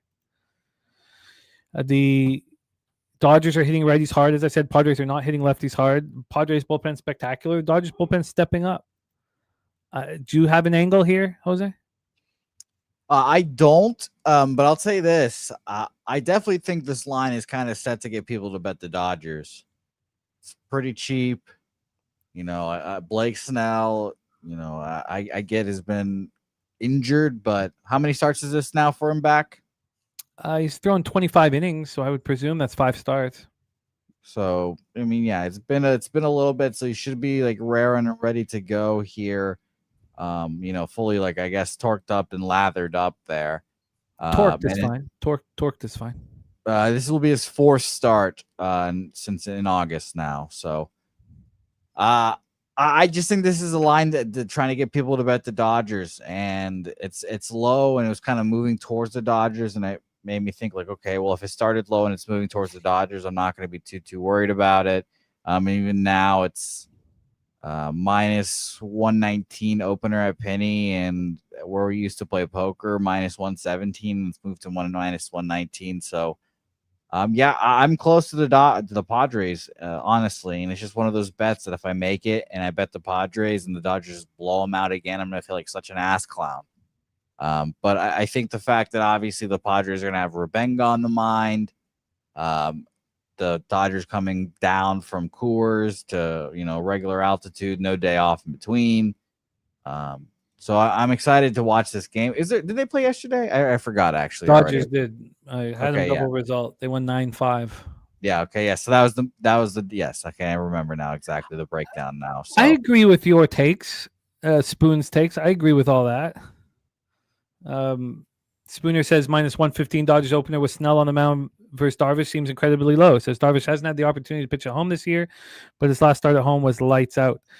He says he wants the Padres. I agree with all that. So then, I mean, we'd be also playing into the zigzag. Snell just shut down the Padres. Look, and I'm saying the Padres are not hitting lefties well, but 240, 693 OPS isn't horrible. So do we get the zag from Snell, and do we have Darvish kind of show why? I mean, he's 38. He's got a son that's 17. He might play with him in the next 2 years. What would you expect the first 5 difference to be, Jimmy? Oh, good question. I would expect, so if we're dealing with like a minus 120 plus 100 situation, then the Dodgers should be, I would say just 10 cents, just minus 130. But they should probably be more than that. So the less they are, the more appealing Darvish is going to become. So what are they? So BOL has this at minus 150. What? Dodgers. Yeah, I'm going up to the actual site right now to just double check that. But they have minus 120, minus 119, and minus 148 Dodgers. Wow. So I mean, it's the best bullpen in baseball. So I guess, but still, it just feels like Padres full game it's getting more interesting. I agree, but Coin says that Dodgers minus 150 tells the story, and that story being that they're ahead after 5 innings. And if that is our concern, then, should you wait for a live bet? Are you going to play God? No. First 5 Dodgers full game. Padres. No, I never play God. Ever. Ever. I don't think I ever have before. Wine time. Any final thoughts before we move on? Yeah, you guys broke this one down pretty good. I would assume that the Dodgers probably would be like a minus 135 here full game. I know how good the Padres are at home, and Darvish getting the start at home on a Friday night. I mean, this crowd's going to be rocking. I mean, these two fan bases absolutely hate each other. There's definitely. I wonder what the over under is on how many fights are going to be at this game. Probably at least 15, I would assume. With that being said, here, the Dodgers just swept these guys after the Dodgers got swept by the Angels. I think this is a Padres spot at plus 110. I don't really think we're going to be able to get a better number than that. I think it's a good number right now. I think this line, it should be a little bit more in favor than the Dodgers, but at the same time, the Padres are good at home. To me, this is a big bounce back spot for them. Getting this, they got swept last time they faced. Padres, Dodgers fighting for this NL West first place spot. This is what baseball's all about right here. This is a big time game right here. You got the Yankees and Red Sox on. You got the Padres and Dodgers on as well right after that game. This is going to be a fun one. I'm going to be on the Padres most likely, plus 110. Nothing official as of right now, guys, but I've got question marks next to it. Before I came on the show, I thought the plays that I had were the Padres. I'm going to take a step back because I haven't played them quite yet. I still want to take a couple more looks these next couple hours before first pitch, but I'm going to most likely be on the Padres plus 110 here. Coin saying San Diego first 302.5 minus 115. Coin, I still have great difficulty when the pitchers have seen the opponent 5 days earlier. And the only times I've bet a first 300 in that situation is when they've been rocked. So I with Snell pitching so well against them and the question marks around Darvish and seeing them, just recently, I just feel like it's like out of my pay grade. I think it's too tricky. But if we were using the Action Network, it would put me on the Padres because they're 72%. They're saying 72% of tickets and 59% of cash on the Padres. Here on the board, we have 51% of the. Now it's just moved to 50. 50% of the tickets on the Dodgers and 68% of cash on the Padres. So if it really is a 50-50 spot, and we suspect Sharps to be moving on the Padres, shouldn't this line move to the Padres? Because it did at first. When this opened up at 7:08 p.m. by 3 a.m., it was plus 105. I'm going to try to bet this game live, personally. I wouldn't be surprised to see it get back to a plus 105 for sure. I think I'm with you guys. I had no plan on this, but I think I'm going to be on the San Diego Padres pre-flop. I'm going to move on the Padres live. Hopefully they go down 1-0, 2-0, and then. But what if Spooner's angle with Darvish is right? What if Darvish comes back home and shoves? Do you remember the Darvish start when the market told us he was going to shove? Yeah. Remember he'd been just a complete gas can, and the market told us he was shove, and he was just unhittable. Yep. It wouldn't surprise me if the old vet steps up here. And again, I don't want my gut. I feel like every time I say it, I'm like, oh, stop. Nobody wants to hear your fucking gut instinct and fucking the most analytical sport in the world. What's your gut say? It's fucking ridiculous. But 3 straight road starts. You go back to that home start against the Mets, he was untouchable. I'm on the Padres.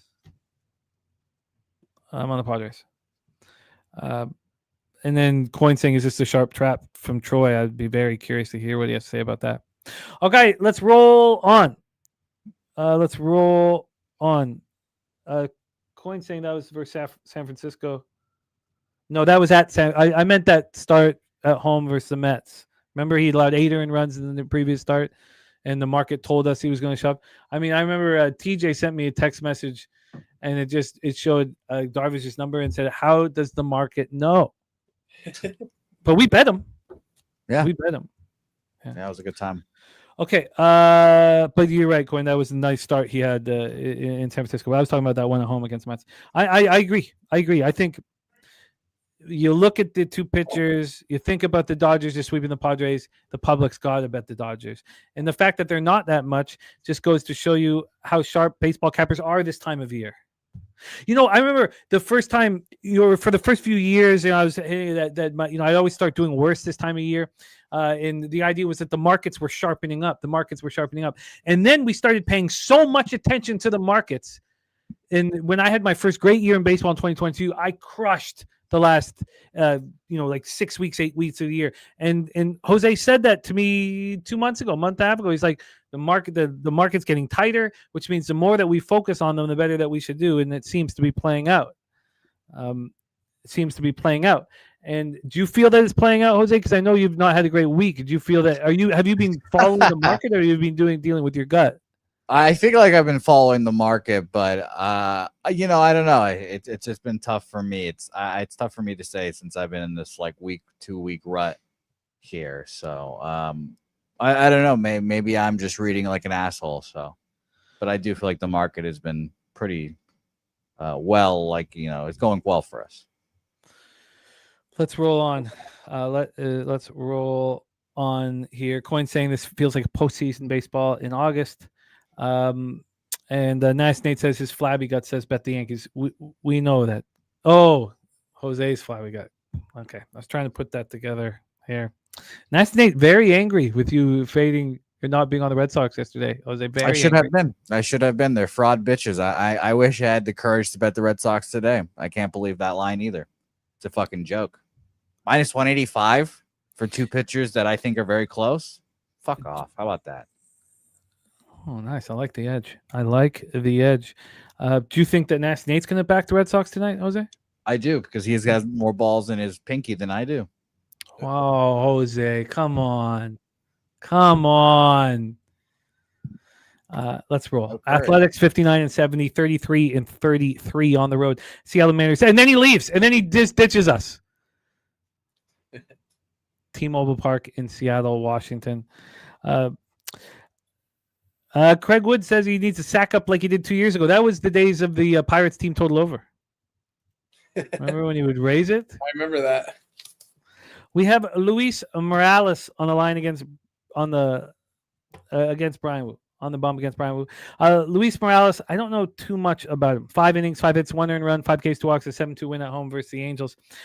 Luis Morales threw 9 2/3. I mean, I don't know how much we should put into this, but he's trying to be perfect. He's walked 8 batters and struck out 9. He's not allowed a home run in the 9 2/3.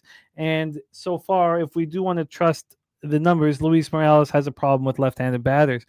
And, the bottom half of this lineup, and if they want to use the Switchy and Polanco lefty, you could have 6, 7, 8, 9 all left-handed bats. Cal Raleigh could hit from the left side, and Josh Naylor. All of a sudden, you only have 3 right-handed bats, and they're the toughest right-handed bats in the lineup. Doesn't pose well for Morales here. But I don't know a lot about him. Jose, why don't you pull up the baseball reference on Morales, give us a little bit of a background on what he's done in the minors this year. But if lefties touch him, it could be a long night for the Mariners, but their sticks look quiet. 222, 706 OPS last 30 days, while the A's are hitting everything. Brian Wu, when he's on and healthy, he's lights out, and he was in a 3-1 loss at the Mets.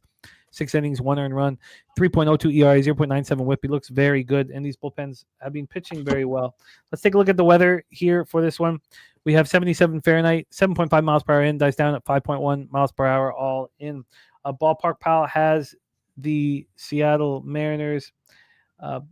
T-Mobile minus 4%, plus 1% homers, minus 13% doubles and triples, and plus 1% singles. We get into the line history. We have a very heavily favored Mariners squad, minus 201. They opened up minus 204, so it's a huge favorite line, and maybe it just should be that. And then from a total side of things, we have an 8 minus 110 to the under.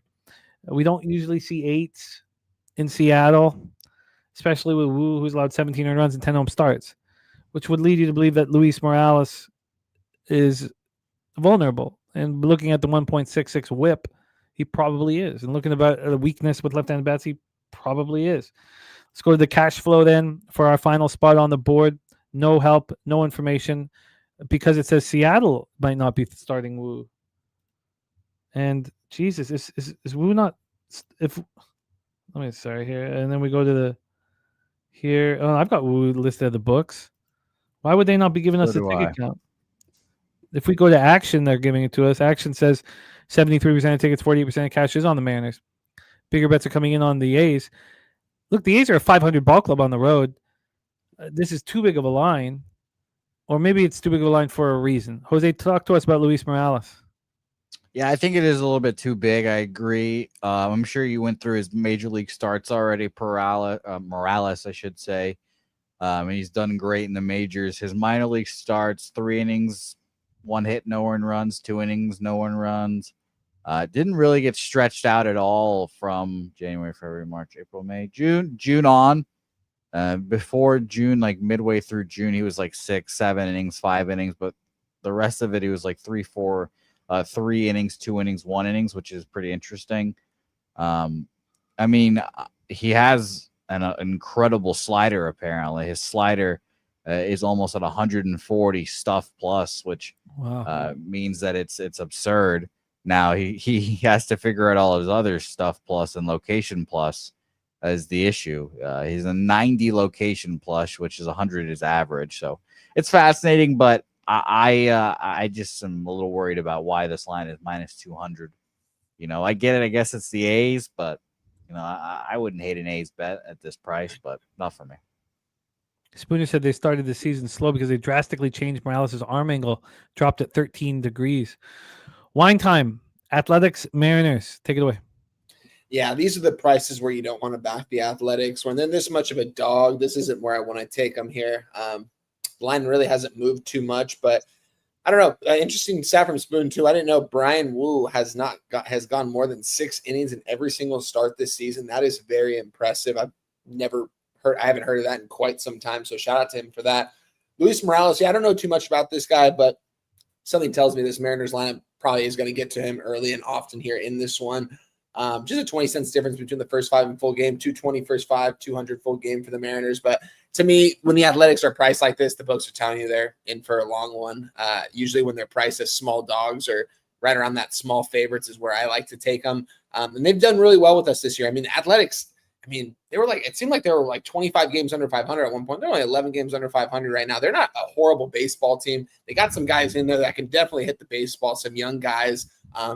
Going to really be exciting to watch them next season, most likely.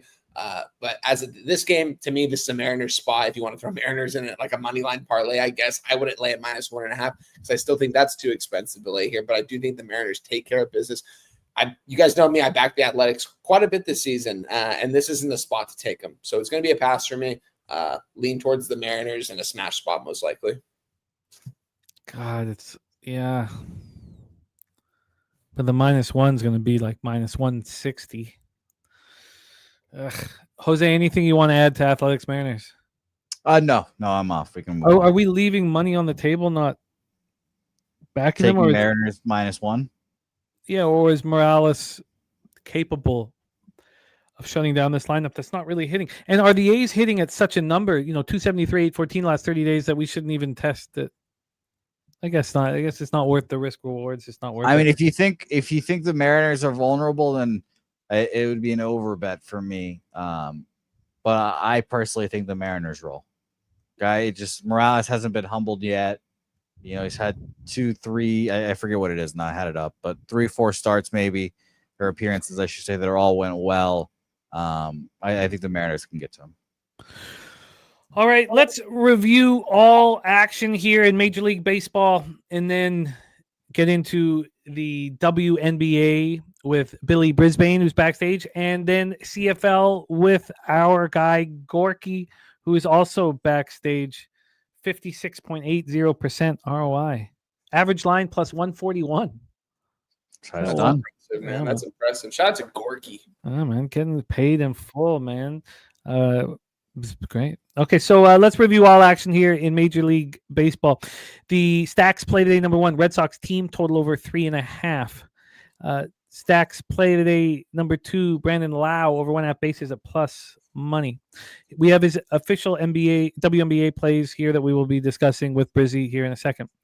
The Pig Milk play today, Toronto, Miami, first 5 over 4.5 at plus 100. And Pig Milk play today, bottle 2, Gavin Lux, over 1.5 bases. We have Billy also on the White Sox first 5. Flank stake play today is the Pirates on the run line. Irish King on the Pirates first 5 -1.5. Spooner on the Astros money line. Twins first 5. Brewers -1. And Reds Diamondbacks under 2.5 at plus 110. That's the one I'm most interested in. Reds Diamondbacks? Yeah, just what happens to that total. I know that AM made a point of that at Chase, is it Chase? Whatever, in Arizona, that there's a lot of runs being scored there. Still, with those 2 pitchers on the mound, Ryan Nelson bouncing back, Littell's been bad on the road this year, but he's still a pitcher that I fear. I am going to be on the Diamondbacks first 5, and I'm going to pay the cost to do that. Ron Crawford, play of the day, the Los Angeles Dodgers. Ron Crawford!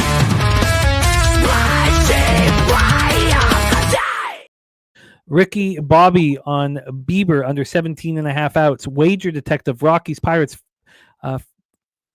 First, is that?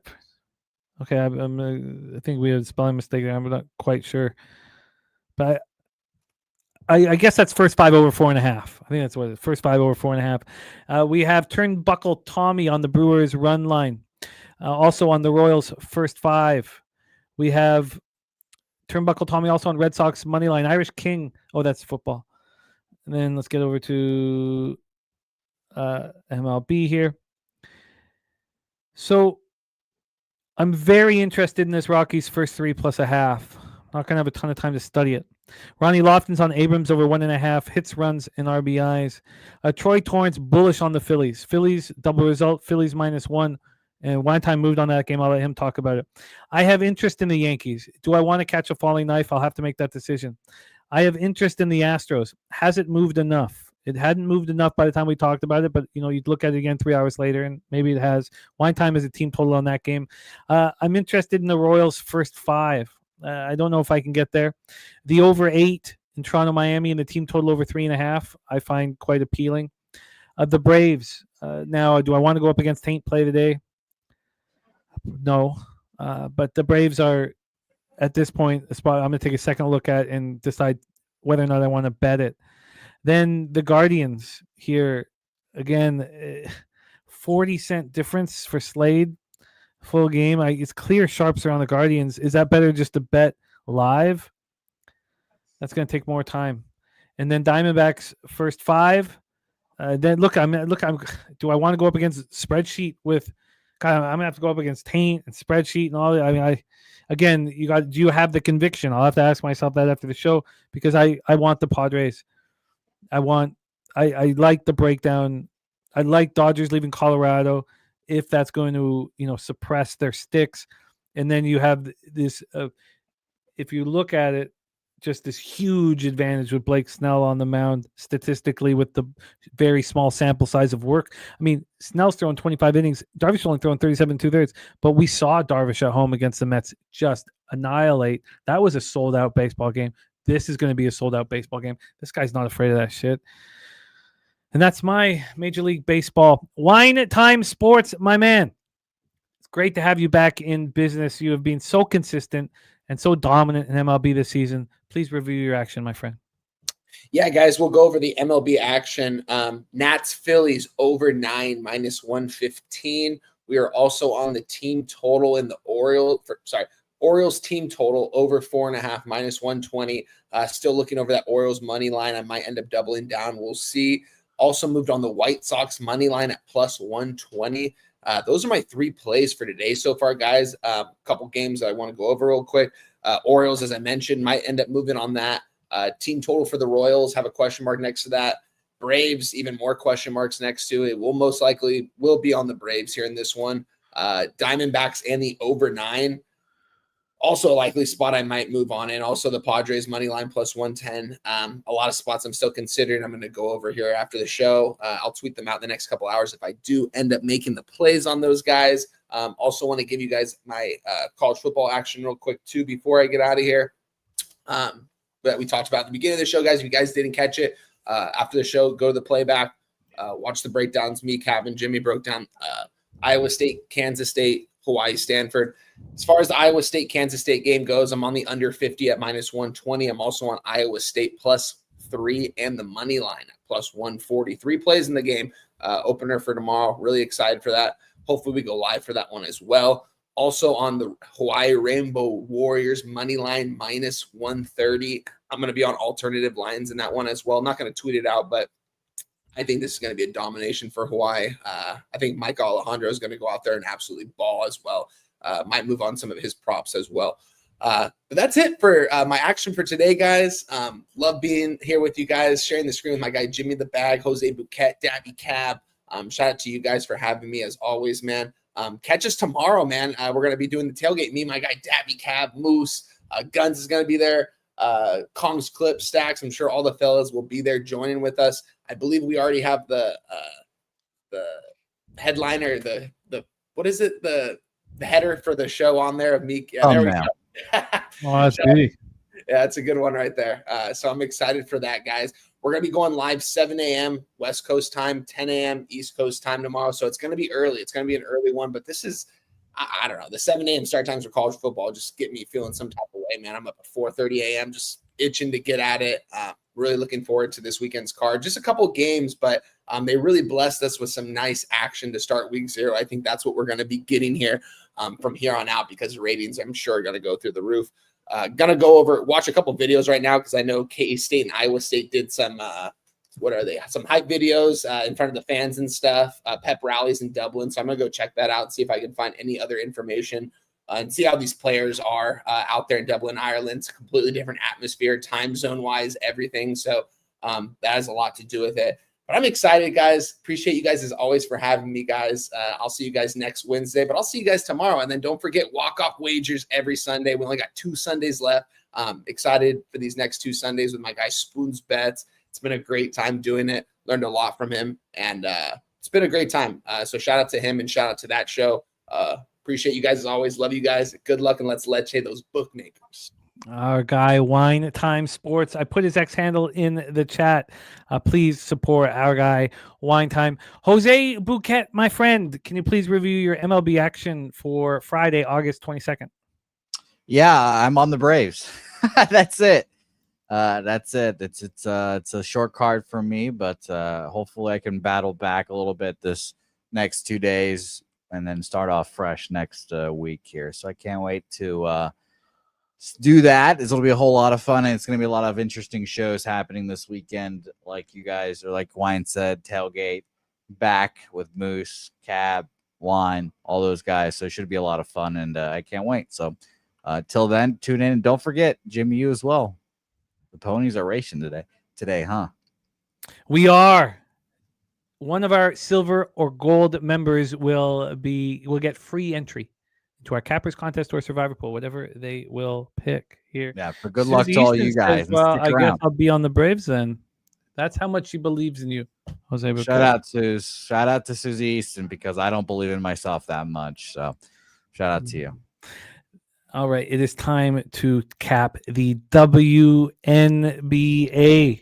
We continue our climb to the black.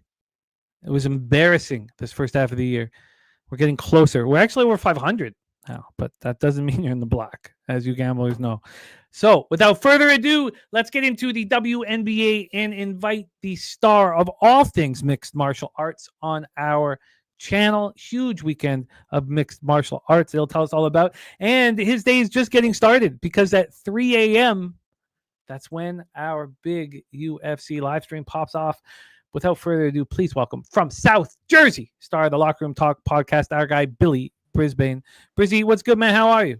Doing good. Nice little WNBA slate today, 3 games, and I'm happy to get after it. I am happy to get after it too, my friend. It was that fucking Connecticut Sun Mystics line. That is everything about how I have improved as a capper here.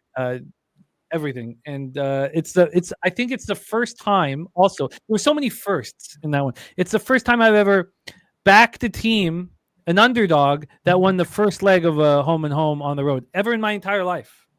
Watching 94% of the cash on the Mystics and the line not moving, I feel like it's all coming together, and now we've got to deal with the second half of a back-to-back for 2 teams that lost yesterday. I cannot wait to talk about this card here. So let's roll. 7:30 p.m. Eastern, we have the Minnesota Lynx, 28-7, 11-6 on the road at the Indiana Fever, 19-16, 10-8 at home at Cambridge Fieldhouse in Indianapolis, Indiana. The Minnesota Lynx is the official bet here from our guy, Justin McKelvey. Justin McKelvey leading his family through a very tough time right now, leading by example. He's got his he's watching the show. He can't be with us live. He is on the Lynx team total over 86.5. Spencer Hicks says, I lost my ass on the Mercury last night. Now that is something we can also talk about. I took a loss there, but I doubled down plus 8.5 like an asshole. So that was bad. There's always bad as well as good, and that was bad. So I hear you, Spencer. That hurt. Mark A. Lynx first half and full game. Will Johnson cashing with the Aces yesterday. Excellent work. All right, let's set this one up, get into the line history, and try to figure out what we think the Lynx are going to do today. very upset that I wasn't on the Atlanta Dream. We also saw a late big move towards the Atlanta Dream. It was one of the rare instances where I didn't want to, back the Lynx after a loss. And do we do it here against the Fever team that's just so beaten up? All these guard injuries. This is a Fever team that's also been off for 5 days, had needed overtime to get past Connecticut, 99-93 to snap their 2-game losing streak. And here we have the Minnesota Lynx on their first 2-game losing streak of the season. Very, very interesting situation. Lynx on the second half of a back-to-back. Let's get into the line history here before we hand it over to our expert, Billy Brisbane. Move over quickly to WNBA. And we have the Lynx are now 7-point favorites. Wow. And I get it. -7 at -102. They opened up at -7 at -102 at midnight. And then there was a real legit move away from them. Went from 6.5, then it went to 6, then it went to 5.5. A 1.5 move. Now, that tells a bit of a different story, and it closed right where it opened. But a different story is the books that came out earlier. So if we go to where we used to play poker, they opened this up with the Lynx -5 at 10:14 p.m. last night. So then there was a 1-point move towards them at 10:35, and then it got to 7 at 7 this morning. So that tells a whole different story, and it's important to know both of them. The offshore that we use here, they didn't open it up till 12:37 a.m., so the line had already moved to 7. So do you want to take it as if this line is not moving for the Minnesota Lynx, or it's moved 2 points? And we'll hear what Brizzy thinks is the more valid statement. This total is a 165.5. It's -110 to the over. It opened up at 163.5. We've had a 2-point move towards the over. And when we get to the cash flow here, let me quickly move back to basketball. When we get to the cash flow, we have, come on, fucking, here we go. We have only information on the side at this point. I wonder if that changes, but 66% of the tickets and 91% of the cash on Minnesota. Is that enough? There's our guy, Ick Schnizzle, in the house. Says I need to do a shot. What's it going to take for a fun super chat, man? I'm not sure how much sauce I have, but I will take a look here. Brizzy, lots of questions around this one. We have Justin on the team total over. We got Icky in here ready to have some fun. Take it away, Brizzy. Cambridge Fieldhouse, Indianapolis, Indiana. Fever hosting the Lynx. Yeah, we were hoping that Collier would have got ruled in yesterday, and we probably left some money on the table because the Atlanta Dream still ended up winning that game without Collier in the lineup. But I think Collier is going to be in the lineup for this one. This line actually on FanDuel opened up at 2.5, -120, 161 over under, and it's gotten steam since.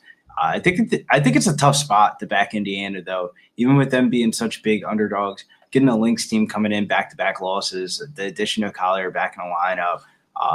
They won their last meeting, which was the Commissioner Cup final. I don't think the Lynx are going to be underestimating a feverless Clark here. Second night of a back-to-back could lead towards a higher-paced game than anticipated on paper. Without Clark, the Fever kind of need Mitchell to be effective, and for her to be effective, she has to be in the fast break, and that would create more fast break opportunities. I don't know. This is the only game I didn't bet on the card. I kind of lean towards the over, but I wasn't really convicted enough to play it. And then I like Aaliyah Boston 8+ rebounds, -145. She's gone over 8.5 rebounds, 10 of her last 12 games. But yeah, there's the only game on the card I didn't move on. I'm gonna have to shout out to our guy Ick Schnizzle gifting a Pub Sports Radio membership. Our guy Ick Schnizzle from the land. I will see what kind of booze I have to have a shot with you, my friend. I'm gonna need to get more because we've got a big horse racing day tomorrow. Of course, I'll have my dirty water in full effect. So we have 4 injured guards for the Fever: Caitlin Clark, Sophie Cunningham, Sydney Colson, and Ari McDonald. And then we have the Lynx with Collier again, questionable. Dropping Dime says Lynx haven't lost 2 in a row this season until just now. They're going to be pissed. It's their 3rd game in 4 nights. Joseph Gomez, JW says Lynx -7. I like their interior defense. Marque saying Lynx a 3rd quarter money line being a play. I can't back the Fever with 4 guards missing. Can you walk me through the X's and O's of their guard play right now? Way too much Odyssey Sims for my liking. Like they're just like Odyssey Sims do wherever she wants. Me personally, I would just let Kelsey Mitchell bring up the basketball. But I don't know, man. Watching the Fever is just frustrating. Like, if Kelsey Mitchell is your best player, why the fuck is she standing in the corner and you guys are having to set 3 screens for her to get the basketball? Why doesn't she just have the basketball in her hand for the whole entire game? You saw how the Dallas Wings played the other night with Paige Beckers. They said, fuck it, let Paige shoot as many times as she wants, and we'll look at the results. And they almost won the game. It felt like the Fever did that in the second half of the Connecticut Sun game, and that's when they started coming back and winning. Stephanie White overthinks it too much, I feel like. Dougie Wise excited about the Brian Robinson Jr. pickup for the Niners. I don't. Are the Lynx really that angry?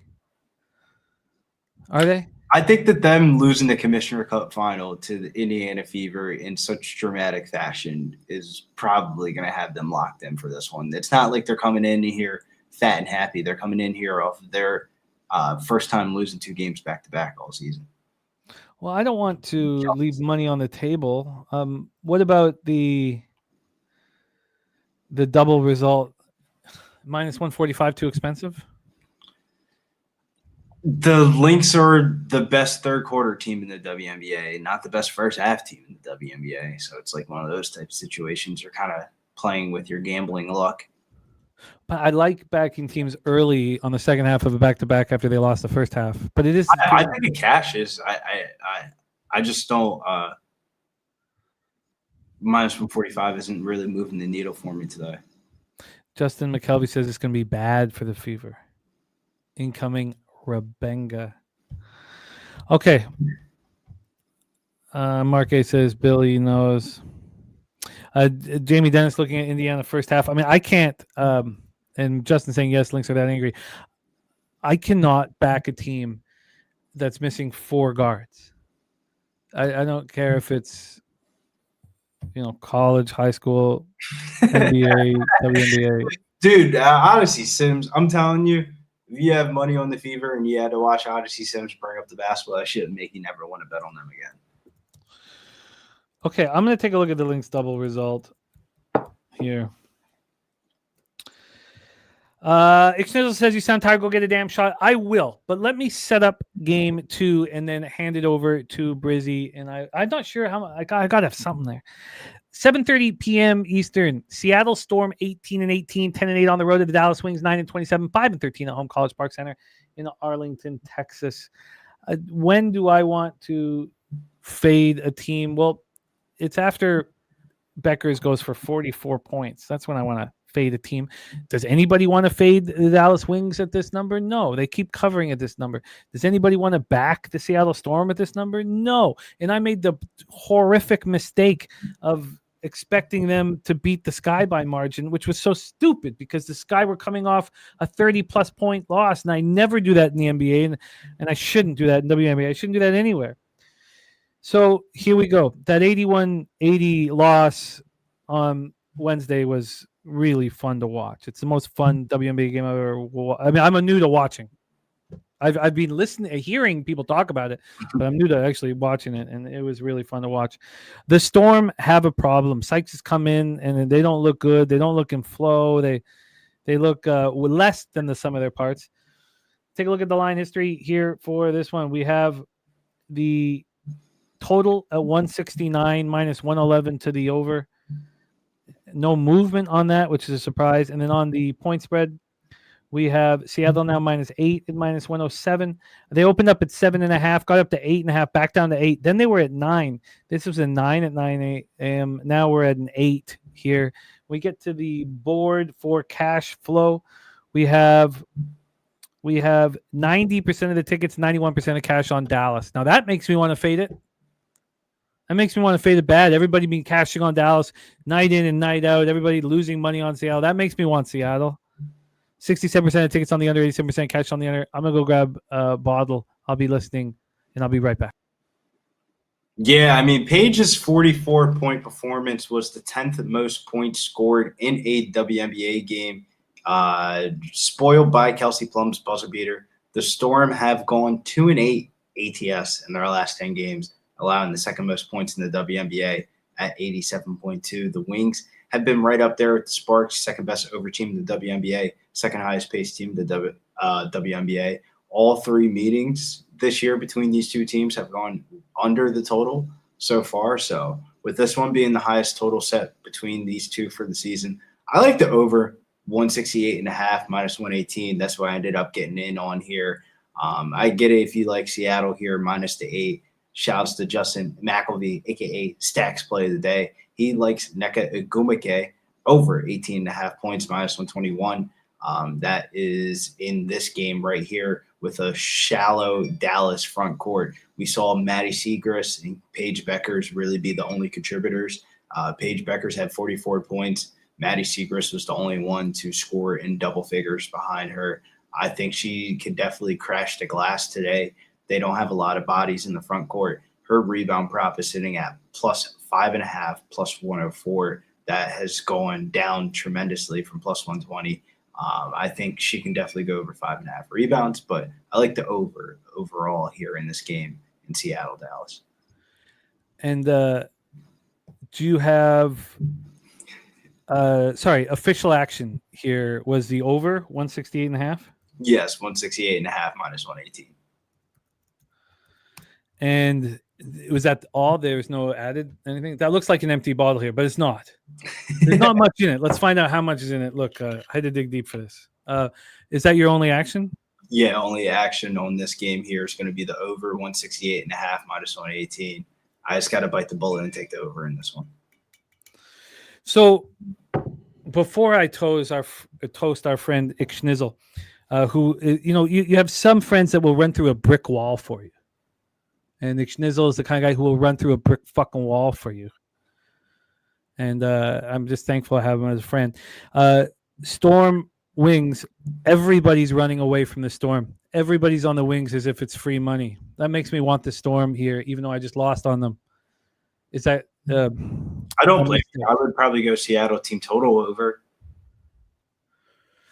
90% of the money on the Wings covering these numbers at home nonstop. Everybody thinks, oh, just line up, give me my free money on the Wings. Storm or trash. I don't blame you. I would lean towards the Storm, but I like the over in this game. I could see this. I mean, we literally just bet an under on a Dallas Wings game that was in the 180s. And now this one's in the low ones, barely clipping 170. Like this total has adjusted too far. I think they're underestimating Seattle's ability to put up points and allow points. Okay, I got that second official play here for real MMA over on Seattle. I want the Storm. When everybody runs away from a team, I want them. Am I setting myself up for anger? Possibly. I want the Storm here. 90% of the tickets, 90% of the cash on the Wings.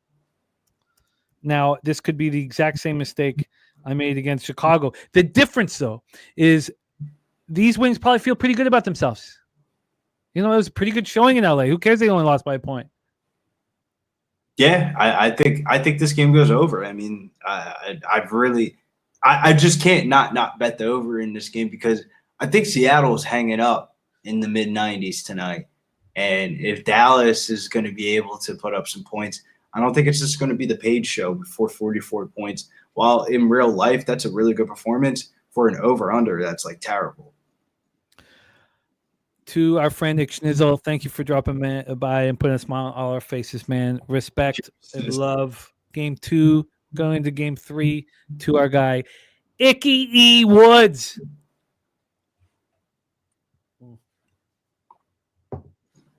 Oh, shit. Oh, shit.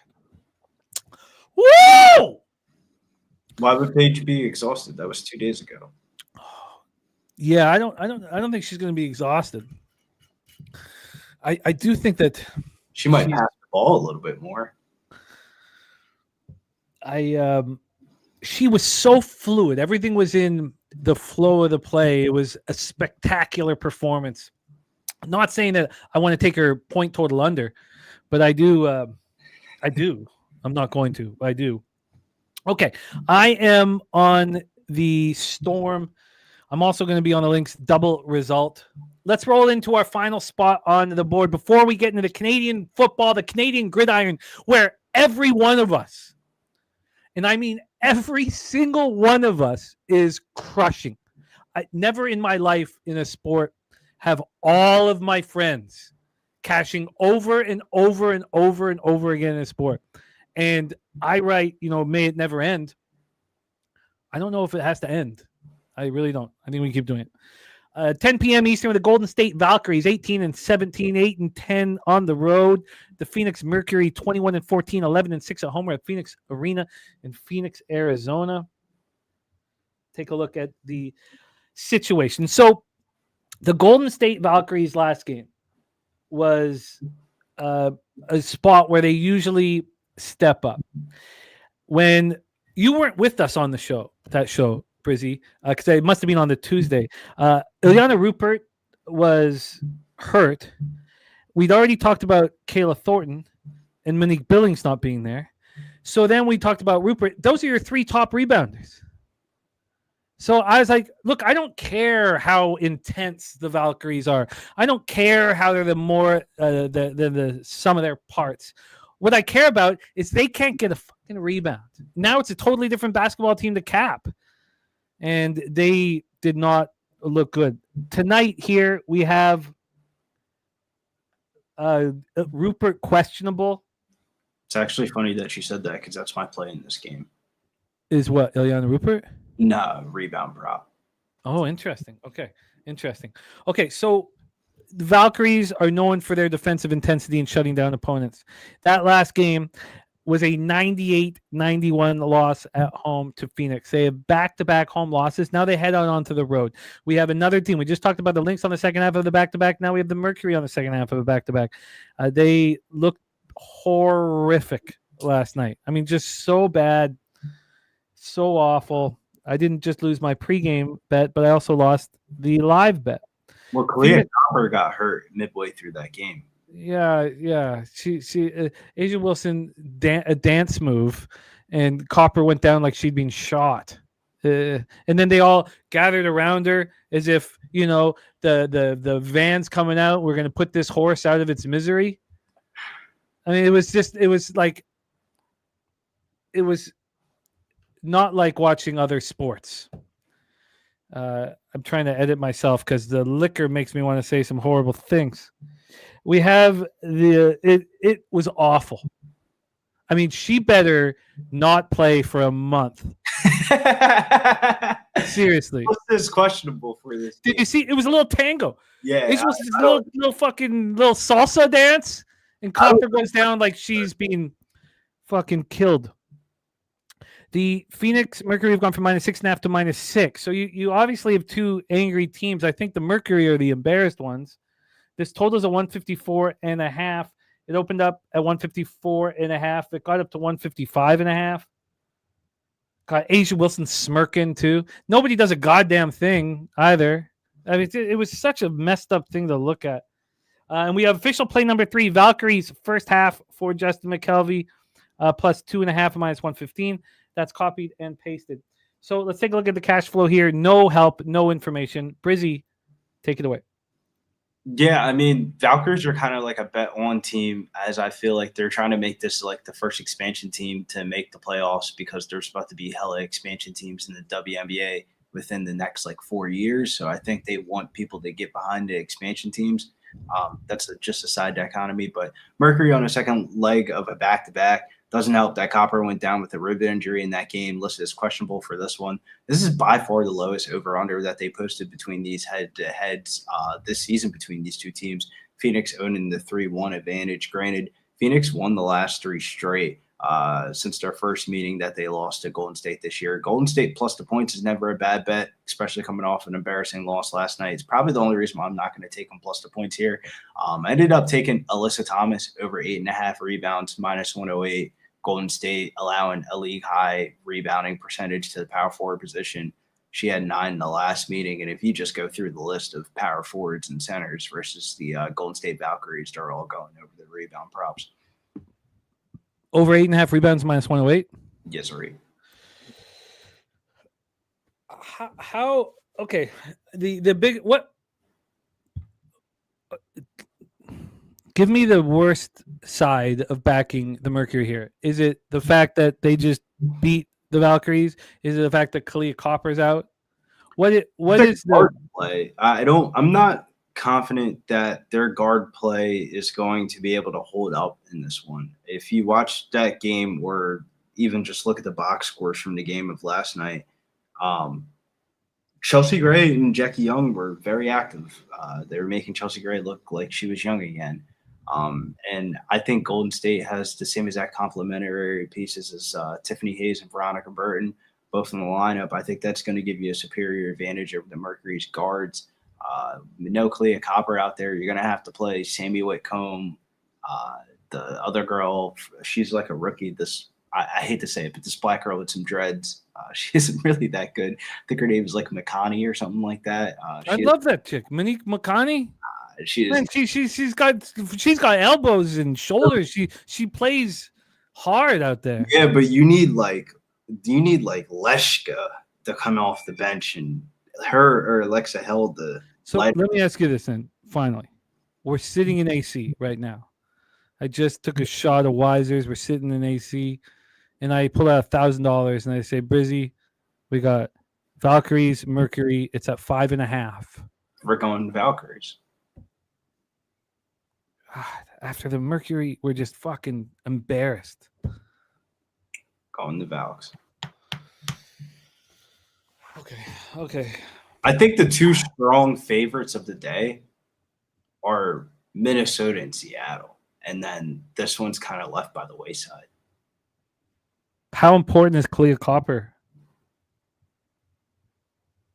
Pretty important, specifically for their defense.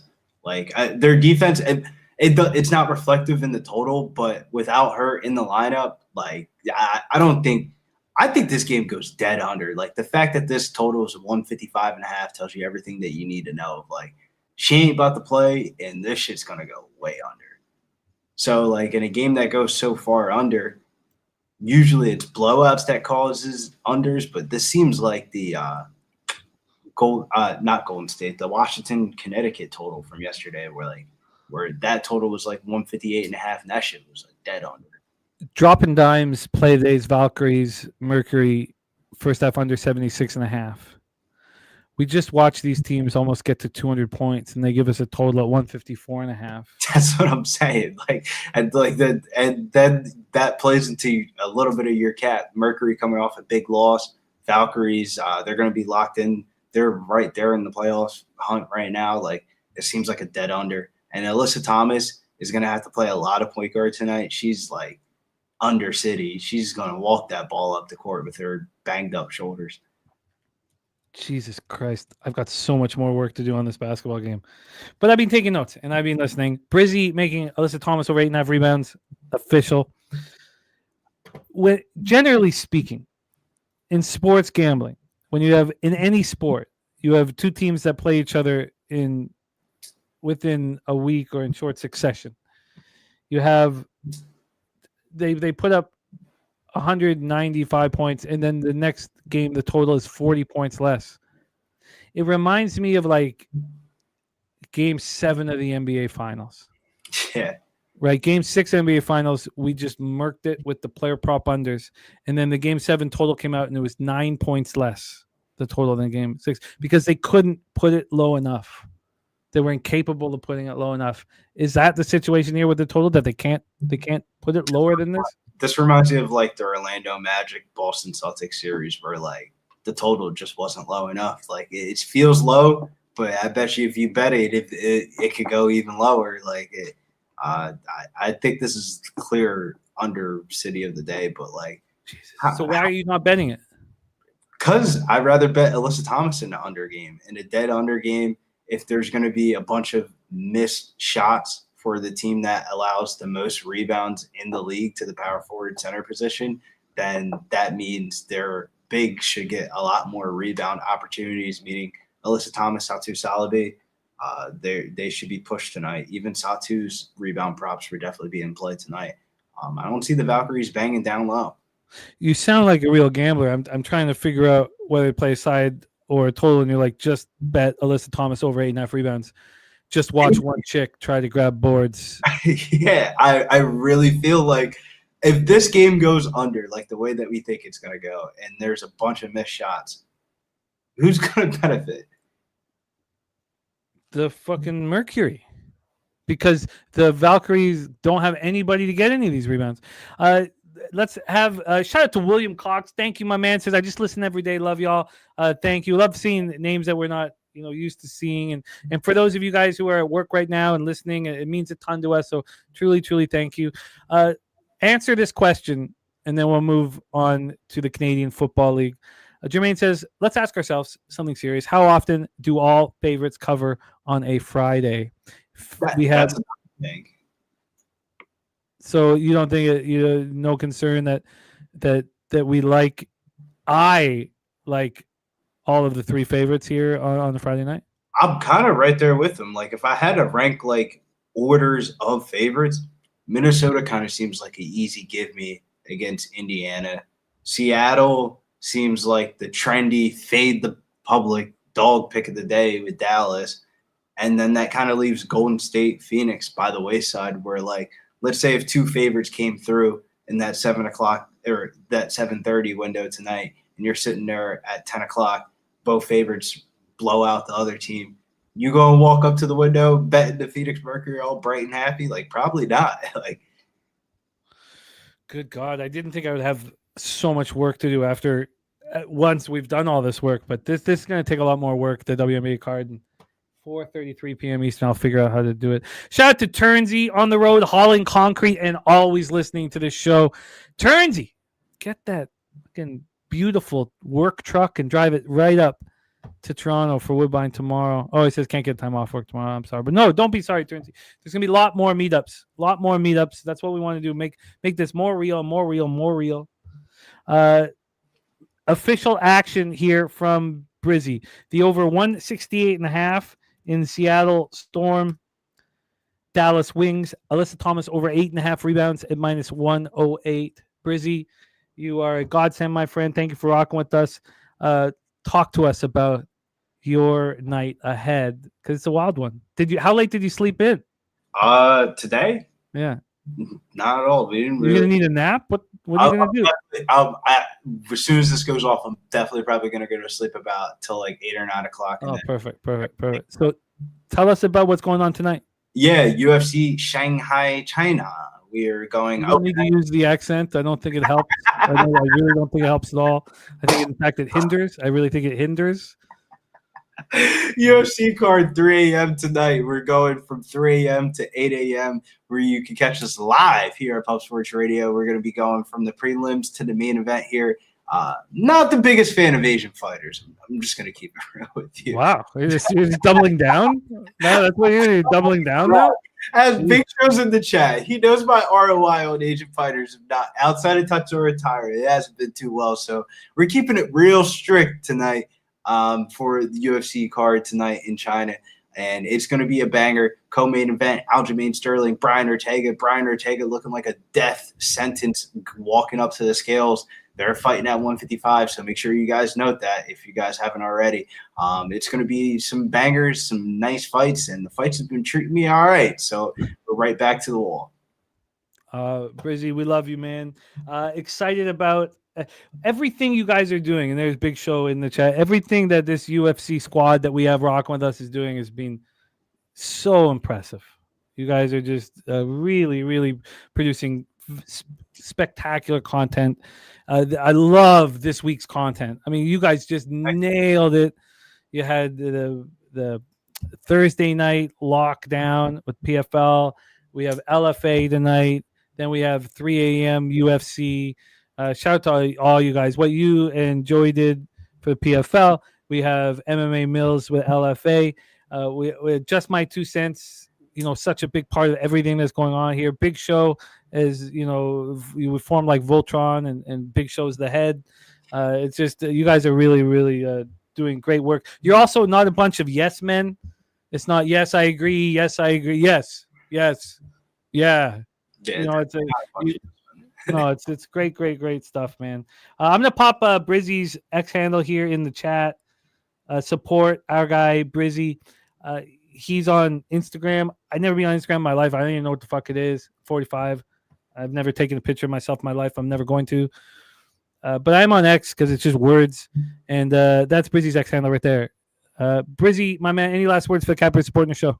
Yeah, make sure you guys hit the like, subscribe. It's going to be a crazy action-packed weekend here at Pub Sports Radio. I mean, you got UFC Shanghai, China leads right into the tailgate right back in action. So we're rolling here, and then walk-off wagers on Sunday. Make sure you guys hit the like, subscribe, because this is the best time of year. The dull days of summer are finally over. Respect. There he is, our guy, Brizzy. Turnsy says, my best friend is Viet. Shout out to the Asian community. My wife and children are Viet. So I'm right with you. Right with you. Let's get into CFL. I cannot wait. I love closing our Fridays with our next guest. Thank you, AM, my man. Thank you for all the energy and effort you put into the show. It means a ton to us. Our next guest has been backstage for our entire show. You know, we talk about you get out of life what you put into it. You get out of capping what you put into it. Our next guest is fighting the good fight. And I have the honor and privilege of getting to finally meet him and break bread and have a drink with him in person tomorrow at Woodbine Racetrack. He has been here for 4 weeks, capping CFL with me on the show, and his record speaks for itself. Without further ado, please welcome our friend, Gorki, to the program. Gorki, what's good, man? How are you? Let's go, brother. Me and Stevie Wonder are back here to do some more damage. Okay, all right. Gorki, having you backstage, man, I respect it. Shout out. I am allowed to say that. Nobody come after me. It is what it is. Why are you allowed to say that, Gorki? I don't know. Let's go.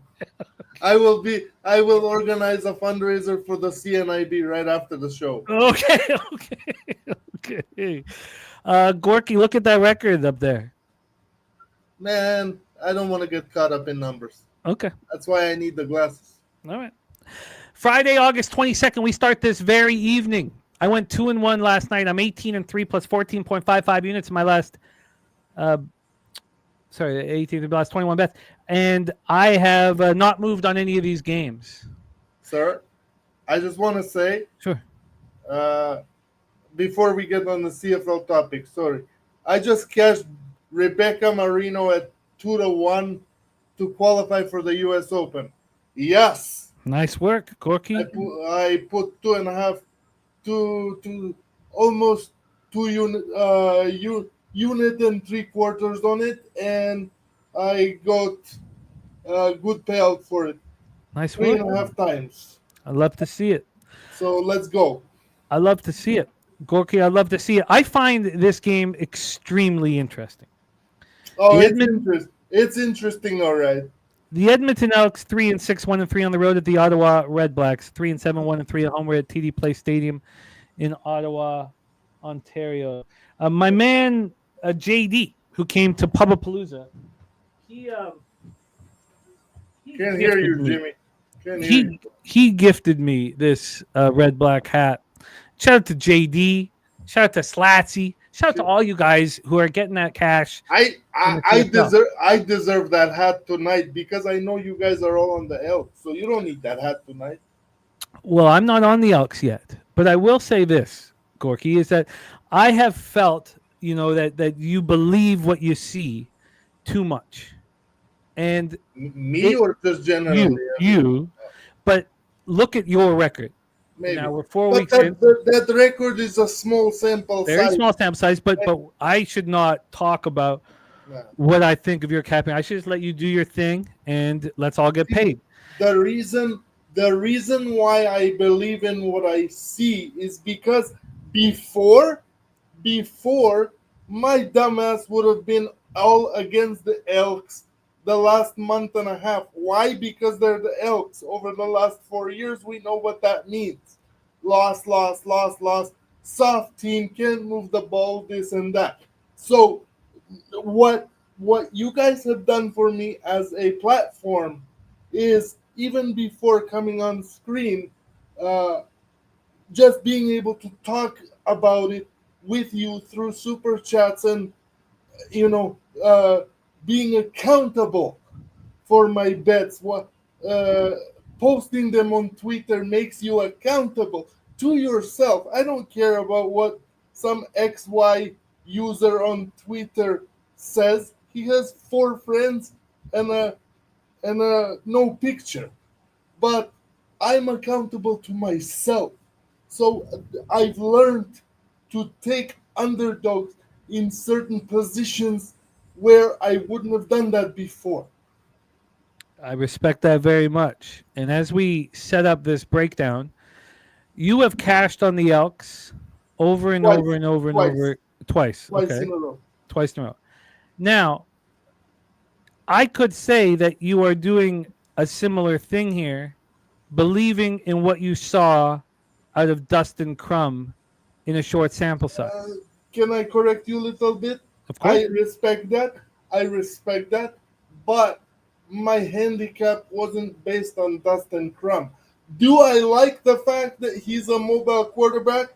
And I hope that this defense, like the Elks defense, lives up to its old moniker and reverts back to what they were 2-3 weeks ago, where they got good. But they got good against who?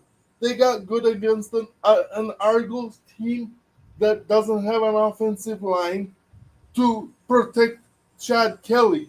Nevertheless, this guy Arbuckle. Okay? So, by the way, that is a downgrade, Arbuckle, to Very Chad much so. Kelly.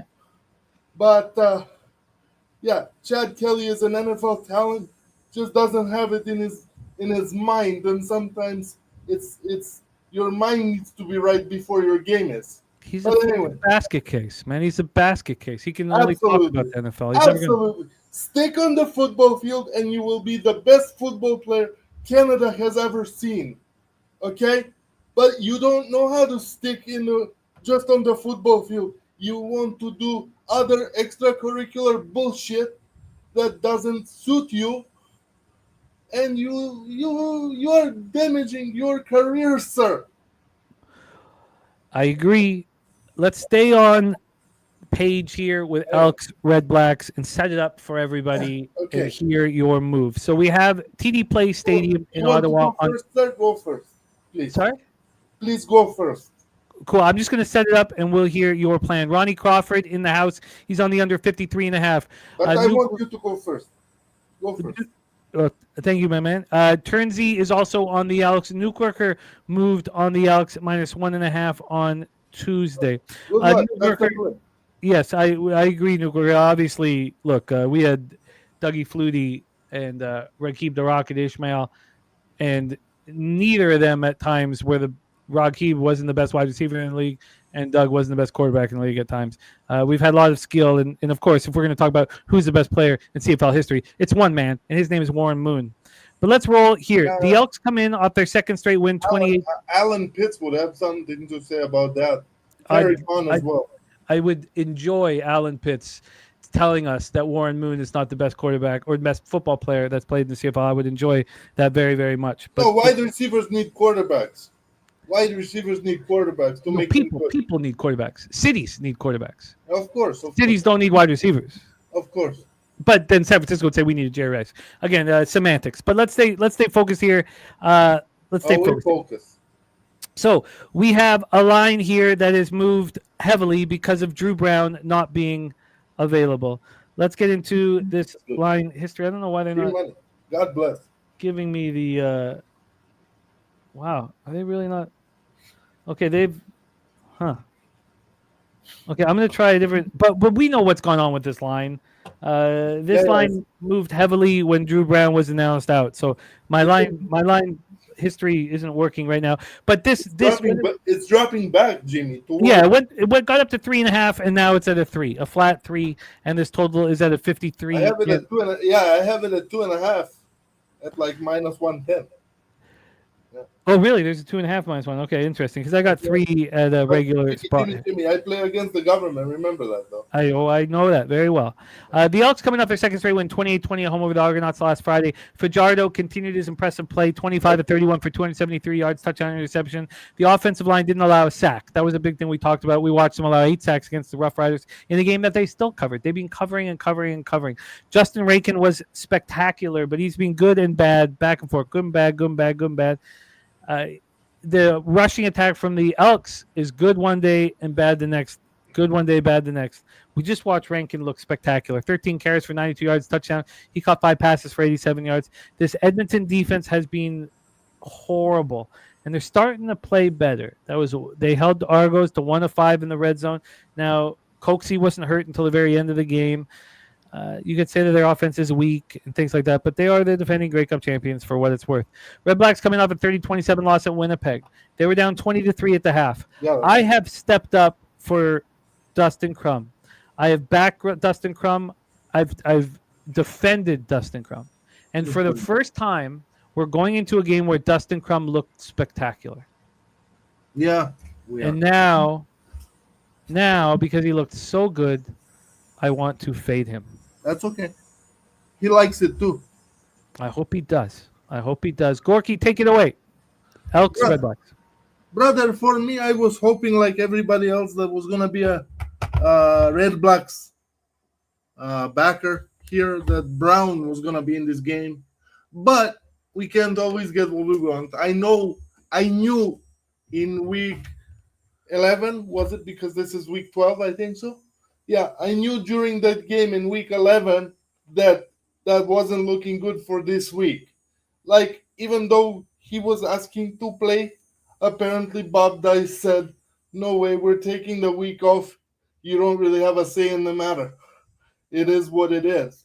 But let's not pretend that Dustin Crum, with much less skill around him, was able to lead this team, this Red Blacks team, last year or 2 years ago when Masoli got hurt 2 or 3 times that season, eventually ending it in a season-ending Achilles rupture or something like this.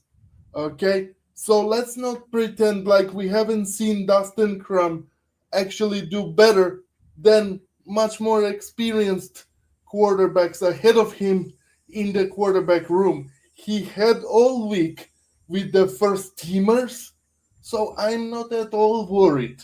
I like the plus money. I think this is a fade Elks spot all day, because you cannot go from being the Edmonton Elks to all of a sudden being the 2000s version of a Wally Buono-led BC or Calgary team. Either one, you can take your pick. You know, this is the single most.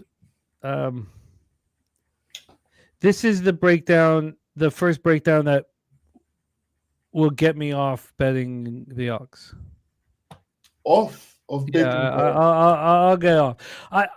I have been the Crum defender. I don't want to talk you off of it. No, it's fine. It's I have been Crum's biggest defender, and then he looks great.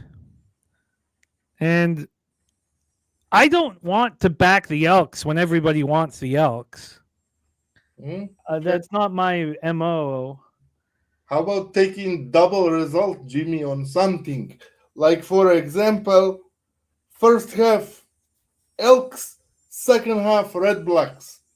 No, I don't need to play God. I also don't need to bet this game. Don't push it then. Yeah. I'm gonna let this game go. I don't. If everybody wants the Elks, I don't want them. I'm a Crum backer. I'm a Crum believer, and then he looks great, and I'm like, oh, well, now I want to fade what everybody just saw. That's all fucked up.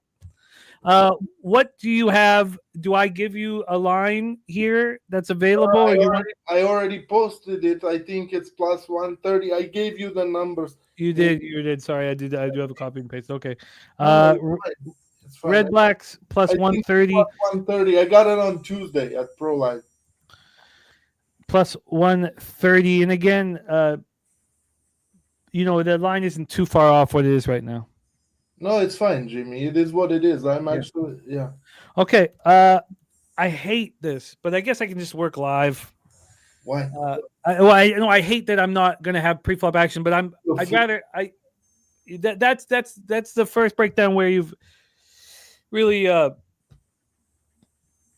really rocked me to the point of not betting. Okay. No, but one thing I will say in the Elks' favor, if I just like the plus money spot with Ottawa being at home and this kind of stuff. This team needs to win a home game once this season. I think this is the spot. But if Ottawa doesn't play the perfect game, the Elks are in a great position to swoop up and take that to their advantage.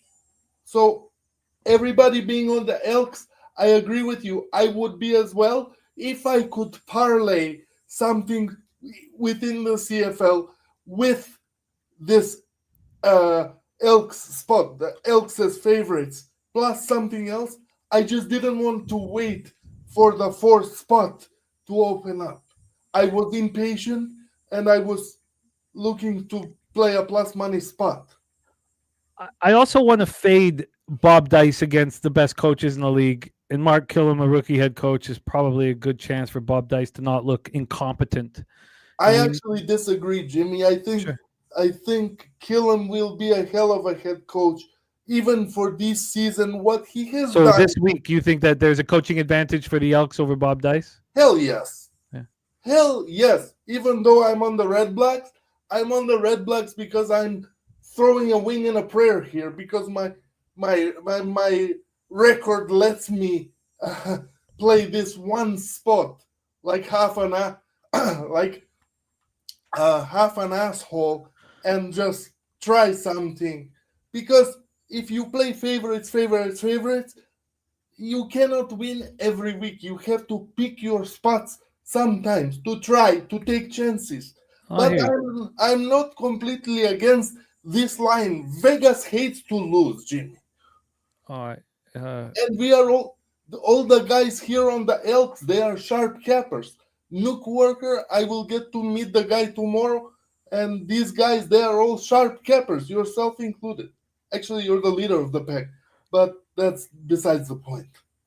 Well, thank you, my friend. We have Gorki on the Red Blacks money line. Bobano, he drank the juice and has the minus 165. Yeah, but Bobano also took the Montreal yesterday, so yeah. Yeah, he did. So Jimmy, I don't want to talk you off of your Elks play. I got tons of action. I'd prefer it that way. I'm very comfortable. Don't worry about me. And I'll be studying horses all night, and I'm okay with it. As far as Killam goes, I think he's going to have this team in the playoffs as early as next season, unless they try to go back to Trey Ford as a full-time starting quarterback. We're never going back to Trey Ford. No, I'm a heck Crichton believer, but let's not go back to Trey Ford. We got to keep moving, Gorky. We got to keep moving because I also have a bunch of bets to get in, and baseball starts at 6:40 p.m. I apologize, sir. Let's go. Billy Friedrich, no, nothing to apologize for. We also have to race horses. So let's roll on to our next spot on the board. We head over to Saturday action. And we have the BC Lions at the Toronto Argonauts, BMO Field in Toronto, Ontario. For those of you remembering the action from yesterday, which we all just crushed again, I did screw up giving a tiny bit back. Well, not a tiny bit back. I gave some back on the first half under. I cashed the full game under, cashed double result. Gorky cashed his margin play, Bombers by 13. And they only led up to 13, and they scored exactly 26 to double up 13. Yeah, so I got really lucky, but I don't know. I don't know about luck, man. I think you legitimately got that. 77 Fahrenheit, cloudy, 8 miles per hour at BMO Field.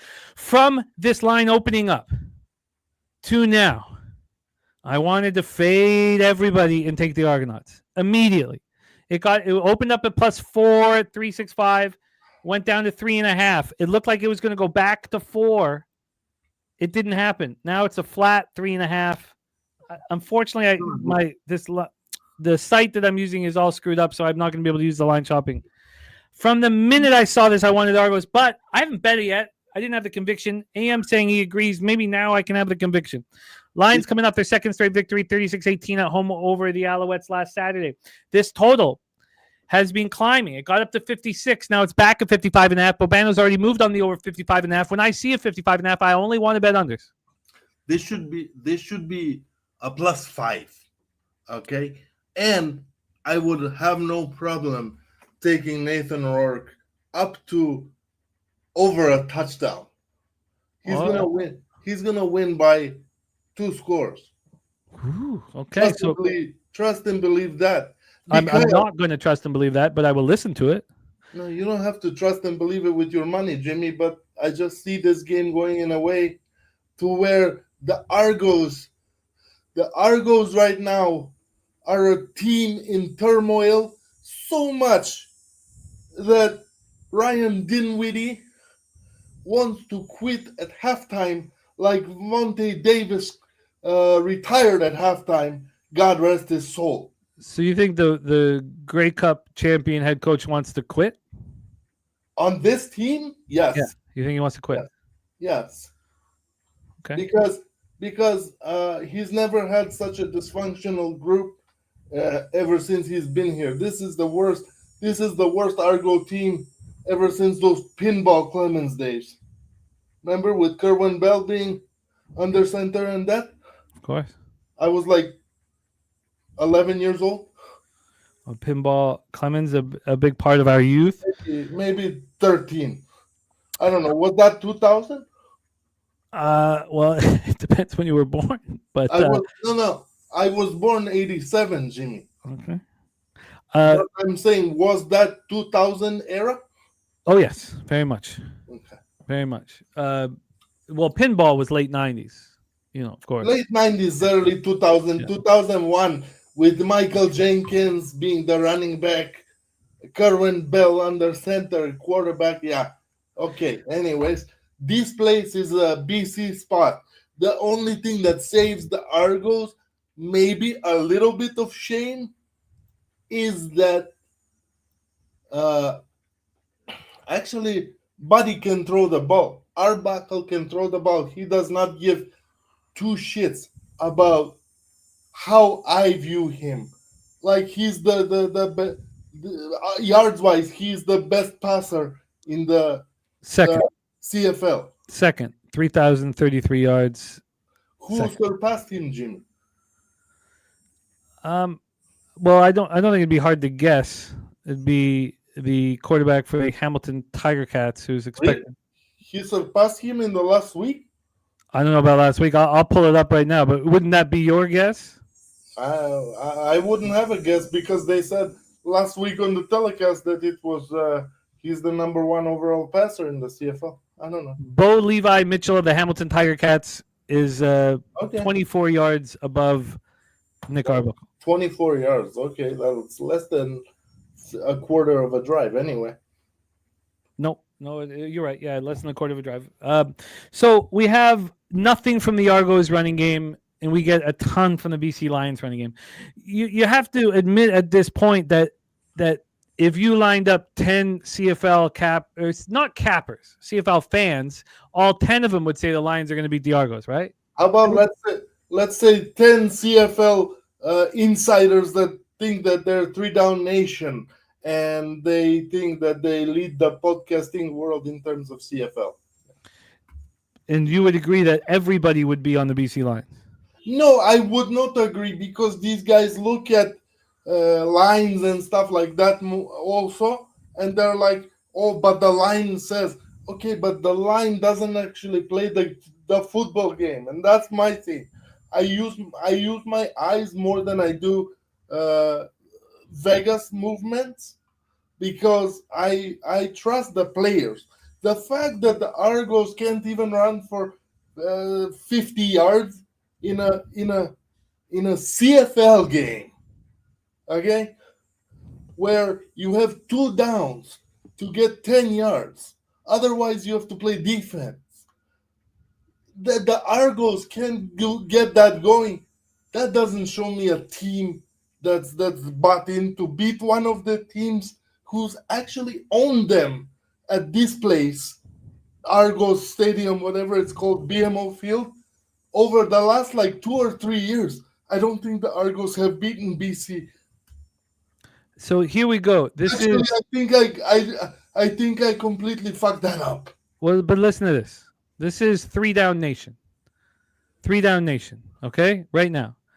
Abbott, BC against the spread. Okay. Valentine, BC against the spread. Filoso, BC against the spread. Against the spread. But that's how they write it. Gasson, BC. Herrera Vergara, BC. Nathan Rourke against this Argos team. I don't see how Toronto can win this one. Gasson, Nathan Rourke is hands down the best player in this game. That should be enough. Filoso, Nathan Rourke over Nick Arbuckle. It doesn't need to be deeper than that. Valentine, Toronto's ship is sinking, and the pretenders aren't bailing fast enough. Abbott, the Lions have found their teeth. Thomas is on BC. X Factors can win you football games, and Nathan Rourke is the X Factor in this one. Toronto has nothing to stop him.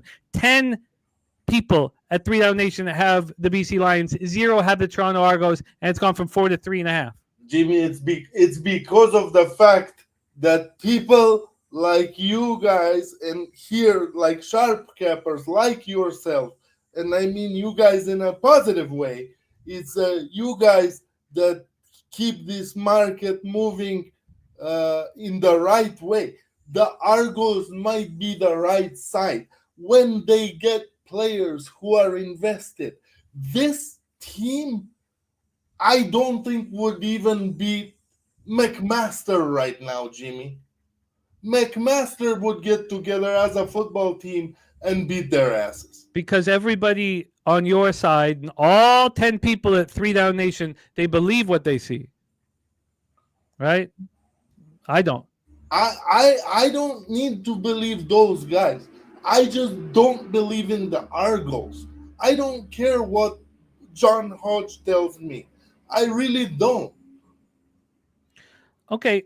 What is your official pick here for our first game on Saturday? I have this one in a parlay with Saskatchewan. All right. We have the BC Saskatchewan money line. Well, let's get into the next game, our final game of the week, our final game on today's show. And that's just the final game here on Betting with the Bag, as we have a huge weekend ahead of us, a huge weekend popping off here. Brother, if you want me to play it separately, you can mark me down for a separate bet as well. I can take 2. Oh, this is all up to you. This is all up to you. That's where we're tracking your official picks. You want to make it an official pick, and we'll track it. No. I'm taking it as a moneyline parlay. Okay. But for the show, if it's easier for the show, because we can go game by game, what goes in this game or whatever, it's important to track every game, then track it. It's not important at all to track every game. It's just official picks and bets. So you don't need to have a bet on every game. It's not about that at all. No. But since I already do is what I'm saying. Like I'm already taking the Argos and Saskatchewan, just putting them together. Nuke Gorki says that I talked him on the BC. I think it was probably Gorki, Nuke, but who I talk on to BC? Sorry? Who did I talk on to BC? The great Nuke Worker who will be hanging out with tomorrow. Oh, well, if he wants to win, I think it's a spot. Well, we'll be watching the game together, so it'll be a lot of fun. Israel Williams in the house. Great to see you, my man. We have missed you. And look, it just adds to the fun of all of this. Let's go on to our final game here before we race for $100, a free entry into our Cappers contest or our Survivor pool, whatever you so pick. 7 p.m. Eastern tomorrow night, we have the Saskatchewan Roughriders at the Calgary Stampeders. We're at McMahon Stadium in Calgary, Alberta. Saskatchewan Roughriders, the class of the league. They're 8-1. They're 4-0 on the road. Who have they lost to? The Calgary Stampeders. That's who they have lost to. We're at McMahon Stadium in Calgary, Alberta. 71 Fahrenheit sunny 6 mile per hour, and Nuke Worker officially on the over 55.5 in that Argos Lions game. That's a good pick. That's a hell of a pick. And Bobano also on that one as well. So Bobano and Nuke both on that one. Let's roll here. So we have a couple things going on. Now, there's elephants in the room. Elephant in the room, number one, Rough Riders are the class of the league. Elephant number two is that the Rough Riders were beaten by the Calgary Stampeders in Saskatchewan. Now, it wasn't last week. It was a few weeks ago. Are they angry? Bobano believes, yes, they are very angry, and Bobano is on the Rough Riders. He's also on the over 50.5.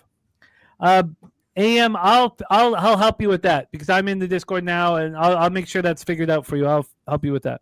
Can I have a Discord link again, by the way, please? Sorry, my man? Put the Discord link in the chat, please, because someone took me out of there, and I want to get back in if possible. Sure. If you're a member of the channel, you just go to Pub Sports Radio and put in your Google, and you get immediately put into it. Okay. Yeah. So if you're a member of the channel, it's only for silver and gold members, and you get put in immediately. Yeah, but let's talk about football because I'm all over the place right now. The Rough Riders coming off a dominant 29-9 home victory over the Ticats on Saturday. We were on the Rough Riders in his easy casher. They held the high-flying Ticats offense to 254 net yards. They were coming off the bye week. I trusted Corey Mace off the bye week when he'd struggled off of the bye week. We don't need to question whether we trust Dickinson off the bye week. He's been good off the bye week. Trevor Harris is being the most outstanding player so far this year, and he was nothing short of that in that last performance. 21-27 for 307 yards, 3 touchdowns, interception. Keyshawn Johnson caught 8 for 117. AJ Ouellette ran 18 times for 84 yards. It's a very good team. I do not think Trevor Harris is going to be healthy throughout this whole season, but he's done it thus far. The Stamps coming off a much-needed bye week. This was a beaten-up football team that needed rest. Bye week after this? Sorry? What's the bye week situation after this game? Well, these two teams are both playing. It's the most important rivalry week of the year. It's the Bombers versus Rough Riders, and it's Banjo week, Banjo Bowl week, right? And the Stamps are playing the Elks. Yeah. So both these teams are playing next week. They were last seeing the Stamps in that last second 28-27 home victory over the Bombers. These are the two best defenses in the league, and we have been just hanging around a pick'em for the whole time. This total is 51.5. These are the two best defensive teams in the league. The total's gone up from 50.5. Bobano took the over 50.5. Bobano's on the Rough Riders. I understand that this could be an angry Rough Riders group, but this game means a ton to Calgary, and I want the Stampeders, but I haven't had the balls to move on it yet. You have tied the Rough Riders with the Lions on the money line parlay. Gorky, take it away.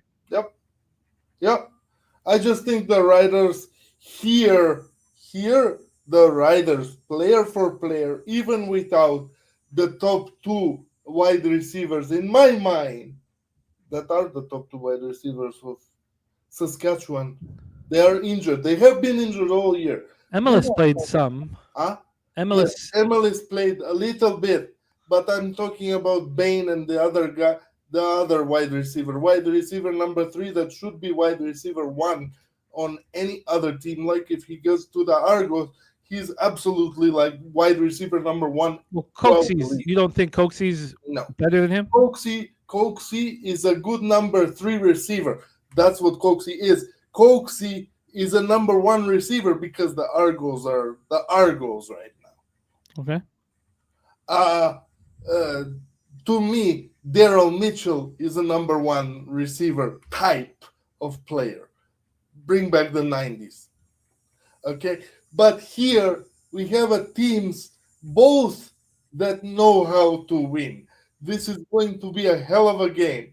If you want to just relax, kick back, watch the football game. If you don't want to come to Woodbine and you want to stay at home and just watch the football game like a calm person, just play the over. I didn't do it, but I think that's the first bet that hits. It's going to hit by halftime, and you're going to have cash in your pocket.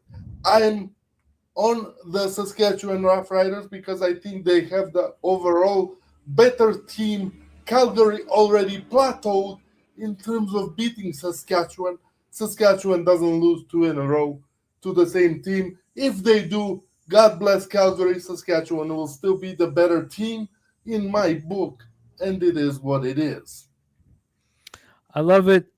Gorky. I do fear that while we're sitting beside each other drinking whiskey, I'm going to be on the other side of both these games tomorrow. Listen, you can.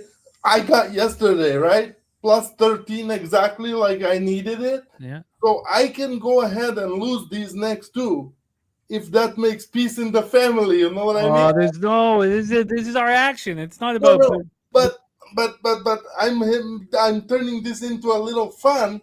But it is what it is. The bets are already in. Now what we are doing is we are breaking down why we bet what we bet. I just think that the free safety for Saskatchewan gets maybe 1 or 2 interceptions tomorrow. What was his name? His name escapes me right now. Can you remind me? Something. No, I'm trying to find it too. M guy. And like Nuke Worker says, we all can't be on the same side. No, of course not. This is sports betting. What was the line that you got on Lions Rough Riders money line parlay? Oh, Lions Rough Riders plus 169. Plus 169 for Gorki. And that giant 56.8% ROI. Lions Rough Riders money line parlay as well this evening. Gorki has moved on the Red Blacks. It's Gorki and Bobano going heads up here. Gorki, I've got so much action. I gotta get my action out, and then I gotta get to the liquor store. Also, Why are you going to the liquor store? We have to buy booze from there. They're not. You do. I'm grimy. I'm fucking grimy, Gorky. Don't worry about my shit. I'm a grimy ass motherfucker, man. Just let me do my grimy ass shit. Good luck. Okay. Don't worry. I prefer bad luck, man. When it comes to me boozing on the sly, bad luck's all I need. Gorky. Great work so far in the CFL, my friend, and continue it. Good luck tonight while you heads up against Bobano. Gorky on the Red Blacks. What is Bobano on the Elks? He is on the Elks. Like the rest of you. So I'm basically the lone wolf in this chat right now, and I wouldn't have it any other way. Let's go, fellas. I love it. Gorky, thank you for all your hard work. Gorky, I'm going to come back. I'm going to put your X handle here in the chat. Please support our friend Gorky, whom I will be hanging out with tomorrow in person. I can't wait for tomorrow. Gorky, thank you for all your hard work. I'm going to put your X handle probably around 11:45, 12, Jimmy. That's when I'm going to be there too. Even though the thing doesn't start until 1:10. No, don't worry. I need the glad hand, and I need the kiss face, and I need to relax, brother. I need to just get there, you know. Yeah. I gotta make sure that we're taken care of in a big way. That's Gorky's X handle here in the chat. Please hit it. The link. Gorky, any last words? And thank you so much for your time, energy, angles. Any last words for the Cappers supporting the show? No, I would say tail my tennis action, but it already cashed. I hope you all did already, because I did post it both in the chat and on my Twitter. Corda was canceled, so that makes the other two not worth betting. You will only get $5 on $30. So just enjoy the night, fellas, and maybe move on the Marlins tonight money line. Look at that fading. Mr. Shane Beaver is our friend Gorky. Thank you guys so much for rocking with us. We're going to put a bow on the show, but not before we award entry. We award entry to our Cappers contest, and we thank you guys for supporting it. Please support it. If you are already in the Cappers contest, then you will get $100 sent to you. If not, here is your chance to get in the Cappers contest. Let's welcome back our friend, Mr. Jose Bouquet, to the telecast. Jose, how are you, my friend? I'm all right. Let's get to racing here. I'm excited to. Oh God, okay, I fucked up my computer over here. But yes, let's get to racing here. Let's get to racing. Are we using horses here? Yes, we will be indeed. Okay, because I do love the camels. Yes, but we're Woodbine Eve, Yeah, you're right. You're right. Woodbine Eve. Thank you guys so much for supporting us here at Pub Sports Radio. It is one race for all of the marbles. How many silver and gold members do we have? 72. And by the way, officially, you'll be able to sign up for gold membership, the new gold membership here today. That's great. I'm firming out the details of all the what are they? Benefits is what I'm looking for. And then we'll have that. So for those who who might have forgotten or whatever, there's going to be a bronze, silver, which is what gold is now. And then there's going to be a new gold membership tier as well. So you guys will be able to see that on YouTube here soon. Yes, and we got a lot of things coming up the silver membership's great, and we got the Discord and the races and all that. For the gold members, we have a bet tracking device that we will be sending to you. Also, the emails will be coming out for each of our silver and gold members with all of our action. But the things for the gold memberships, but also we're going to shout you out every single show because you guys will be keeping the channel alive. So we'll be very thankful. Without further ado, Jose, let's fucking race. Yes, let's race indeed here. This is a moment for glory here. For all the marbles, who can come out on top? Nasty Nate in the lead early might not be a good sign for Nate. Chill Will, Browns Hughes, NJ Stryker in the midst. Joey Marinaccio also up in there. And look, one of our newest gold members, Jimmy K. Reed, fighting there at the bottom there, Jimmy. Fighting. JR, no, we did not. I'm going to message Wine Time, and I will give you mine. 23 seconds left. Who will join F. Donahue as a free entry into our Cappers Contest or survey? It's going to be King Oo. King Oo, our great friend King Oo, trying to come home with it. We have the Nuke Worker. We have Terrence. Randall Sheffield making a power move. Here comes Juan Ruiz and Julian Cesario. Julian Cesario trying to get to the wire. Oh my God! Wow. I thought Satchery was going to get in there, but no, it is Chase J. Oh, man. I thought Saturated was about to climb up there. What a push by Saturated. And Salty Pete was right there as well. Okay, so Chase J here. So we have Chase J and F. Donahue have our free entry into our Cappers contest. Thank you guys so much for the support. It truly keeps us alive, so keeps us rolling. So thank you guys so much for that. Mr. Bouquet, JR saying, did you and Wine Time give your best bet? We did hear from our friend Chang, who wanted to know. So let me see if I can get Wine Time's best bet. Now, Jose, you don't have a lot to pick from. I don't. I have the one. And that is Atlanta Braves, full game money line. Okay, I'm just seeing if Wine Time has a best bet for the chat here. Let's see, best bet for the chat. We shall see if he has a best bet for the chat. Looking over at the action in front of me right now, I would say that the best bet is the New York Jets. Oh, look at that. The problem is that we got the minus 130, and now it's minus 155. I just throw it at the money line. The New York Jets. I also love the under 36 in Atlanta Dallas, but I think the Jets are the best bet here on the board. Let's do a final review, and then it's 5:20. I got to get my action in. So let's do a final review of action here. We have Stacks play today. Number 1, Red Sox team total over 3.5. Number 2, Brandon Lau over 1.5 bases. Lynx team total over 86.5 as well from Justin. Pig Milk play today. Toronto, Miami first 5 over 4.5. Gavin Lux also is Pig Milk number 2. You know what?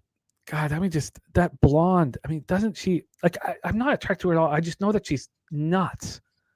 I know that she's so nuts, and for some reason, it interests me. And it's so she did nothing appealing at all. Nothing appealing at all about this woman, but she looks so fucking crazy that I find myself interested right away.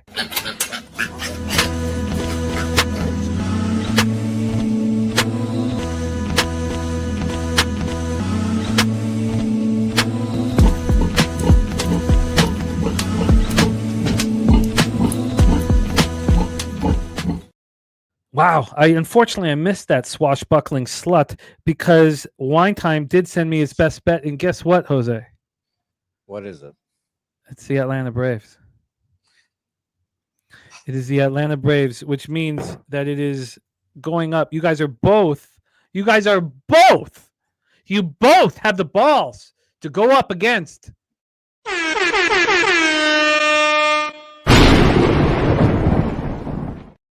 Paint play today. It's on. I think I faded / gone against Taint twice this week already and have lost.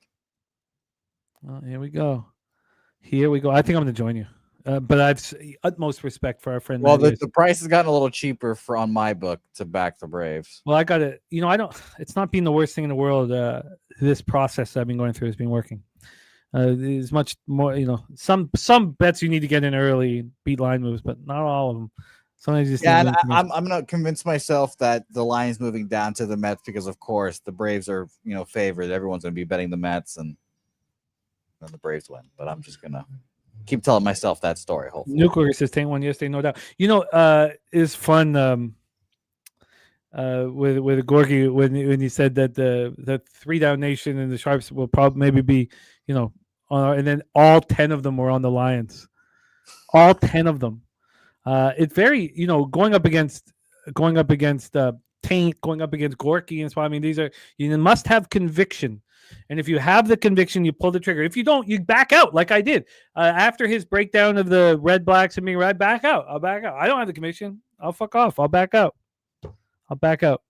Spreadsheet play of the day today from Mr. Ron Crawford is another bet we're going up again. This is dangerous shit, man. Sucks. Is the Los Angeles Dodgers. Ron Crawford!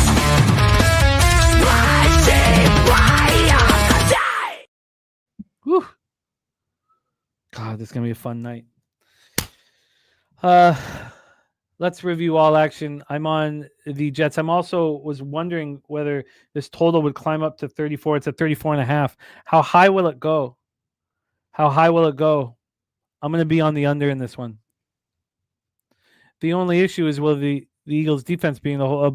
I don't want to put myself in a situation where I cash with the Jets, but I lose the under because the Jets score so many points on the Eagles defense not trying. I find that tricky to believe. This total keeps climbing and climbing and climbing. And we talked about that. I said, if this climbs up over to 34, I was going to bet it. And then right away, Coin said, well, it's 34. I forget, circa or something. And now it's at 34.5 and it's climbing. I think I'm going to move on the under in this one.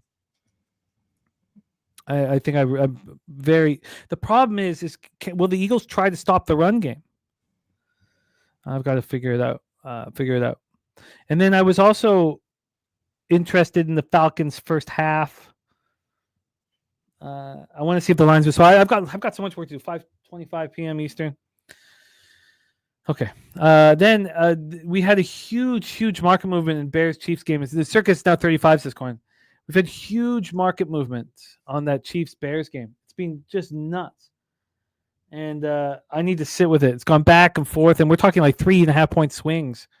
So I got to sit with that.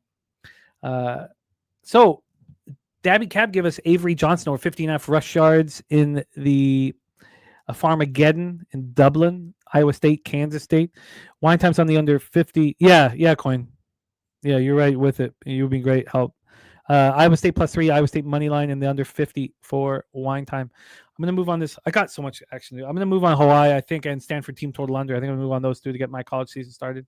And then I've got a ton of MLB action. Rockies first 3 +0.5. I haven't moved on it yet. I want to. The over 9 in Nationals Phillies, I'm interested in. I maybe move on. Do I want to try and catch a knife with the Yankees? There's Susie Easton, Stanford Cardinal herself. I don't know if I'm comfortable catching a knife. The Astros, if it's moved another 10 cents, because it only moved 3 or 4 cents with the public on them, I want to back Lance McCullers. And so I'll see. The Royals first 5. Again, I need to look at that longer. And then the over 8 and the team total over 3.5 for the Marlins. Full game over 8, team total over 3.5. I expect to move on that. The Braves, God, it's dangerous going up against these monsters, but I think I might do that. The Guardians, too, I need, maybe I'm better off just betting it live. I know it's sharp action, full game, but do I want it early? I think I do. I think I want Slade Ciccone and expect him to bounce back. But I'm doing a lot of expecting pitchers to bounce back today. The other one I'm expecting to bounce back is Ryan Nelson, who's had 2 terrible road starts in a row. I'm going to be on the Diamondbacks first 5 for sure. And then I think I have the conviction to be on the Padres. I'm going to make these bets now. And then in the WNBA, I've got to sit with all the. Jesus Christ, 5:27. Jose, I got a lot of work to do. Thank you guys so much here in the chat. Gorky says Iowa State money line. Coin, thank you for all your hard work. We do. The Nuke Worker said Woodbine better be prepared for this Summit of Champions. I'm going to reach out to all you guys who are coming here this evening. I got a lot to figure out, but good God, I cannot wait for tomorrow, man. Can't wait for tomorrow. Cannot wait. So Nuke, make them take pictures, Nuke. Make them take pictures. Well, I'm not going to take a picture, but other people can. Aubrey, Jasmine McKelvey, AOD, Billy Friedrich, the Nuke Worker, AOD in the house, AM. Our thoughts and prayers are with the McKelvey family and also with TJ, TJ's daughter's best friend. Our thoughts are with you guys. Nasty Nate, JR. Thank you. Wine Time's best bet. So if you want the Wine Time, Jose, Jimmy, friends and family, it's just 2 bets. Jets money line, Braves money line. But then you're going bet it, by the way. It's a little over 2-1. Don't mind it. All right. It's time to put a bow on this. Thank you guys so much for all of your support. It truly means the world. And getting a chance to hang out with you guys means so much. Mandy I says, glad to see Jose has a shirt on still. Oh, it's well put. It's well put, Mandy. That feels like hours. That feels like decades ago now. I am going to move forward as if that never happened. That's what I'm going to do. Well, shout out to Suze. I didn't know she went to Stanford. Vaughn Polo here. Vaughn Polo, look good, smell good. That video being worked on right now comes out next Friday. We're going to play our a promo next week for it.